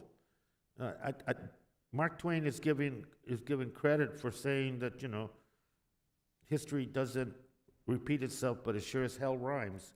And sometimes we have to tell history in its accurate form. And my amendment, as the previous amendment, is simply to assure in this legislation that no one inadvertently or purposefully can remove the history of Native Americans from the curriculum and the libraries of our schools, and the same for the Latino history discussion on the previous amendment. With that, I yield back, Madam Chair, and thank you. The gentleman yields back. Does any other member wish to speak on this amendment? I yield myself 5 minutes. I will repeat what I said before. I appreciate my colleague's amendment, but the general education provision makes clear the federal government has no place in dictating curriculum, including this amendment. This amendment is duplicative of current law, and I think it's harmful to start listing specific things when we have a solid, time-tested prohibition in the law already. I yield back. Is there further debate on the amendment? If not, the question's on the amendment by the gentleman from Arizona. All in favor say aye. Aye. All opposed, no. No. In the opinion of the chair, the noes have it, and the amendment is not agreed to.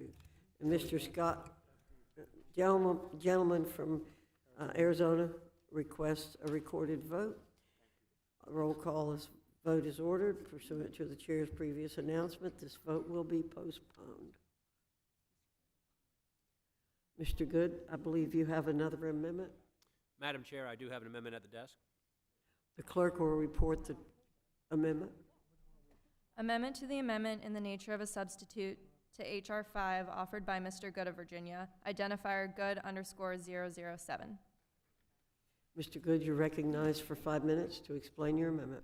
Thank you, Madam Chair. This amendment will amend the underlying bill to allow parents to make copies of their children's curriculum in addition to simply being permitted to inspect it. The amendment offers an additional layer of transparency and accountability for parents and schools. So when a school presents curriculum that has questionable content, like the 1619 Project or discriminatory race-based ideology, equity and inclusion presentations, or highly sexualized content, it is the parent's right to obtain and retain their own copy of that material, paid for by their own tax dollars, for whatever future reference they may want or need those. Frankly, parents may need proof of materials in order to advocate for change in their schools. This amendment may even help ease the burdens on schools, because parents will be able to share copies of curriculum with other parents who have questions about the instructional material given to their child. That is, assuming the school personnel is not threatened, of course, by parents knowing what is being taught. Schools must be open, transparent, and accountable to parents regarding the curriculum taught to their children, and work alongside those parents to provide a well-rounded education.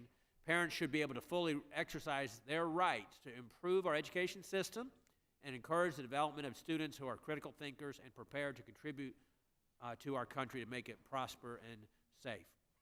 My amendment makes the underlying bill even stronger for parents, and I urge my colleagues to support it, and I yield back. Does any member wish to speak on the amendment? Ms. Hayes, you're recognized for 5 minutes. I move to strike the last word. And I can't help but think, because my common sense is kicking in as I'm hearing these amendments being read out, but if a parent has a child enrolled in a school and they're questioning the curriculum and the materials that are being handed out, wouldn't they already have a copy of that information from their child? So they have proof of the textbooks and the materials because their child would have it. So I'm really confused about many of these conversations, because if the premise for dismissing so many of these amendments is that the federal government has no place in dictating curriculum, isn't removing curriculum in effect dictating curriculum? So I urge my colleagues to vote no on this amendment and really, really, really encourage everyone to spend some time in a school, spend some time talking to an educator, spend some time doing a simple Google search, because most curriculums are public information. After the last amendment was read, I Googled very quickly on my smartphone the Oregon Department of Education, and guess what? Their curriculums and standards are public. So this is a colossal waste of time to try to put a federal mandate to require something that is already public to be public. So I urge my colleagues to vote no, and I yield back. Mr. Owens, Thank you, you're Madam Chair. recognized for 5 minutes. Thank you, Madam Chair. I'd like to yield my time to Mr. Good. Thank you, Mr. Owens. Isn't it incredible that we have members who would want to prohibit parents from being able to make copies of curriculum? What a foolish argument just presented, that every child comes home and brings the curriculum to show it to their parents. Lots of schools don't let kids take the books home. Lots of schools don't assign homework anymore. Lots of children fail to bring home the curriculum or what they were taught and show it to their parents. But irrespective if that was not a foolish argument, how anyone could be against allowing parents to make copies of curriculum they come and inspect at the school is beyond me. Thank you, Madam Chairman. I yield back. I yield back. Does anybody else wish to speak? Ms. Bonamici? Briefly, thank you, Madam Chair. I also move to strike the last word and oppose the amendment, not because how I feel about parental involvement and engagement, because the difficult position that it can and inevitably will put schools in if it passes. Just in some districts, teachers are already limited in the number of copies they can make for their own instruction and providing to students as part of their learning. Devoting all these additional resources to making unlimited copies of instructional materials, which can be voluminous, for parents is not only a waste of paper, resources, and taxpayer dollars, it would be a policy change that potentially deprives many students of getting the copies of their work they need and learn to be successful. Educational materials could be print, textbook, digital materials, videos, virtual labs. None of these are easy to print, copy, or widely distribute, and in some cases it may even be unlawful to distribute these materials beyond the classroom under copyright law. So I'm concerned about this. We should have teachers focus on developing high-quality lessons that focus on student learning rather than photocopying, and I strongly oppose this amendment and urge my colleagues to do the same. The gentlewoman yields back. Does anyone else seek recognition on this amendment? Mr. Scott? Strike the last word. Recognized for 5 minutes. Thank you. Madam Chair, it just seems to me that this could cause a lot of mischief. If you got people coming in to make copies of what could be voluminous documents, you could tie up the office for hours. People need to be able to work. And I just think this is, you've gotten into a situation where something just might not be practical. And I would hope we'd defeat the amendment. Gentleman yields back. Anyone else? Being no further discussion on the amendment, the question is on the amendment by the gentleman from Virginia. All in favor say aye. Aye. Opposed, no. No. In the opinion of the chair, the ayes have it, and the amendment is agreed to. Mr. Bowman, do I understand you have an amendment at the desk? Yes, Madam Chair, I have an amendment at the desk. The clerk will report the amendment. Amendment to the amendment in the nature of a substitute to H.R. 5 offered by Mr. Bowman of New York, identifier AMD_26. Mr. Bowman, you're recognized for 5 minutes to explain your amendment. Thank you so much, Madam Chair. What we've been talking about here this evening with our amendment and many others offered by my Democratic colleagues is simply ensuring that the truth remains central in our schools. We want to make sure that my colleagues across the aisle do not prevent schools from teaching the truth about Black history or anyone else's history. Students should have access to truthful, comprehensive, and high-quality education materials about Black history and culture specifically, but also all history and culture.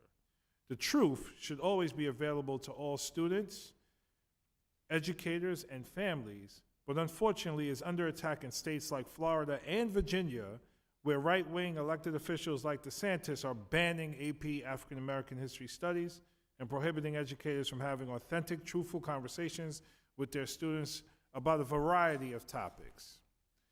The GOP movement to take away accurate, truthful, and holistic education in our schools is dangerous for children and for our democracy. If we don't have knowledge of each other's race, culture, background, and ethnicity, we will not have empathy in our society, and empathy is essential for a healthy democracy. We are a human race. What are we trying to do by taking away this knowledge from our school children and our school systems? Teaching Black history, AAPI history, Latinx history, LGBTQ history, and all history helps us to work together to create communities rooted in tolerance, justice, and love for humanity rather than fear and hate. Access to comprehensive history that includes Black history and all history is a source of freedom and power for all of us, and I know my Republican colleagues love freedom. But I love that. So, by protecting comprehensive education that is truthful and meets the needs of every student, we are protecting the freedom to learn and think critically about the world. What could be more central to public education and democracy than that? Thank you, Madam Chair, and I yield back. Gentleman yields back. Does anyone else seek to speak on the amendment? Madam Chair. Yep. Dr. Adams, you're recognized for 5 minutes. Thank you, Madam Chair. I move to strike the last word. I want to speak in favor of Representative Bowman's amendment. W.E.B. Du Bois famously said, education must not simply teach work, it must teach life. And our teachers have been hard at work teaching the important lessons that lead to well-rounded lives. History provides important context to help us understand our present realities. Further, showing students examples of our nation's historic thought leaders and positive change makers often inspires and motivates students to learn more. As a nation, we've made great progress in providing students with greater opportunities to learn more about the history of this country. Several of my colleagues rightly noted, this bill is duplicitous to current federal law and is an overreach into matters that we've historically left to states. Waging war on American history education will be harmful for all students and unnecessarily set students behind their global peers who will have the opportunity to learn more. This committee has important business to consider during this Congress, and it's unfortunate that we're using our first markup of this Congress to give a platform to the destruction rather than the improvement of our public education system. Our students, our teachers, and parents deserve better from their representatives. And with that, Madam Chair, I yield back. Thank you, Dr. Adams. Anyone else? I recognize myself for 5 minutes at the risk of being redundant. I want to state again, the General Education Provisions Act makes clear the federal government has no place in dictating curriculum, and these bills that are being offered now dictate curriculum. That's not what we are allowed to do. This amendment is duplicative of current law, and it's harmful to start listing specific things. We have a solid, time-tested prohibition in the law already, and I yield back. As there is no further debate on the amendment, the questions on the amendment, by the gentleman from New York. All in favor say aye. Aye. All opposed, no. No. Then the opinion of the chair, the noes have it, and the amendment is not agreed to. I would like to request a recorded vote. And the gentleman from New York has requested a recorded vote. Pursuant to the chair's previous announcement, this vote will be postponed.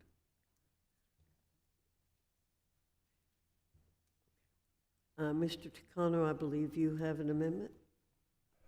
Yes, Madam Chair, I have an amendment at the desk. The clerk will report the amendment.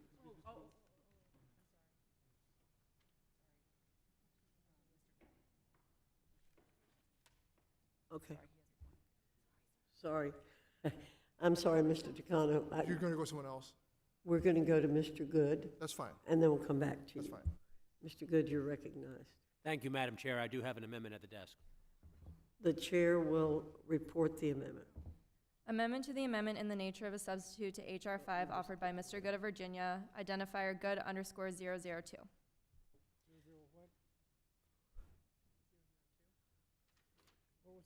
What was the designation? Good_002. Mr. Good, you're recognized for 5 minutes to explain your amendment. Thank you, Madam Chair. My amendment would simply clarify that the Biden administration and executive agencies cannot target parents for wanting to have a say in their child's education. It is truly unfortunate and just unimaginable just a couple of years ago that we would need an amendment such as this. But that was before the Biden-Garland regime. Back in 2021, unprecedented numbers of parents across Virginia, my home state, and across the country began rightfully standing up against radical policies flowing from the left and from the Biden administration and, frankly, in my home state in Virginia, from the Northam administration. Instead of listening to these concerned parents, most of whom were frustrated by the ongoing indoctrination and heavy hand of government coming down on their children, things like mask mandates, vaccine mandates, school closings, remote learning, CRT or other racist ideology, anti-American curriculum, inappropriately explicit materials, sexualization of children, transgender policies, and a general failure to focus on academic excellence. So the National School Board Association instead called on the Department of Justice to treat these outraged parents as, quote, domestic terrorists, unquote. Attorney General Merrick Garland responded by issuing a memorandum targeting these parents. A.G. Garland called the parents who are speaking up for their children a disturbing trend. And I was glad to see this Republican majority recently vote to establish a committee on the weaponization of government. This should not be necessary in these United States, but unfortunately it is. Because the federal government continues to increasingly encroach upon the personal lives of American citizens. From devaluing innocent human life to censoring conservatives on social media and now targeting parents as so-called domestic terrorists, the Biden administration has launched an all-out assault on the American citizen. In Virginia, we even had a former governor and then gubernatorial candidate explicitly state, "I don't think parents should be telling schools what they should teach." This shocking statement, for which he doubled down on, was simply admitting, accidentally I guess, what the left really believes: the state should have more control than parents in a child's life. The only disturbing trend here, to use Merrick Garland's words, is the ongoing efforts by the current administration to put our children at risk and silence the parents. My amendment fights against the Biden administration's attempts to push parents out of the way, and I urge my colleagues to support my amendment, and I yield back. Gentleman yields back. Does anyone wish to speak on the amendment? Mr. Scott, you're recognized for 5 minutes. Thank you, Madam Chair. I have an amendment to the amendment at the desk. 2D02.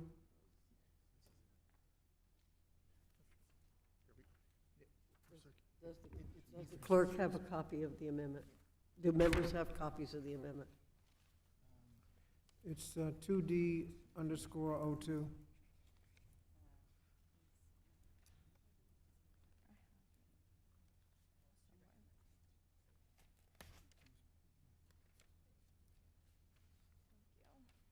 Could we make sure Mr. Good has a copy of the amendment? Since you're amending his Okay. amendment. Mr. Owens?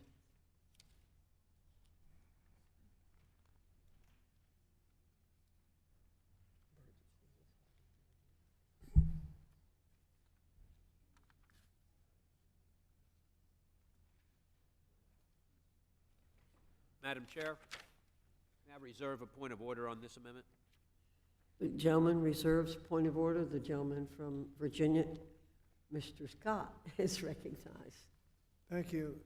Madam Chair, the underlying amendment says that educators, policymakers, elected officials, executive branch officials, and employees and other stakeholders should never seek to use law enforcement to criminalize the lawfully expressed concerns of parents about their children's education.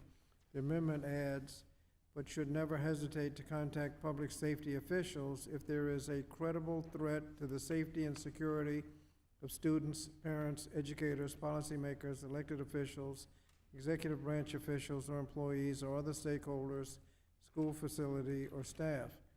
It just says that if people are expressing themselves in a way that creates a credible threat to safety and security, then public safety officials could be called.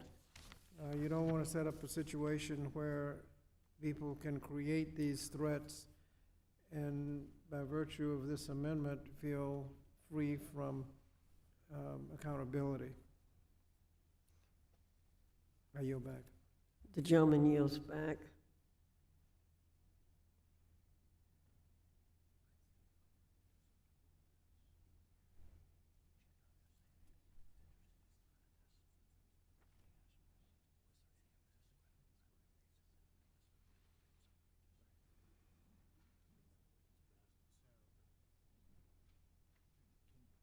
Mr. Good, you're recognized to speak on Mr. Scott's amendment to your amendment. Thank you, Madam Chair. Thank you, Ranking Member Scott, for your amendment. I actually agree with the amendment and don't have any problem with it, and in part because when Merrick Garland took, and these other federal officials took the action that we're referring to here, and it was asked, is there any credible threat that this was based upon? And of course, there was none. And so, certainly, if that was the case, that there was, we'd want the right officials to be contacted if there was a credible threat to the safety and security of the students, parents, educators, and so forth. So, I have no problem with the amendment. Mr. Good will accept your amendment, Mr. Scott. So is there further debate on Mr. Scott's amendment? Ms. Bonamici? Well, thank you, Madam Chair. I move to strike the last word. I certainly support Mr. Scott's amendment. However, because the other gentleman from Virginia who introduced the original amendment brought this up, I just want to note that the memo that my colleague is talking about that was addressed to the FBI director said, in recent months there has been a disturbing spike, not in parents speaking out, but a disturbing spike in harassment, intimidation, and threats of violence against school administrators, board members, teachers, and staff who participate in the vital work of running our nation's public schools. While spirited debate about policy matters is protected under our Constitution, that protection does not extend to threats of violence or effort to intimidate individuals based on their views. Threats against public servants are not only illegal, they run counter to our nation's core values. So I just want to clarify that that memo had to do with threats of violence, not an increase in people speaking out. I certainly support people speaking out if they do it lawfully and peacefully. So I just want to clarify that for the record. I do support Mr. Scott's amendment, though, to make that clear. Thank you, and I yield back. The gentlewoman yields back. Mr. Good, you have reserved a point of order. Would you like to insist on your point of order? Remove my point of order. The gentleman removes his point of order. There being no further debate, the question is on the, I'm sorry, Mr. Owens. Thank you, Madam Chair. I'd like to yield my time to Mr. Good. Thank you, Mr. Owen. I would just like to clarify, I'm well aware what the memo said, But then when it was challenged to say on what basis was that those assertions made in the memo and what credible threats were there wasn't any that was documented or demonstrated. So thank you very much. I yield back. Thank you. Mr. Owens yields back. The vote will be on accepting the amendment from Mr. Scott to the amendment by Mr. Good. All those in favor say aye. Aye. All those in favor, any opposed? All those in favor of accepting the amendment from Mr. Good as amended by Mr. Scott, please say aye. Aye. Any opposed? The amendment is adopted. In the opinion of the chair, the ayes have it. The amendment is agreed to.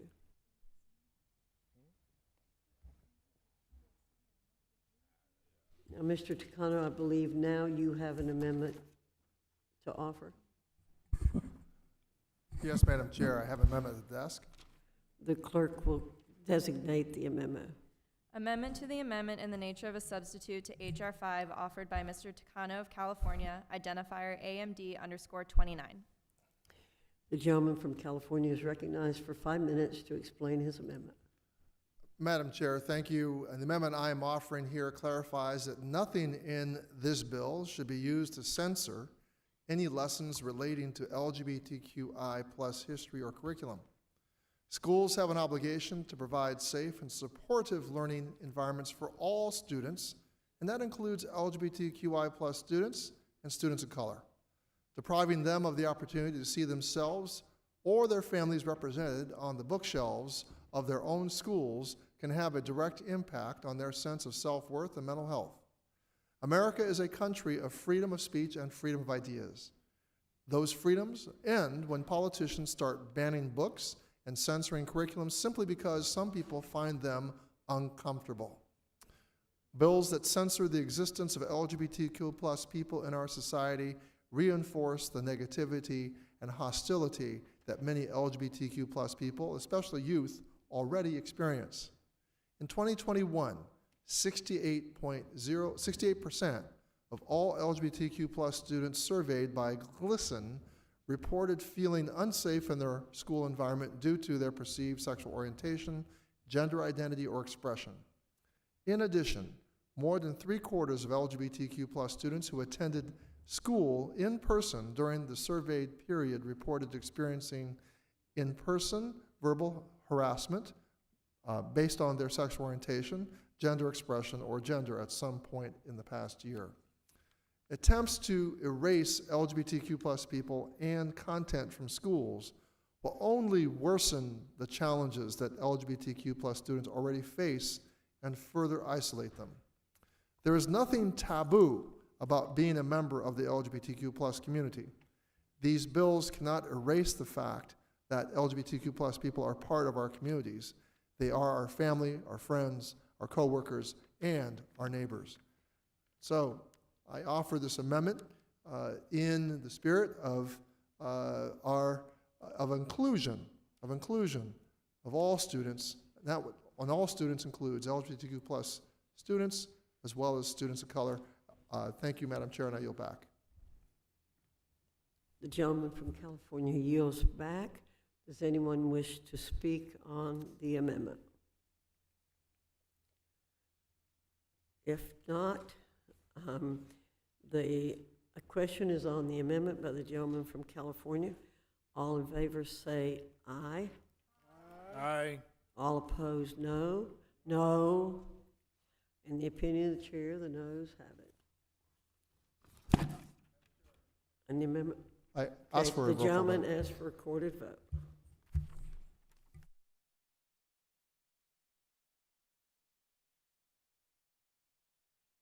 Ms. Bonamici, do I understand you have an amendment at the desk? I do, thank you, Madam Chair. I have an amendment at the desk. Clerk will report the amendment. Amendment to the amendment in the nature of a substitute to H.R. 5 offered by Ms. Bonamici of Oregon, identifier AMD_30. The gentlewoman from Oregon is recognized for 5 minutes to explain her amendment. Thank you, Madam Chair. And as we have been discussing during this markup, we are aware of the federal government's lack of authority to micromanage local curriculum decisions. That means that the federal government cannot impose requirements on what should be taught and how it should be taught. It also means the federal government cannot unilaterally ban or take steps to suggest banning certain curriculum from being taught in schools. In addition to leading to unrealistic requirements and constraints on local school districts' autonomy over curriculum and instruction, the Parents' Bill of Rights makes clear what should not be taught in schools. Some of my colleagues on the other side of the aisle are intent on whitewashing history and misrepresenting the ills of our past. If we pass this bill, we're doing a disservice to the ability of educators at all levels to address these issues and to help our country learn from its mistakes. By denying the ability of our students to learn about Black history, LGBTQI+ history, Latino history, Asian American history, women's history, and the history of other marginalized people, we're denying students the opportunity to receive a well-rounded and complete education. That's why I'm offering this amendment prohibiting anything in the Parents' Bill of Rights from being construed to ban the teaching of women's history. And I'm proud to stand alongside my colleagues, Rep. Grijalva, Bowman, and Takano, in upholding the autonomy of our school districts and educators to prepare our students for success in college and career. And I urge my colleagues to vote for this common sense amendment, and I yield back. The gentlewoman yields back. Does anyone wish to speak on the amendment? Once more, the General Education Provisions Act make clear that the federal government has no place in dictating curriculum. This amendment's duplicative of current law, as it was of the previous amendment, and it's harmful to start listing specific ways when we have a solid, time-tested prohibition in the law already. If there's no further debate on the amendment, the question is on the amendment by the gentlewoman from Oregon. All in favor say aye. Aye. All opposed, no. No. In the opinion of the chair, the noes have it, and the amendment is not agreed to. Does the gentlewoman request Madam a Chair, yes, I recorded would vote? like to ask for a recorded vote. Thank you. Roll call votes ordered pursuant to the chair's previous announcement. This vote will be postponed. Ms. Jayapal, do I understand you have an amendment at the desk? I do, Madam Chair. The clerk will report the amendment. Amendment to the amendment in the nature of a substitute to H.R. 5 offered by Ms. Jayapal of Washington, identifier AMD_27. Ms. Jayapal, you're recognized for 5 minutes to explain your amendment. Thank you, Madam Chair. I continue the chorus of concern that my colleagues have already started. This amendment is to ensure that nothing in this bill promotes or allows for the removal of the history and the contributions of Asian American, Native Hawaiian, and Pacific Islander communities to America and should not be controlled by Congress. Exclusion from history curriculum is actually a root cause of the erasure, hate, violence, and harassment against all these communities that have been named, including AAPI communities that persist nationwide. There are a record 22 million people in the United States who identify as Asian American Pacific Islander, and we are projected to be the country's largest immigrant group by the middle of the century. AAPIs are an important part of the American fabric, and many have long histories in the United States. And yet, unfortunately, some members of the Republican Party have no clue even what AAPI means. I'm stunned to say that just last week in the Judiciary Committee, I had to teach a Republican colleague this very basic thing. He did not know the acronym AAPI. So I reiterate, why should we trust that our colleagues across the aisle do not, in fact, intend to erase us from curriculum across the country? Congress has a responsibility to let educators simply educate. Teaching history that's inclusive of our nation's diverse communities prepares students to navigate our multiracial, multicultural world and let students see themselves, build bridges with one another, and recognize and resist stereotypes and divisions. Educators across the country may teach their students about a number of things I wonder if even all of my colleagues on this committee know about. the Chinese Exclusion Act, which Congress passed in 1882, banning Chinese laborers from immigrating to the United States for 10 years, but then extending and expanding that so that the Chinese Exclusion Act actually remained in place until 1943. They might also teach students about the 1875 Page Act that restricted immigration from Chinese women. There's also the 1923 Supreme Court decision in United States v. Bhagat Singh Thind that actually denaturalized South Asian Americans and then kept South Asians from becoming naturalized citizens until 1946.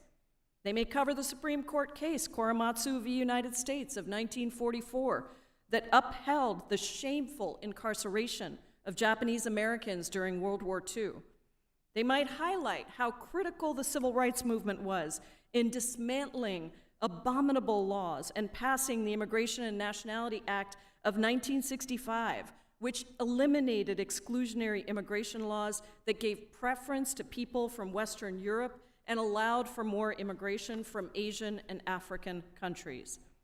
The Seattle Public Schools began offering a Filipino-American history course to high school students last year in my district. And some middle school teachers are embedding Filipino-American history into the social studies curricula that they teach. I am heartened by these efforts, and we should seek to support similar opportunities rather than passing legislation that could threaten them. The moments that I've mentioned and many others are vital to the fabric of American history. They help our students to feel seen, to learn about their communities, and to make connections with others.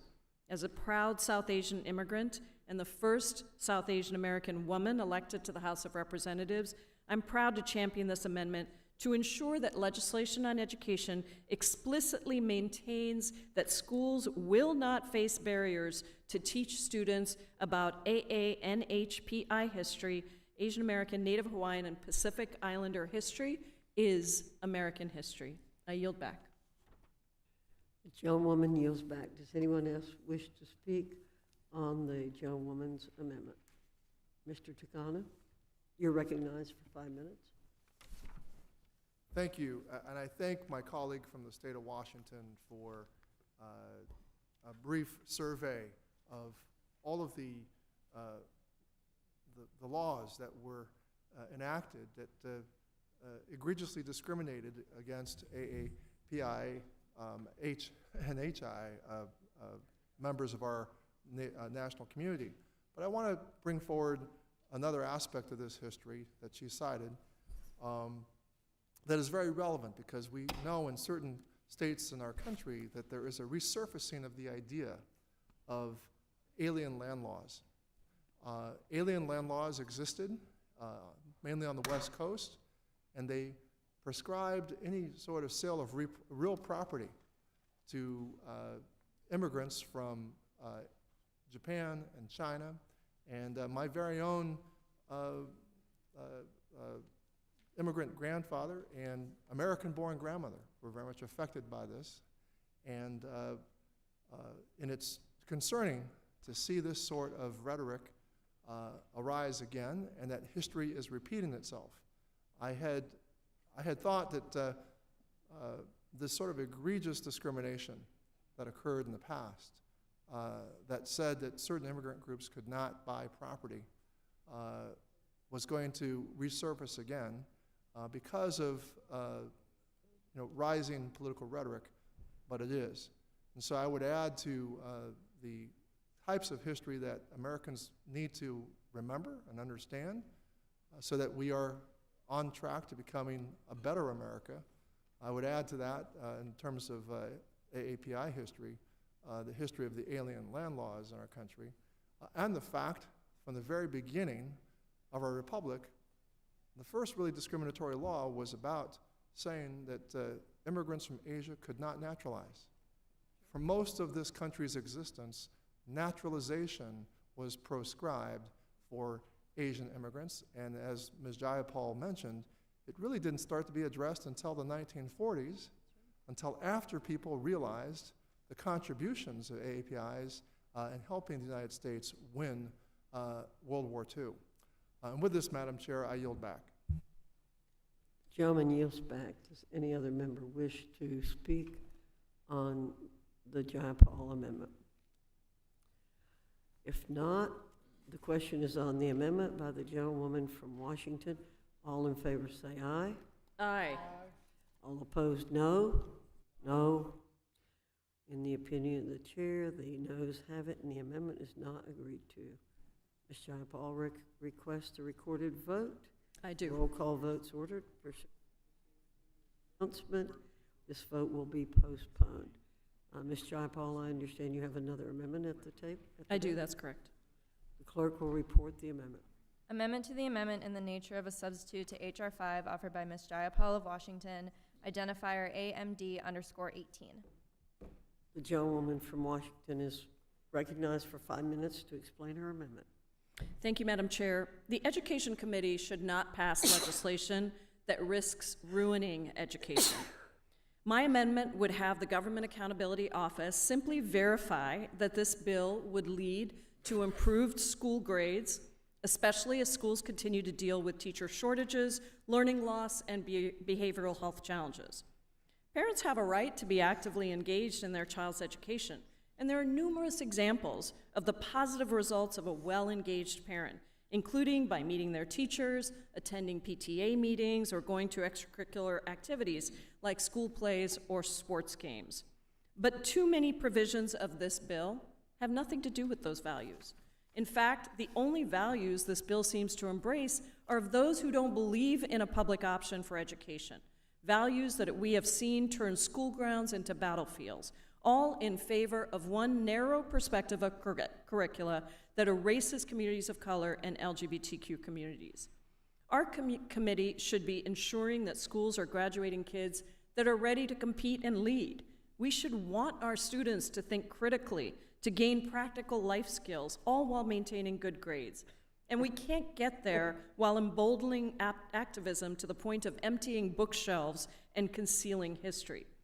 Given those risks to learning outcomes, I'm very concerned that we've had no hearings on this bill, and more specifically, no feedback from actual teachers.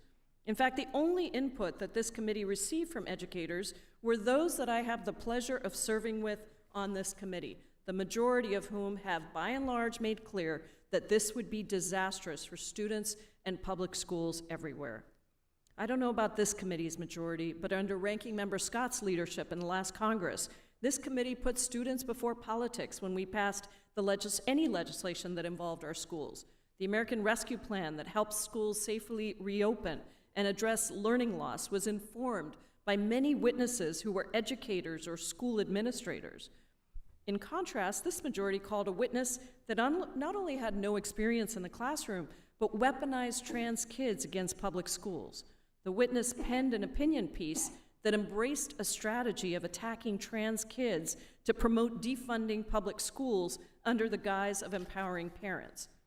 We've heard from the educators on our side of the aisle over and over again about all the reasons why this bill does nothing to actually ensure that our kids succeed. If my GOP colleagues feel so sure that this bill is a good idea, then you should have no problem with this amendment. What is very clear to me is that it is Democrats and not Republicans who are the party of freedom and family. Democrats believe in your freedom to not have your books banned, in your freedom to learn, or simply in your freedom to be who you are instead of stigmatizing kids for being different. And Democrats are the party of family and parents. Democrats believe in universal child care, universal pre-K, in paid leave and equal pay. We believe in all families, no matter what they look like. Congress has the constitutional authority to write laws. What a mockery and a betrayal of that sacred duty it would be to do so without the facts. I urge my colleagues to support this simple amendment so that we will know whether students will have better learning outcomes before this bill gets signed into law. I yield back. The gentlewoman yields back. Does anyone wish to speak on this amendment? I yield myself 5 minutes.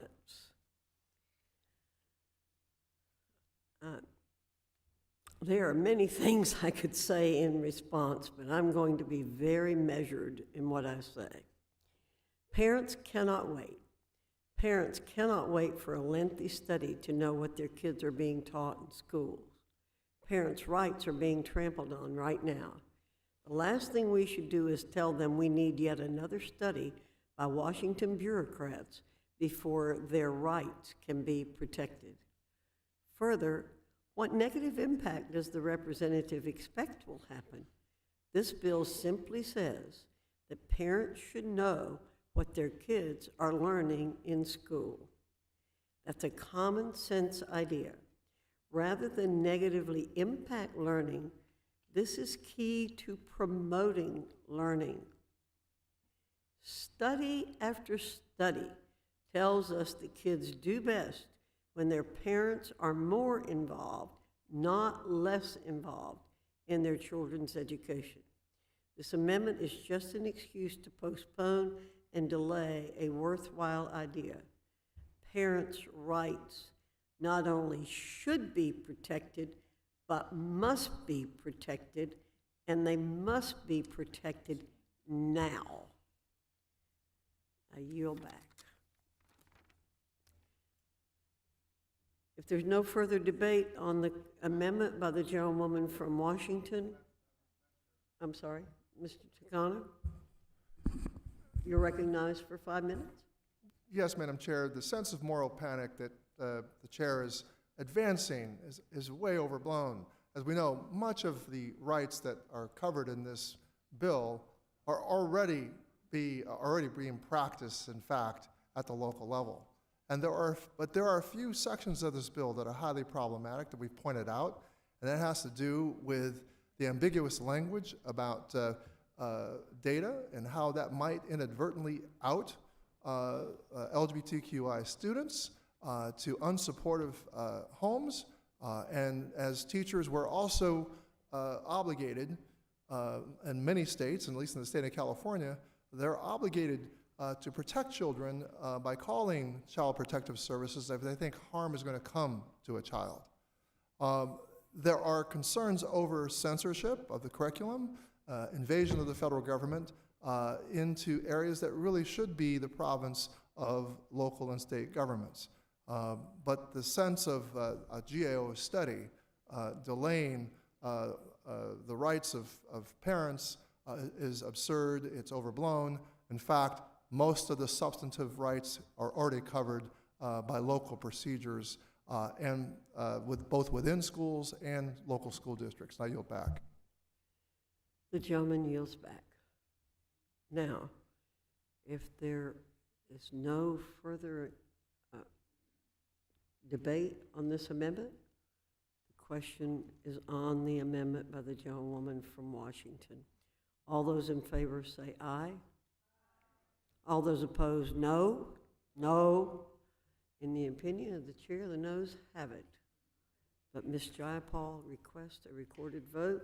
Pursuant to the chair's previous announcement, this vote will be postponed. Mr. Burleson, I believe you have an amendment at the desk? Thank you, Madam Chairwoman. I have an amendment. It ends in 08 at the desk. The clerk will report the amendment. Amendment to the amendment in the nature of a substitute to H.R. 5 offered by Mr. Burleson of Missouri, identifier BURLIS_008. The gentleman from Missouri is recognized for 5 minutes to explain his amendment. Thank you, Madam Chairwoman. Thank you again for being able to offer this amendment. This amendment would add professional development materials to the list of items that parents have a right to review. Parents have a right to know what's being taught in schools, and this includes the training materials, often which contain sometimes the most controversial subjects. And throughout the last few years, we've seen subjects as controversial as critical race theory, gender ideology, and other woke disciplines being pushed on to teachers who are to teach the children.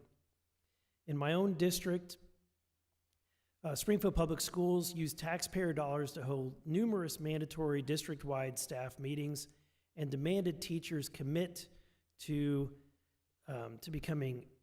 equity, to filling out oppression matrices, and the like. When asked by the community for access to the material, The material was not made available to anyone in the public. When sunshine requests were made by both the legislature and/or the press, the response was that it would require a $179,000 bill price tag to be paid before the material would be released to the parents who are the taxpayers of this community. The left maintains that our schools don't utilize this kind of training or these materials. This, of course, if they're trying to hide it, is a lie. And we know it's a lie because in my district and others like it around the country, brave parents stood up to gain access to this information. Our teachers are being trained to produce radical ideology, and our parents deserve, especially if they're paying taxes, they deserve to know what they're paying for. And so my amendment adds this important piece of legislation by protecting the rights of parents to view the professional development materials that are used to teach the teachers and ultimately teach our children. And I urge my colleagues to vote for this amendment, and I yield back. The gentleman yields back. Does anyone wish to speak on the amendment from Mr. Burleson? If not, the question is on. Ms. Hayes, you're recognized for 5 minutes. Well, I don't need the whole 5 minute. I move to strike the last word and just want to reiterate before the members of this committee and anyone who's still left watching this that there is a difference between the teaching of critical race theory and equity. They are not one and the same. And there is no public school district of elementary and secondary education that teaches critical race theory. It is a graduate level course taught to law school students. It is not taught to teachers, taught by teachers. All of my formal training was in teacher preparation programs. My graduate degree, my undergraduate degree, my administrative leadership degree, all in education. Taught in a public school for 15 years, before school, after school programs, and summer programs. Went on to be the Connecticut Teacher of the Year, National Teacher of the Year, and I have never had one class, one professional development training on critical race theory. There is a difference between equity and making sure that we are giving all children what they need in order to be successful. That is not critical race theory, even when one of the defining characteristics is race. So I just want to make sure that we understand the difference between those two things. They are not one and the same. And all of our children do better when our teachers, our schools, and our communities are trying to be more equitable. All of our children benefit, all of our families benefit, the entire community benefits. So thank you, Madam Chair. I appreciate just another opportunity to help educate my colleagues on this very important issue. I yield back. The gentlewoman yields back. The gentleman from Utah, Mr. Owens, is recognized for 5 minutes. I just want to make a real quick comment, because we've heard about this lack of critical race theory being taught in our pre-K to 12. It's real simple. If that's the case, then there should be no objection to disbanding or making sure this does not happen. I agree. If that's the case, it's not being taught, then let's just make sure it can never be taught, and I think we'll all be on the same page. Thank you. I'll yield back. Would the gentleman yield? Yes. I just want to make sure, because I keep hearing my words characterized as you heard what she said. Everyone in this room heard what I said, and that is not what I said, that I want to ban things or not include parents. So I would just hope that the people in this gallery translate for themselves what it is that I just said. And what I was saying with that is that there is a difference between those two things. Thank you. I yield back. And I will agree that if it's not being taught, you should have no fear of us making sure that it's not being taught. We can make sure that there's no question about that issue. If everybody agrees that critical race theory should not be taught to our pre-K through 12. So, thank you. I yield back. The gentleman yields back. The gentlewoman from Oregon is recognized for 5 minutes. Thank you very much, Madam Chair. And I'm trying to understand this amendment.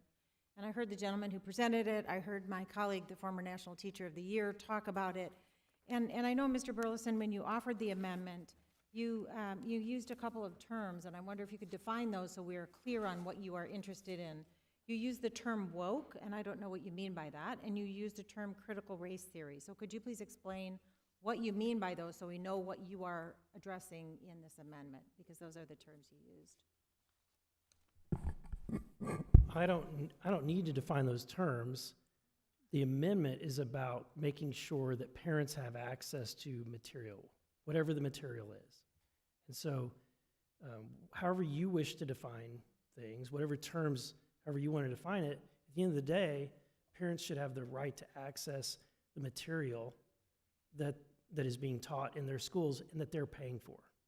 Well, reclaiming my time, and with all due respect, it's your amendment, and we're trying to figure out what you're after with this amendment. Professional development runs a whole range of fields, and if we want to understand what it is that you're interested in, so I'm very interested and I think, Madam Chair, it's only fair that if those terms are going to be used, that they be defined, because obviously they mean different things to different people. I oppose the amendment, and I yield back.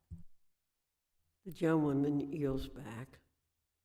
Mr. Takano is recognized for 5 minutes. It would be helpful to understand what the gentleman did mean by the term woke, because he uses it in his arguments, and what he knows about critical race theory, because they were invoked in the argument for why his amendment should be advocated. I will yield for an answer. Take it to mean the gentleman does not even know what he means by woke, and he doesn't even know what critical race theory is. Would I yield Mr. back. Takano yield to me? I'll yield to Madam Chair. Mr. Takano, I used to be on a school board for 12 years, and I saw a lot of time being spent by teachers in what was known as professional development. And there's a wide range of activities that are provided for teachers, some of which I think, some of which teachers have told me have been helpful, most of which have not Madam been Chair, very. reclaiming my time. My question was whether the gentleman understood the word woke, what he meant by the word woke, and what he meant by critical race theory. I submit, I will yield to you if you can tell me what the gentleman might have meant by woke or critical race theory. Otherwise, I'll reclaim my time. I wasn't trying to answer for the gentleman. I was trying to amplify what the gentlewoman from Oregon was asking earlier. All right, well, thank you. I think it's been amply shown that the majority is, members who've advanced an amendment about teacher training and the right of parents to understand what's in that teacher training, and invoked arguments about wokeness and critical race theory that I'm unclear as to how his comments and his arguments relate to the content of his amendment, and I yield back. The gentleman yields back. There being no further debate on the amendment, the question is on the amendment by the gentleman from the state of Missouri. All in favor say aye. Aye. All opposed? No. The ayes have it. In the opinion of the chair, the ayes have it, and the amendment is agreed to.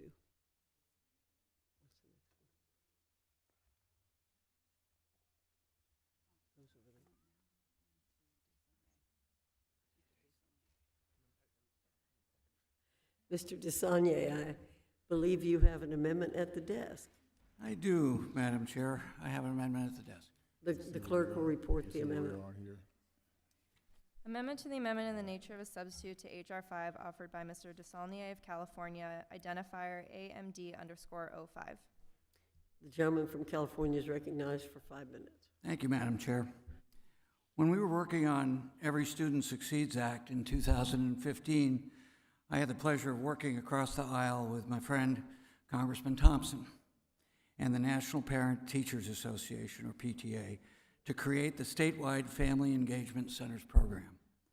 Since the creation of the program, the Family Engagement Centers have enjoyed continued funding and great success. This amendment is very simple.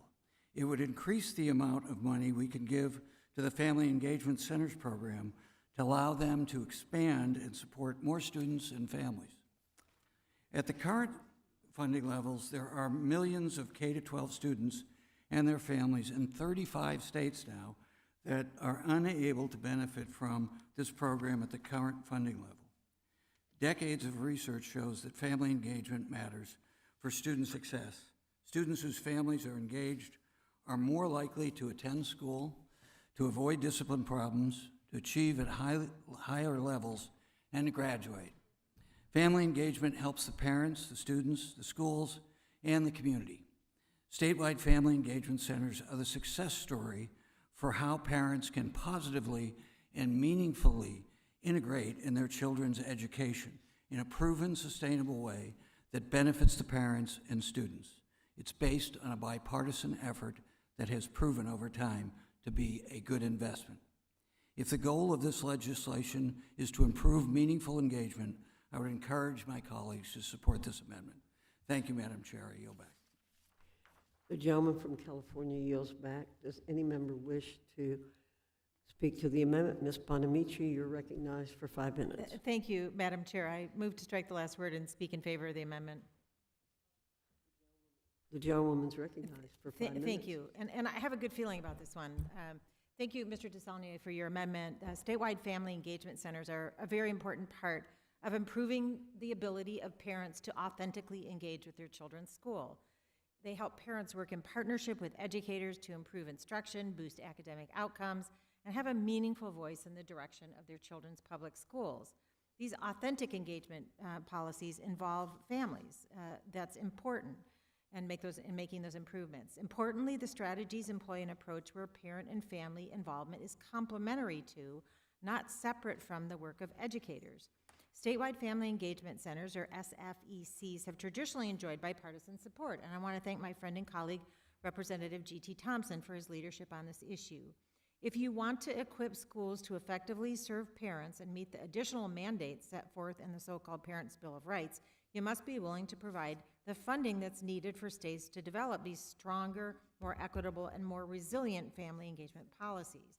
In the district I'm honored to represent, Portland Public Schools creates multilingual tools and supports for families. They have district-wide family engagement specialists to work on culturally responsive family engagement policies. Now, this results, for example, in parents who don't speak English or for whom English is a second language feeling more valued, appreciated, and empowered. And I tell you, colleagues, oftentimes during my years of advocacy on behalf of public education, I heard from parents who couldn't make it to school because they didn't have childcare for younger kids, or they had to work another shift, or they didn't speak English and they didn't understand the material. So this type of work really makes a difference. It's supported by SFECs across the country. So I'm proud to support this amendment. I urge all of my colleagues on both sides of the aisle to join me in recognizing the importance of increasing funding for SFECs and improving the quality and frequency of parental involvement in our schools. This, Madam Chair, will really make a difference, and I yield back the balance of my time. Chairwoman yields back. Does anyone wish to speak on the amendment from the gentleman from California? If not, I recognize myself for 5 minutes. I certainly appreciate my friend's desire to help families, but unfortunately his amendment is a tired old Democrat idea. Just throw more money at the problem and hope for the best. By the way, this throwing money at it is $60 million for each of the fiscal years, 2024 through 2029, and we have a $31 trillion deficit right now. But that is not the way for us to be going. That's not good enough when we're talking about hard-earned taxpayer dollars. If the representative is really concerned about helping families, one of the best things he could do is support the underlying bill, along with cutting spending that we are taking from hardworking taxpayers and reduce inflation, which is hurting so many families, in fact, all families. As we've shown a number of times throughout this hearing, parental rights are under attack.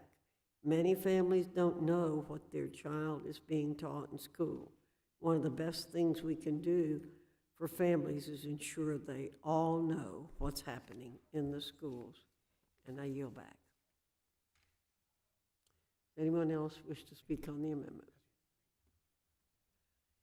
If not, the question's on the amendment by the gentleman from California. All in favor say aye. Aye. All opposed, no? No. In the opinion of the chair, the noes have it, and the amendment is not agreed to. The gentleman from California asked for a recorded vote. Pursuant to the chair's previous announcement, this vote will be postponed.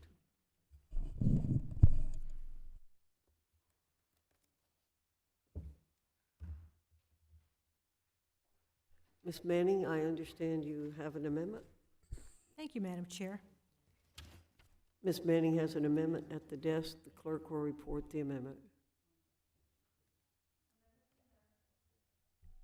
Amendment to the amendment in the nature of substitute offered by Ms. Manning of North Carolina. Identifier 15? 15. Yes, AMD_15. The gentlewoman from North Carolina is recognized for 5 minutes. Thank you, Madam Chair. Madam Chair, all of us here can agree that we want the best possible education for all of our children. They are our legacy, they are our future citizens and leaders, they are our greatest asset as a nation. I hope we can all also agree that in order to give our students the best possible education, we must work with parents, with teachers, and school administrators to encourage, support, and uplift them. We want parents to attend parent-teacher conferences, school open houses, sporting events, school plays, and concerts and PTA meetings. We should support our students and our parents, and we should make sure our students have the tools and resources to succeed in school, to learn to read competently, to understand history, math, science, social studies, to become critical thinkers and problem solvers, so they can become productive and fulfilled members of society.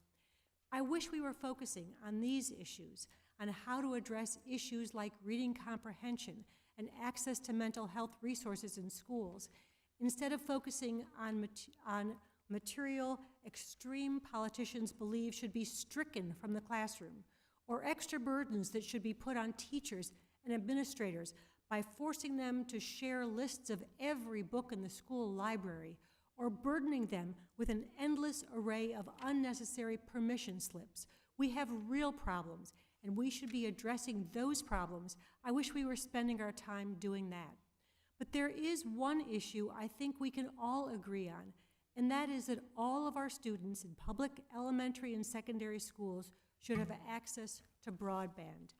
The lack of access to broadband is a real and critical challenge facing many American students today.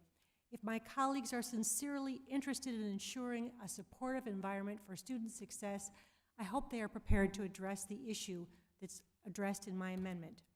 In 2019, only 76% of students living in rural areas had broadband internet access at home.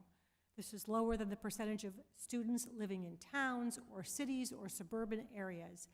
Distance learning during the pandemic highlighted these differences as some students in rural areas struggled to access remote lessons from home, not to mention students who may have had broadband access, but their internet is so slow that they could not stream videos or video conferences with classmates. I represent 2 rural counties, Rockingham and Caswell counties. And while we're making major strides to expand rural broadband access, it's critical that the federal government tie this issue to education, because it is an education issue. And we need to emphasize our belief that every student should have reliable internet access. I also have students across Guilford County who don't have access to the internet because of the high cost of access. I hope that my colleagues on both sides of the aisle will support the view that all students should have broadband access as part of their education. I urge everyone to vote yes on my amendment, and I yield back. The gentlewoman yields back. Is there anyone who wishes to speak on this amendment? Yes, Madam Chair. I yield myself 5 minutes. Ms. Manning, we are ready to accept your amendment. And we all agree that all schools should have access to broadband. And I'm sorry it hasn't happened years ago after the trillions of dollars we have expended for this. But we will accept your amendment. Do you still wish to speak?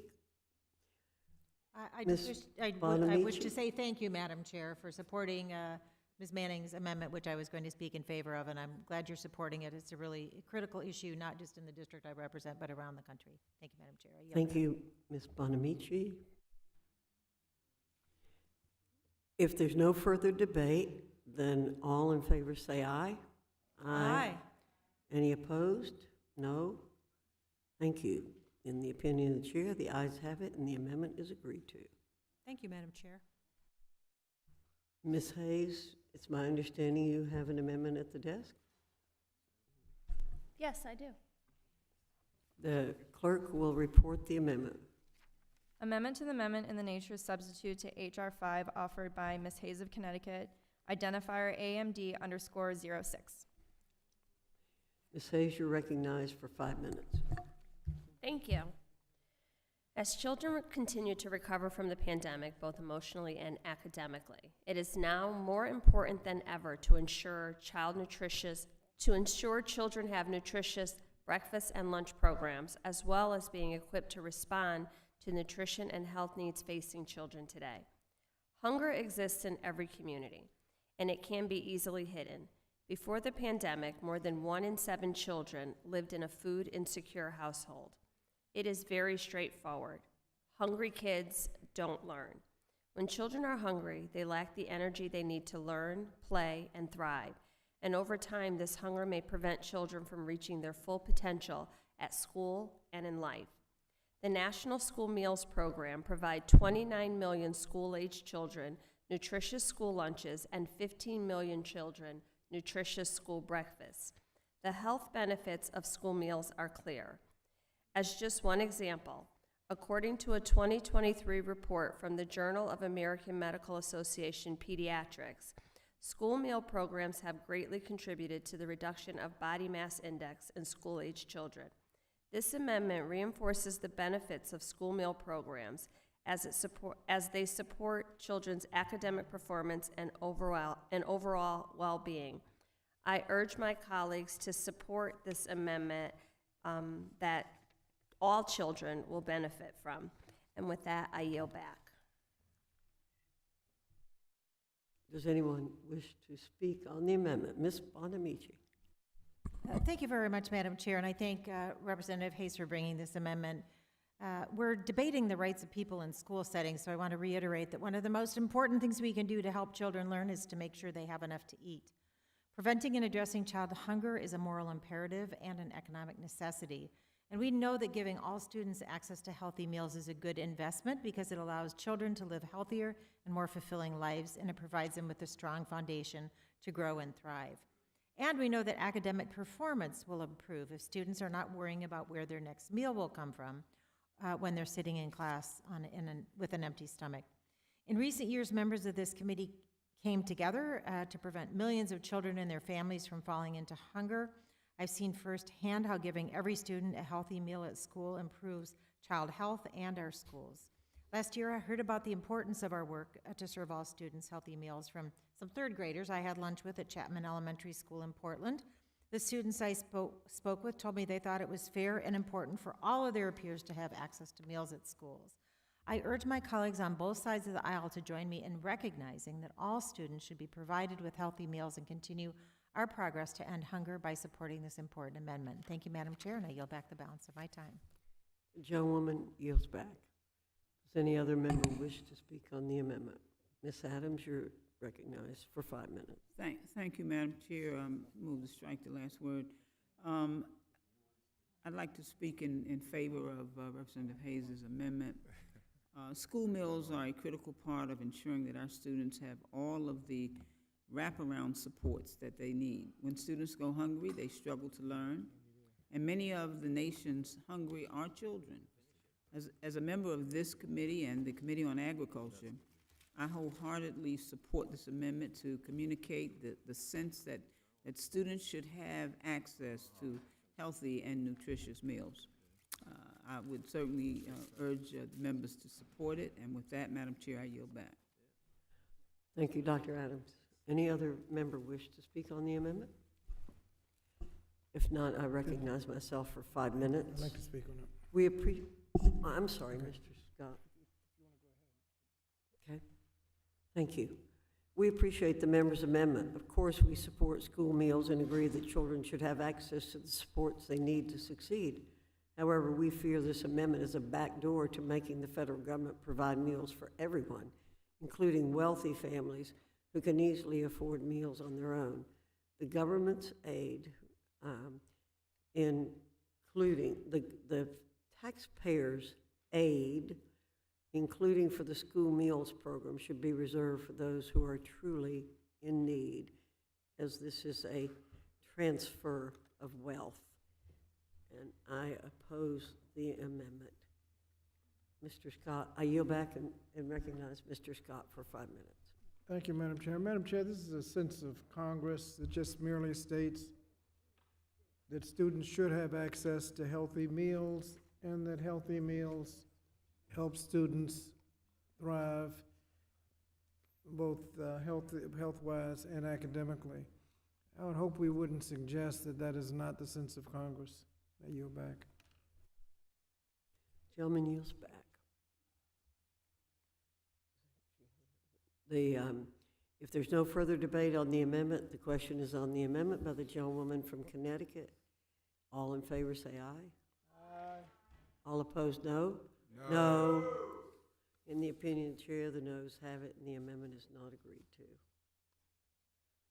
Is there another? Ask for a recorded vote. Ms. Hayes request a recorded vote pursuant to the chair's previous announcement. This vote will be postponed.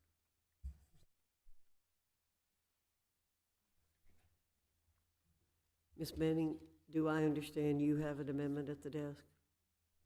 Yes, Madam Chair. The clerk will report the amendment. Amendment to the amendment in the nature of a substitute to H.R. 5 offered by Ms. Manning of North Carolina, identifier MANNIN_009. Ms. Manning, you're recognized for 5 minutes to explain your amendment. Thank you, Madam Chair. We have in this country a rise in anti-Semitism and violence against Jews and the Jewish community. We also have a shocking lack of knowledge about the Holocaust and 2,000 years of anti-Jewish conspiracy theories and scapegoating of Jews that led to the Holocaust.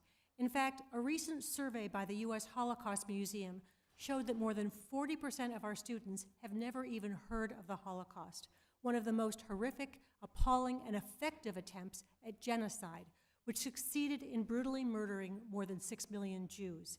And we know that what starts with discrimination against Jews never ends there.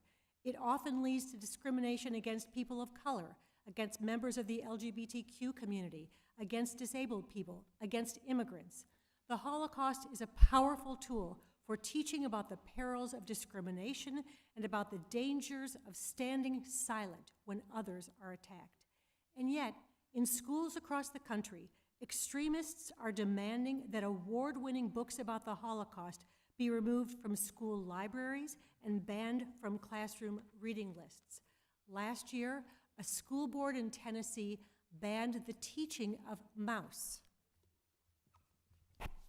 This book here, a Pulitzer Prize-winning novel, a graphic novel, that teaches about the atrocities of the Holocaust for 8th grade students. Last year, a Texas school district banned The Diary of Anne Frank. Both of these books are important texts used to teach the Holocaust to children. These books are banned because of objections about coarse language and obscenities.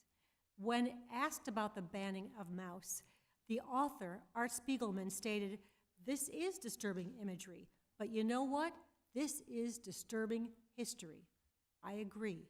By banning these books, school districts are depriving students of Holocaust education. I would hope this is alarming to all of my colleagues in this room. The steep rise in anti-Semitism in our country and around the world is once again endangering Jewish communities.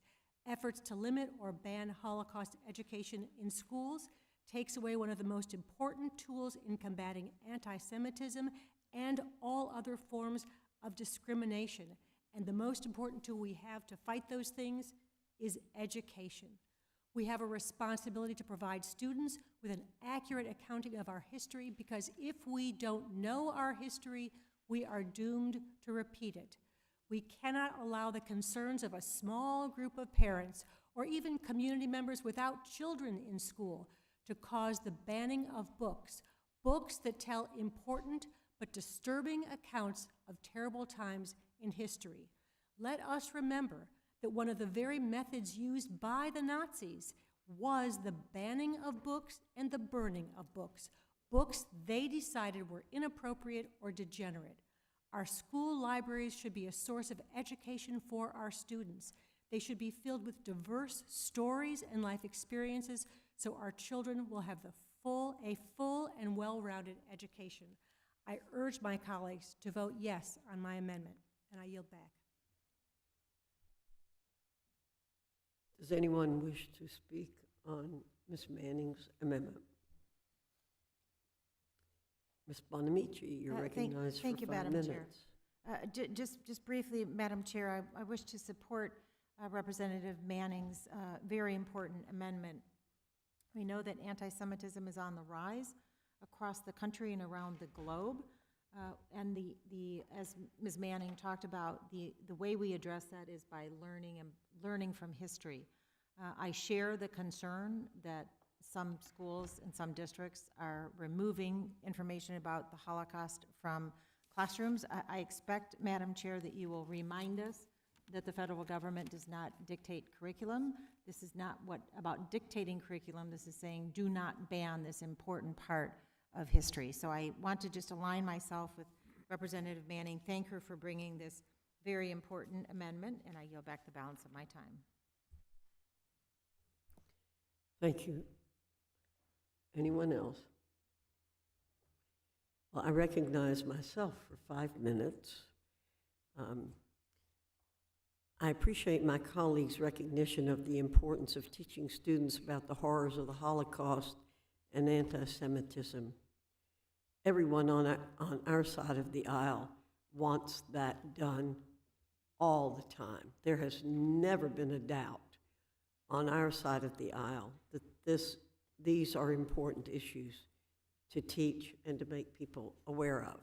However, this amendment is built upon the false premise that the bill before us would ban books.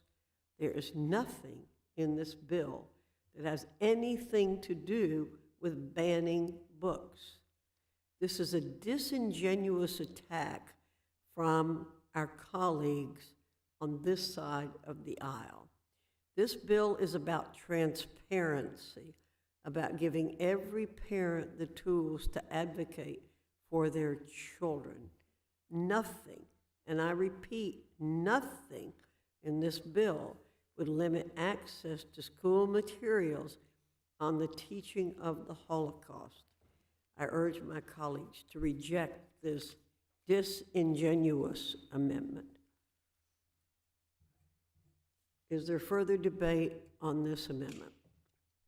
If not, Dr. Adams, you're Thank you. recognized for 5 minutes. Yes, I'd like to strike the last word. I simply want to go on record supporting Ms. Manning's amendment. I think it's needed. I had the opportunity to travel to Israel actually twice, and I've had a chance to visit the Holocaust Museum. I think it is an opportunity as we teach our children that this is not only substantive, but it's really important for them to know. We learn about ourselves by learning about others, and so I certainly appreciate this amendment coming forward, and I support it and would encourage my colleagues to do the same. The gentlewoman yields back. Mr. Takano, you're recognized for 5 minutes. Madam Chair, I also stand in solidarity with the sentiments expressed by the amendment offered by Ms. Manning, by Ms. Manning. We certainly have not seen the complete extirpation of anti-Semitism in this country, anti-Semitic ideologies, and in fact, we've seen a disturbing rise in them, and it's important that our school curriculum embrace the teaching about anti-Semitism, the terrible cost, and the absolute horror of anti-Semitism. And while there's nothing specific in this legislation that calls for the banning of books, I would argue that this bill is a dog whistle to many of the extremist MAGA movements across this country, which have prevailed upon school boards and which have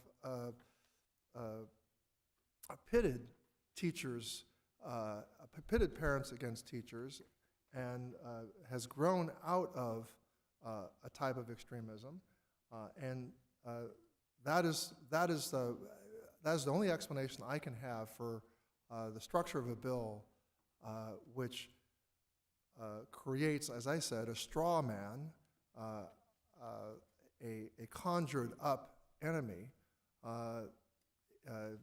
that does not exist, and that's why we have a bill full of rights asserted for parents in federal law, where most of these rights are already accounted for, and in fact already being accounted for by processes and procedures in local school boards and states. But let me get back to the main point, that I support a curriculum and making sure that nothing in this bill is construed as to censoring curriculum or censoring materials that teach about the horrors of anti-Semitism. I'm going to yield back. Gentleman yields back. Mr. Scott, you're recognized for 5 minutes. Yes, Madam Chair. If there's anything we need to learn about to prevent history from repeating itself, it's contained in this amendment, and I would hope we'd approve it. And does the gentlelady from North Carolina seek more time? Do you yield to the gentlelady from North Carolina? Thank you, Mr. Ranking Member. I would just like to point out that while the bill does not specifically allow for the banning of books, it does spend a great amount of time talking about the rights of parents and community members to know every single book in a school's library. It would impose a burden on schools to compile a list of every single book in a school's library. It allows parents and community members to review all of the materials in the library, to read those books, to inspect those books, and to address the school board of local education agencies. I have to wonder, what is the purpose of all the time and effort that is devoted to making sure that community members can see the full list of books in the library, can have access to reading those materials, if there's not an underlying agenda to enable parents or community members to go to their school boards and to try to do exactly what has been done in some of these states I mentioned, and that is ban certain books. And so my amendment would strengthen the bill by ensuring that the bill cannot be used to allow for the banning of books, particularly books on the Holocaust. I thank you, and I yield back. Does the gentleman yield back? Gentleman yields back. Anyone else? As there seems to be no further debate on this amendment, the question's on the amendment by the gentlewoman from North Carolina. All in favor say aye. Aye. All opposed, no. No. In the opinion of the chair, the noes have it. Madam and the Speaker, amendment is not agreed to. I seek a recorded vote. Ms. A recorded vote has been asked. A roll call vote is ordered pursuant to the chair's previous announcement. This vote will be postponed. Mr. Williams, I believe you have an amendment at the desk. Madam Chairman, I have an amendment at the desk. The clerk will report the amendment. Amendment to the amendment in the nature of a substitute to H.R. 5 offered by Mr. Williams of New York, identifier AMD_04. The gentleman from New York is recognized for 5 minutes to explain his amendment. Madam Chairman, I think we can do better. In fact, with the rise of anti-Semitism in this country, we must do better. Every student, from elementary school to secondary school, should have the opportunity to learn the history of the Holocaust and anti-Semitism. In my own family, where we homeschooled our children, we taught about the Holocaust. In fact, we had the opportunity with my business to be in Paris, and our children were with us, and we made a point to go to the Shoah Museum, making a special effort to walk across Paris to get to this museum so that we could show them firsthand the horrors of the Holocaust and the effects of anti-Semitism. The reason that's important is that education is the best defense we have against these horrors and repeating these horrors. In fact, I'm proud to say that our son, while studying at a college program in France, when he learned that a dozen of his classmates wanted to go visit Poland, he insisted that they go visit Auschwitz. In fact, none of the other students wanted to go visit Auschwitz. It was not on their list, but he insisted, and they went. And there's a dozen American students who never would have really experienced the horrors of the Holocaust had we not included that in the curriculum for our children. So, Madam Chairwoman, my amendment simply expresses the sense of Congress that all public elementary school and secondary school students should have opportunities to learn the history of the Holocaust and anti-Semitism. We've seen a rise in anti-Semitism across this country, and I believe now it is more important than ever that this current generation of students learns the truth. And I urge my colleagues to support this amendment. Madam Chairman, I yield back. The gentleman yields back. Does anyone wish to speak? Ms. Hayes, you're recognized for 5 minutes. Thank you, Madam Chair. I'm going to strike the last word, and I just want to thank the gentleman for his comments and say that I absolutely agree with everything you just said, and I understand the importance of exposing children to history that they otherwise would not have been exposed to in order to promote a deeper understanding of different experiences, different peoples, different cultures. So you are absolutely right. As a history teacher, I support everything you just said.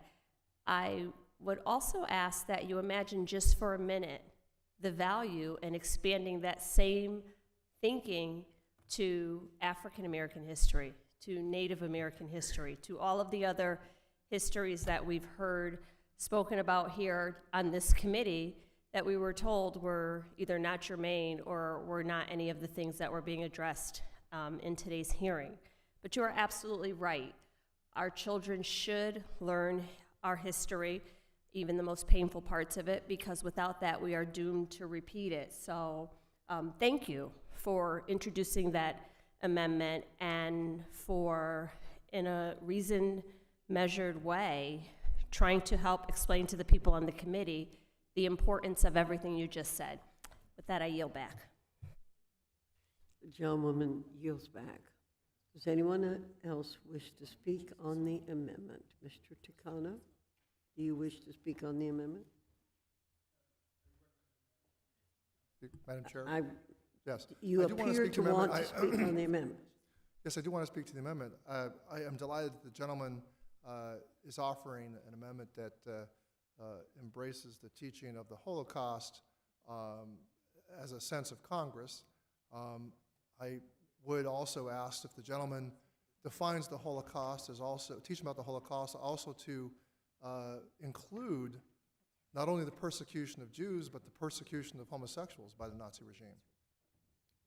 Does the gentleman include in the definition of the Holocaust, in his sense of Congress, for the sense of Congress, does he include the teaching about the targeting of homosexuals, gypsies, and other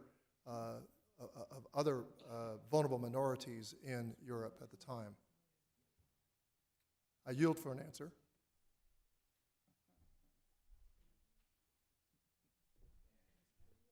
Certainly.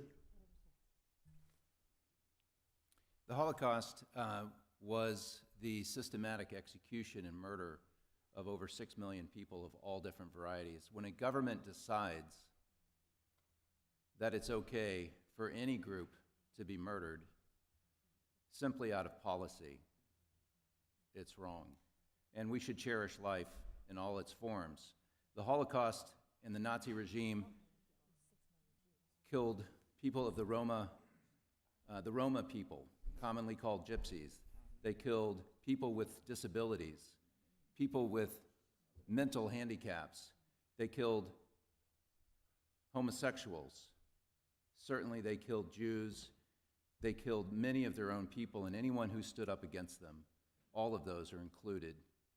And I think when a society embraces eugenics, that they get to decide who lives and who dies, I believe that's wrong. I reclaim my time, I thank the gentleman for his expansive and inclusive understanding of the Holocaust.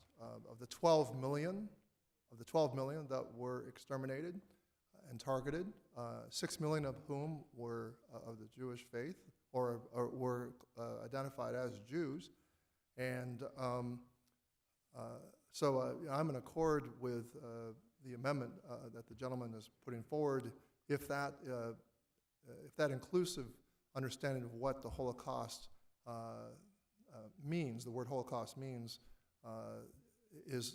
and I thank the gentleman. But I would offer also another suggestion, where the gentleman might be open to including language that would, so not only the Holocaust, so I agree, the teaching of the Holocaust and its consequences are essential. But what about curricula, supporting curricula that would teach young people not only about the Holocaust, but of the harmful effects of slavery, of racism, of discrimination against LGBTQ individuals, that we need to understand more about Native American history, that we need to understand about the ways in which Latinos have been treated, and the ways in which women in our country faced discrimination through history, Asian Pacific Americans, all these amendments that we sought to offer to clarify that nothing could be construed in this legislation to inhibit curricula or censor curricula that address these issues or books. So I would ask the gentleman if he would be open to expanding the sense of Congress to go beyond the teaching about the lessons of the Holocaust. I believe that legislation is best when it's narrow, defined, and definitive. And the Holocaust is inextricably linked to the Nazi regime, inextricably linked to the late 1930s through 1945. And even in the definition in Webster, which I just referred, I will stay with the term Holocaust, which talks about the groups that were mentioned that we discussed previously in the context of that time frame and the Nazi regime. And I believe that's the point. Reclaiming my time, I'm sorry that the gentleman would not accept a more expansive view, but I would hope that within the narrow definition of the Holocaust, that he would also consider the teaching of American extremism before World War II and during World War II, which was very much sympathetic to the Hitler government, and the ways in which members of Congress at the time were involved in spreading Nazi propaganda using the franking privilege. Would the gentleman consider that part of teaching about the Holocaust?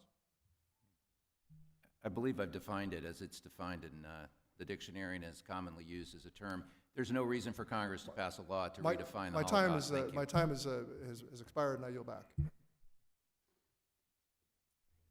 Does anyone else wish to speak on the amendment? Mr. Scott, you're recognized for 5 minutes. Thank you, Madam Chair. I'm intrigued by the amendment. I certainly support the intent, but I'm intrigued about the idea that we would show the sense of Congress what ought to be in the curriculum. The chair has said many times that this is something we shouldn't do, but let's do it. Thank you, Mr. Scott. Mr. Kiley, you're recognized for 5 minutes. Thank you, Mr. Williams, for offering this amendment. I think it's very important, and I think that what some of the comments on the other side of the dais overlook is that unfortunately in this country, we have had far too much in the way of anti-Semitism coming from the education establishment itself. So in California, a few years ago, the legislature passed a bill saying we want to teach ethnic studies and make it a graduation requirement. And so in order to come up with the curriculum for this, they had the Department of Education pull together a group of professors to write the model ethnic studies curriculum. And what they came up with and released to the public to be taught to every high school student in California was a blatantly anti-Semitic document. And you don't need to take my word for that.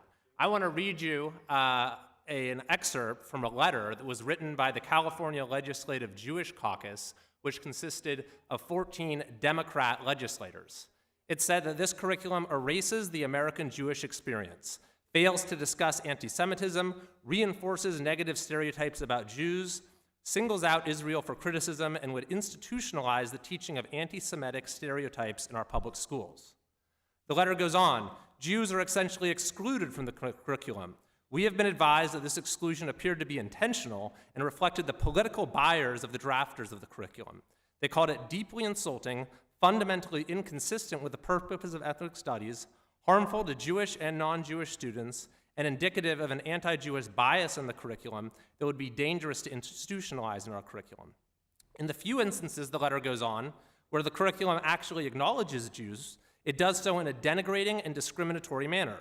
For example, the curriculum recommends song lyrics that inappropriately delve into the Israeli-Palestinian conflict with a strong bias and little nuance, and asserts that Israelis, quote, use the press so they can manufacture, a classic anti-Semitic trope about Jewish control of the media. The letter, again, by these 14 Democratic legislators, says it is difficult to fathom why the state of California would want to actively promote a narrative about Jews that echoes the propaganda of the Nazi regime. The anti-Jewish bias of the curriculum is further reflected in its not-so-subtle promotion of the boycott, divestment, and sanctions movement. They said it singles out Israel, the world's only Jewish state, for special critique and condemnation that is both out of context and factually inaccurate. They called it directly contrary to established California policy and law, and raises further questions about the drafters' anti-Jewish bias and effort to institutionalize the teaching of their own narrow political ideology. Again, this is a letter from 14 Democrat members of the California legislature about something that the state of California's own working group proposed to teach students in our classrooms. Even the governor of California, Gavin Newsom, came out and said it was offensive in so many ways, and it had to be withdrawn. And so I do think that my friend, Mr. Williams, has put his finger on a particular issue that it is worthy of the sense of Congress to specifically address. And while there might be other areas where the sentiment of Congress would be appropriately expressed as well, I think that it is perfectly reasonable and appropriate that this amendment be adopted in its own right. Thank you, and I yield back. The gentleman from California yields back. Does anyone else wish to speak on this amendment? Ms. Manning, you're recognized. Thank you, for 5 Madam Chair. minutes. I appreciate the amendment offered by the gentleman from New York, but I'd like to associate myself with the remarks of Mr. Takano and the remarks of Ms. Hayes. We have terrible divisions in this country.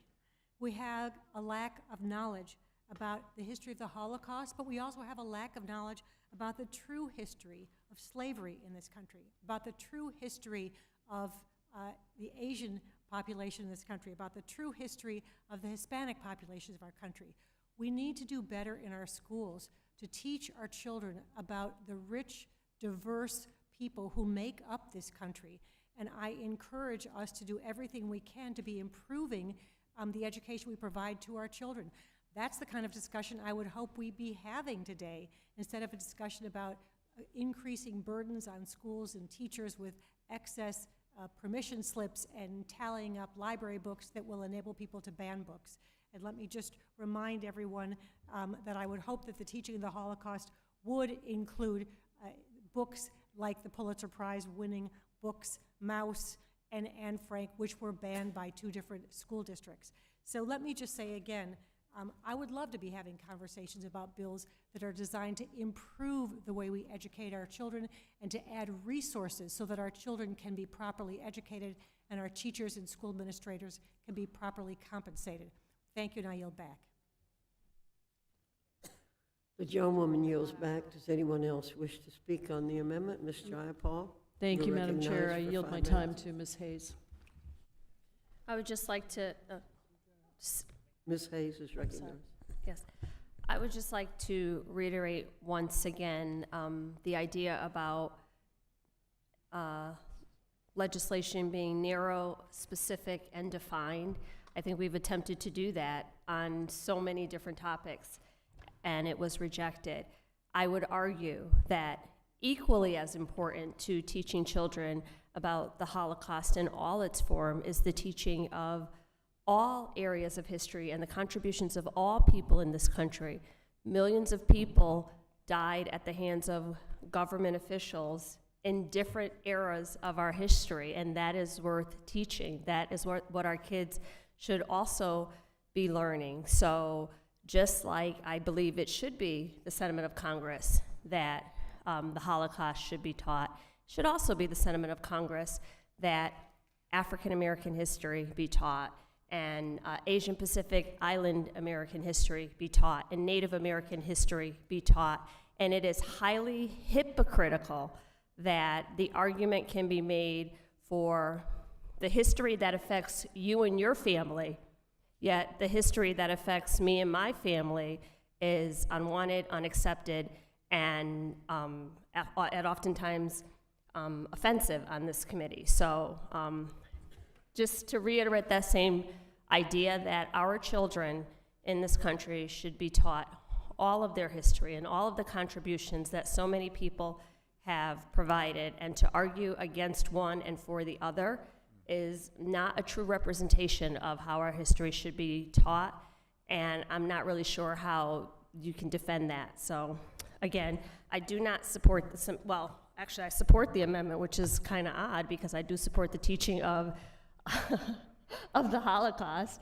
I just would ask that you support all the other amendments that have been introduced to encourage the teaching of other histories. I yield back, Ms. Jayapal. Thank you, Ms. Hayes. I just wanted to add my confusion because, Madam Chair, I understood you to be saying in all these other amendments that we did not want to accept, that nothing in this bill was saying what history should or shouldn't be taught, and we did not want to accept numerous amendments here. I'm just going to go through them.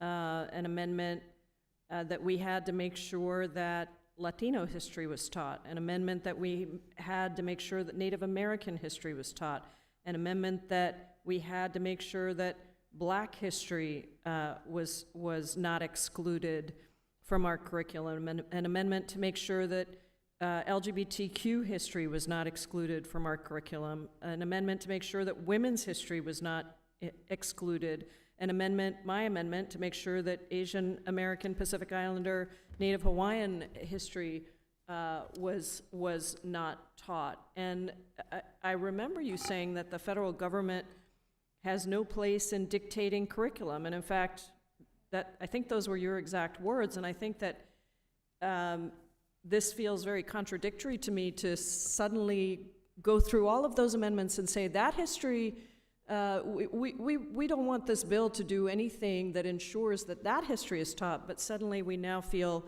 that this piece of very important history should be taught. So I'm confused, Madam Chair, and I don't know if you want to explain why you opposed all those other amendments, because to me, if we're going to have a sense of Congress that this important history about the Holocaust is taught, seems to me we should have that sense of Congress extend to the history of these other communities. I'm looking at our side of the aisle, and I see a lot of us who are represented by those histories that, you know, have real connections to enormous harms that were done in our history, and we want to make sure people understand that. So I am very confused by what's happening right now, because I thought you were clearly saying to us, no, we can't include that. The bill doesn't say anything about this. No, we can't include black people, Native Americans, Asian Americans.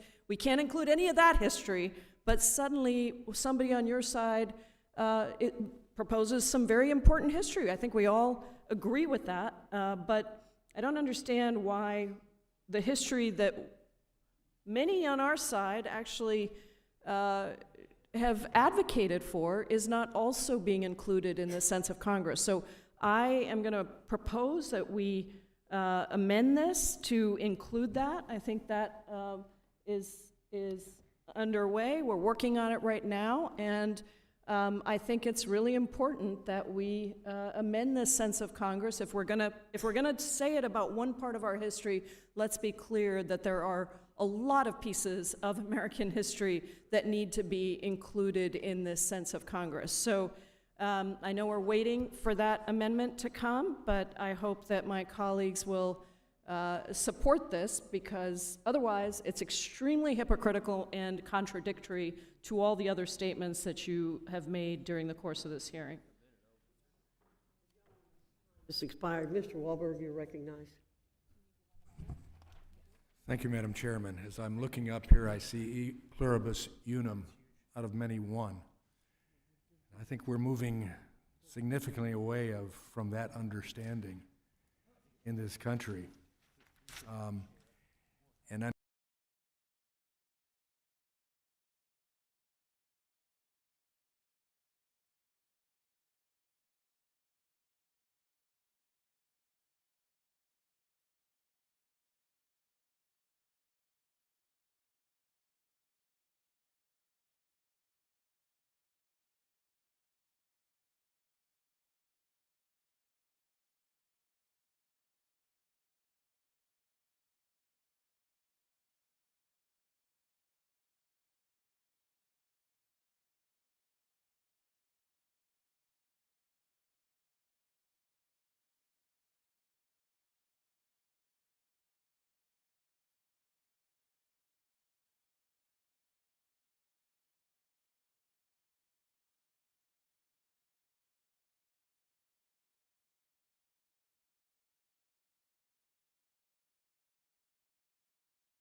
Americans.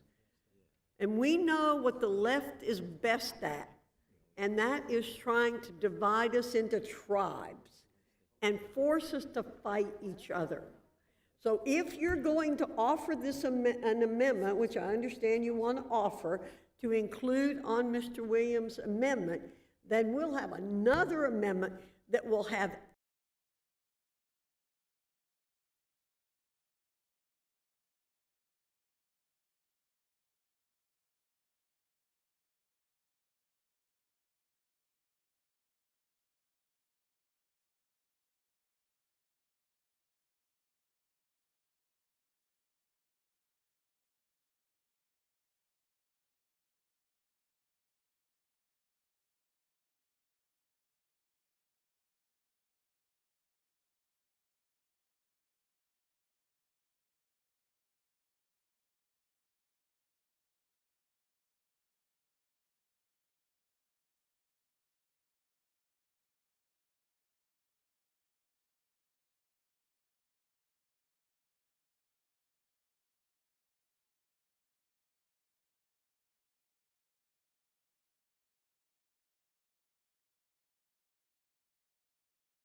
the live stream is down, therefore we will recess until the live stream comes up, and I'd suggest we all pray that it comes up soon.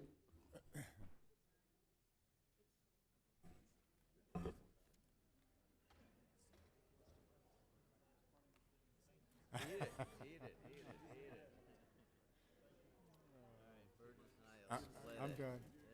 Yeah, I'm doing great. Good seeing you, buddy. I am done. I am done. Oh, absolutely. No, absolutely. It's a good amendment, and we just hear that too often. I mean, that's, yeah.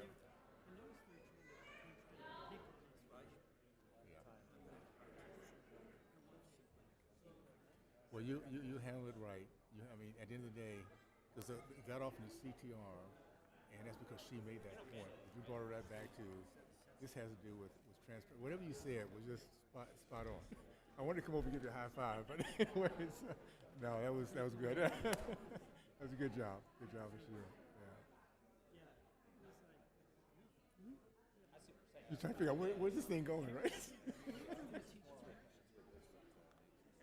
That is the bottom line. Period. CTR, everything else. But the fact is, they keep saying it's not. They're not.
Is on.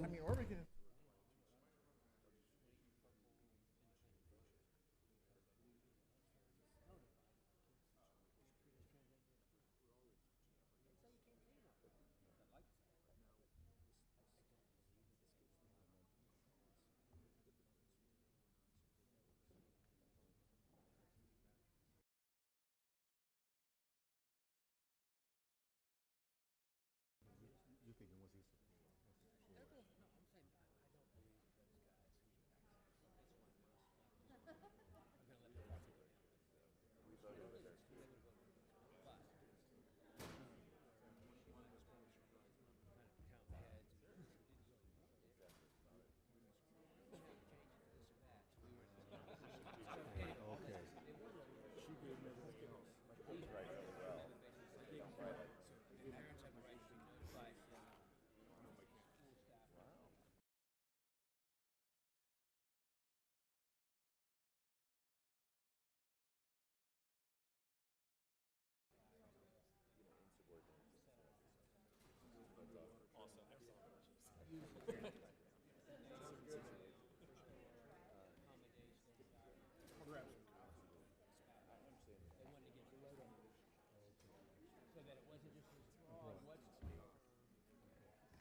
And because it's notification, all it is.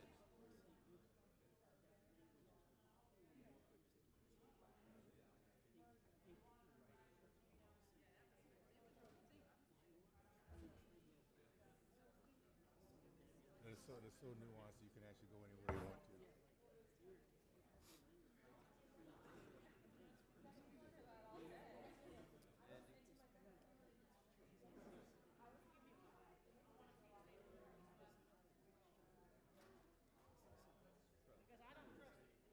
I think the overarching process is with its transparency. The parent has a chance to see any of this stuff. They will know what triggers them to make them accountable. So that transparency. Once that happens, they're going to be very careful about the kind of stuff they do. Because they know they can't get away with it. There may be some consequences to it.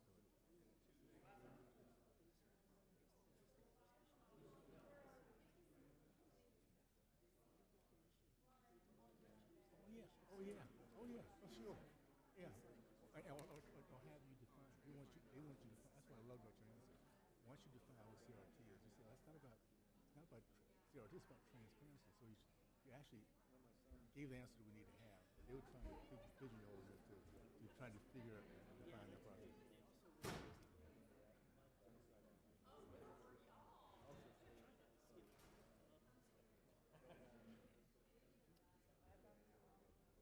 I'll tell you guys this, we're just sophomores. We're only one level up. It's a whole lot worse over there when all you can do is watch your, and you lose. We never got one. We never got not one amendment. Not one. We were not. You were not. Right?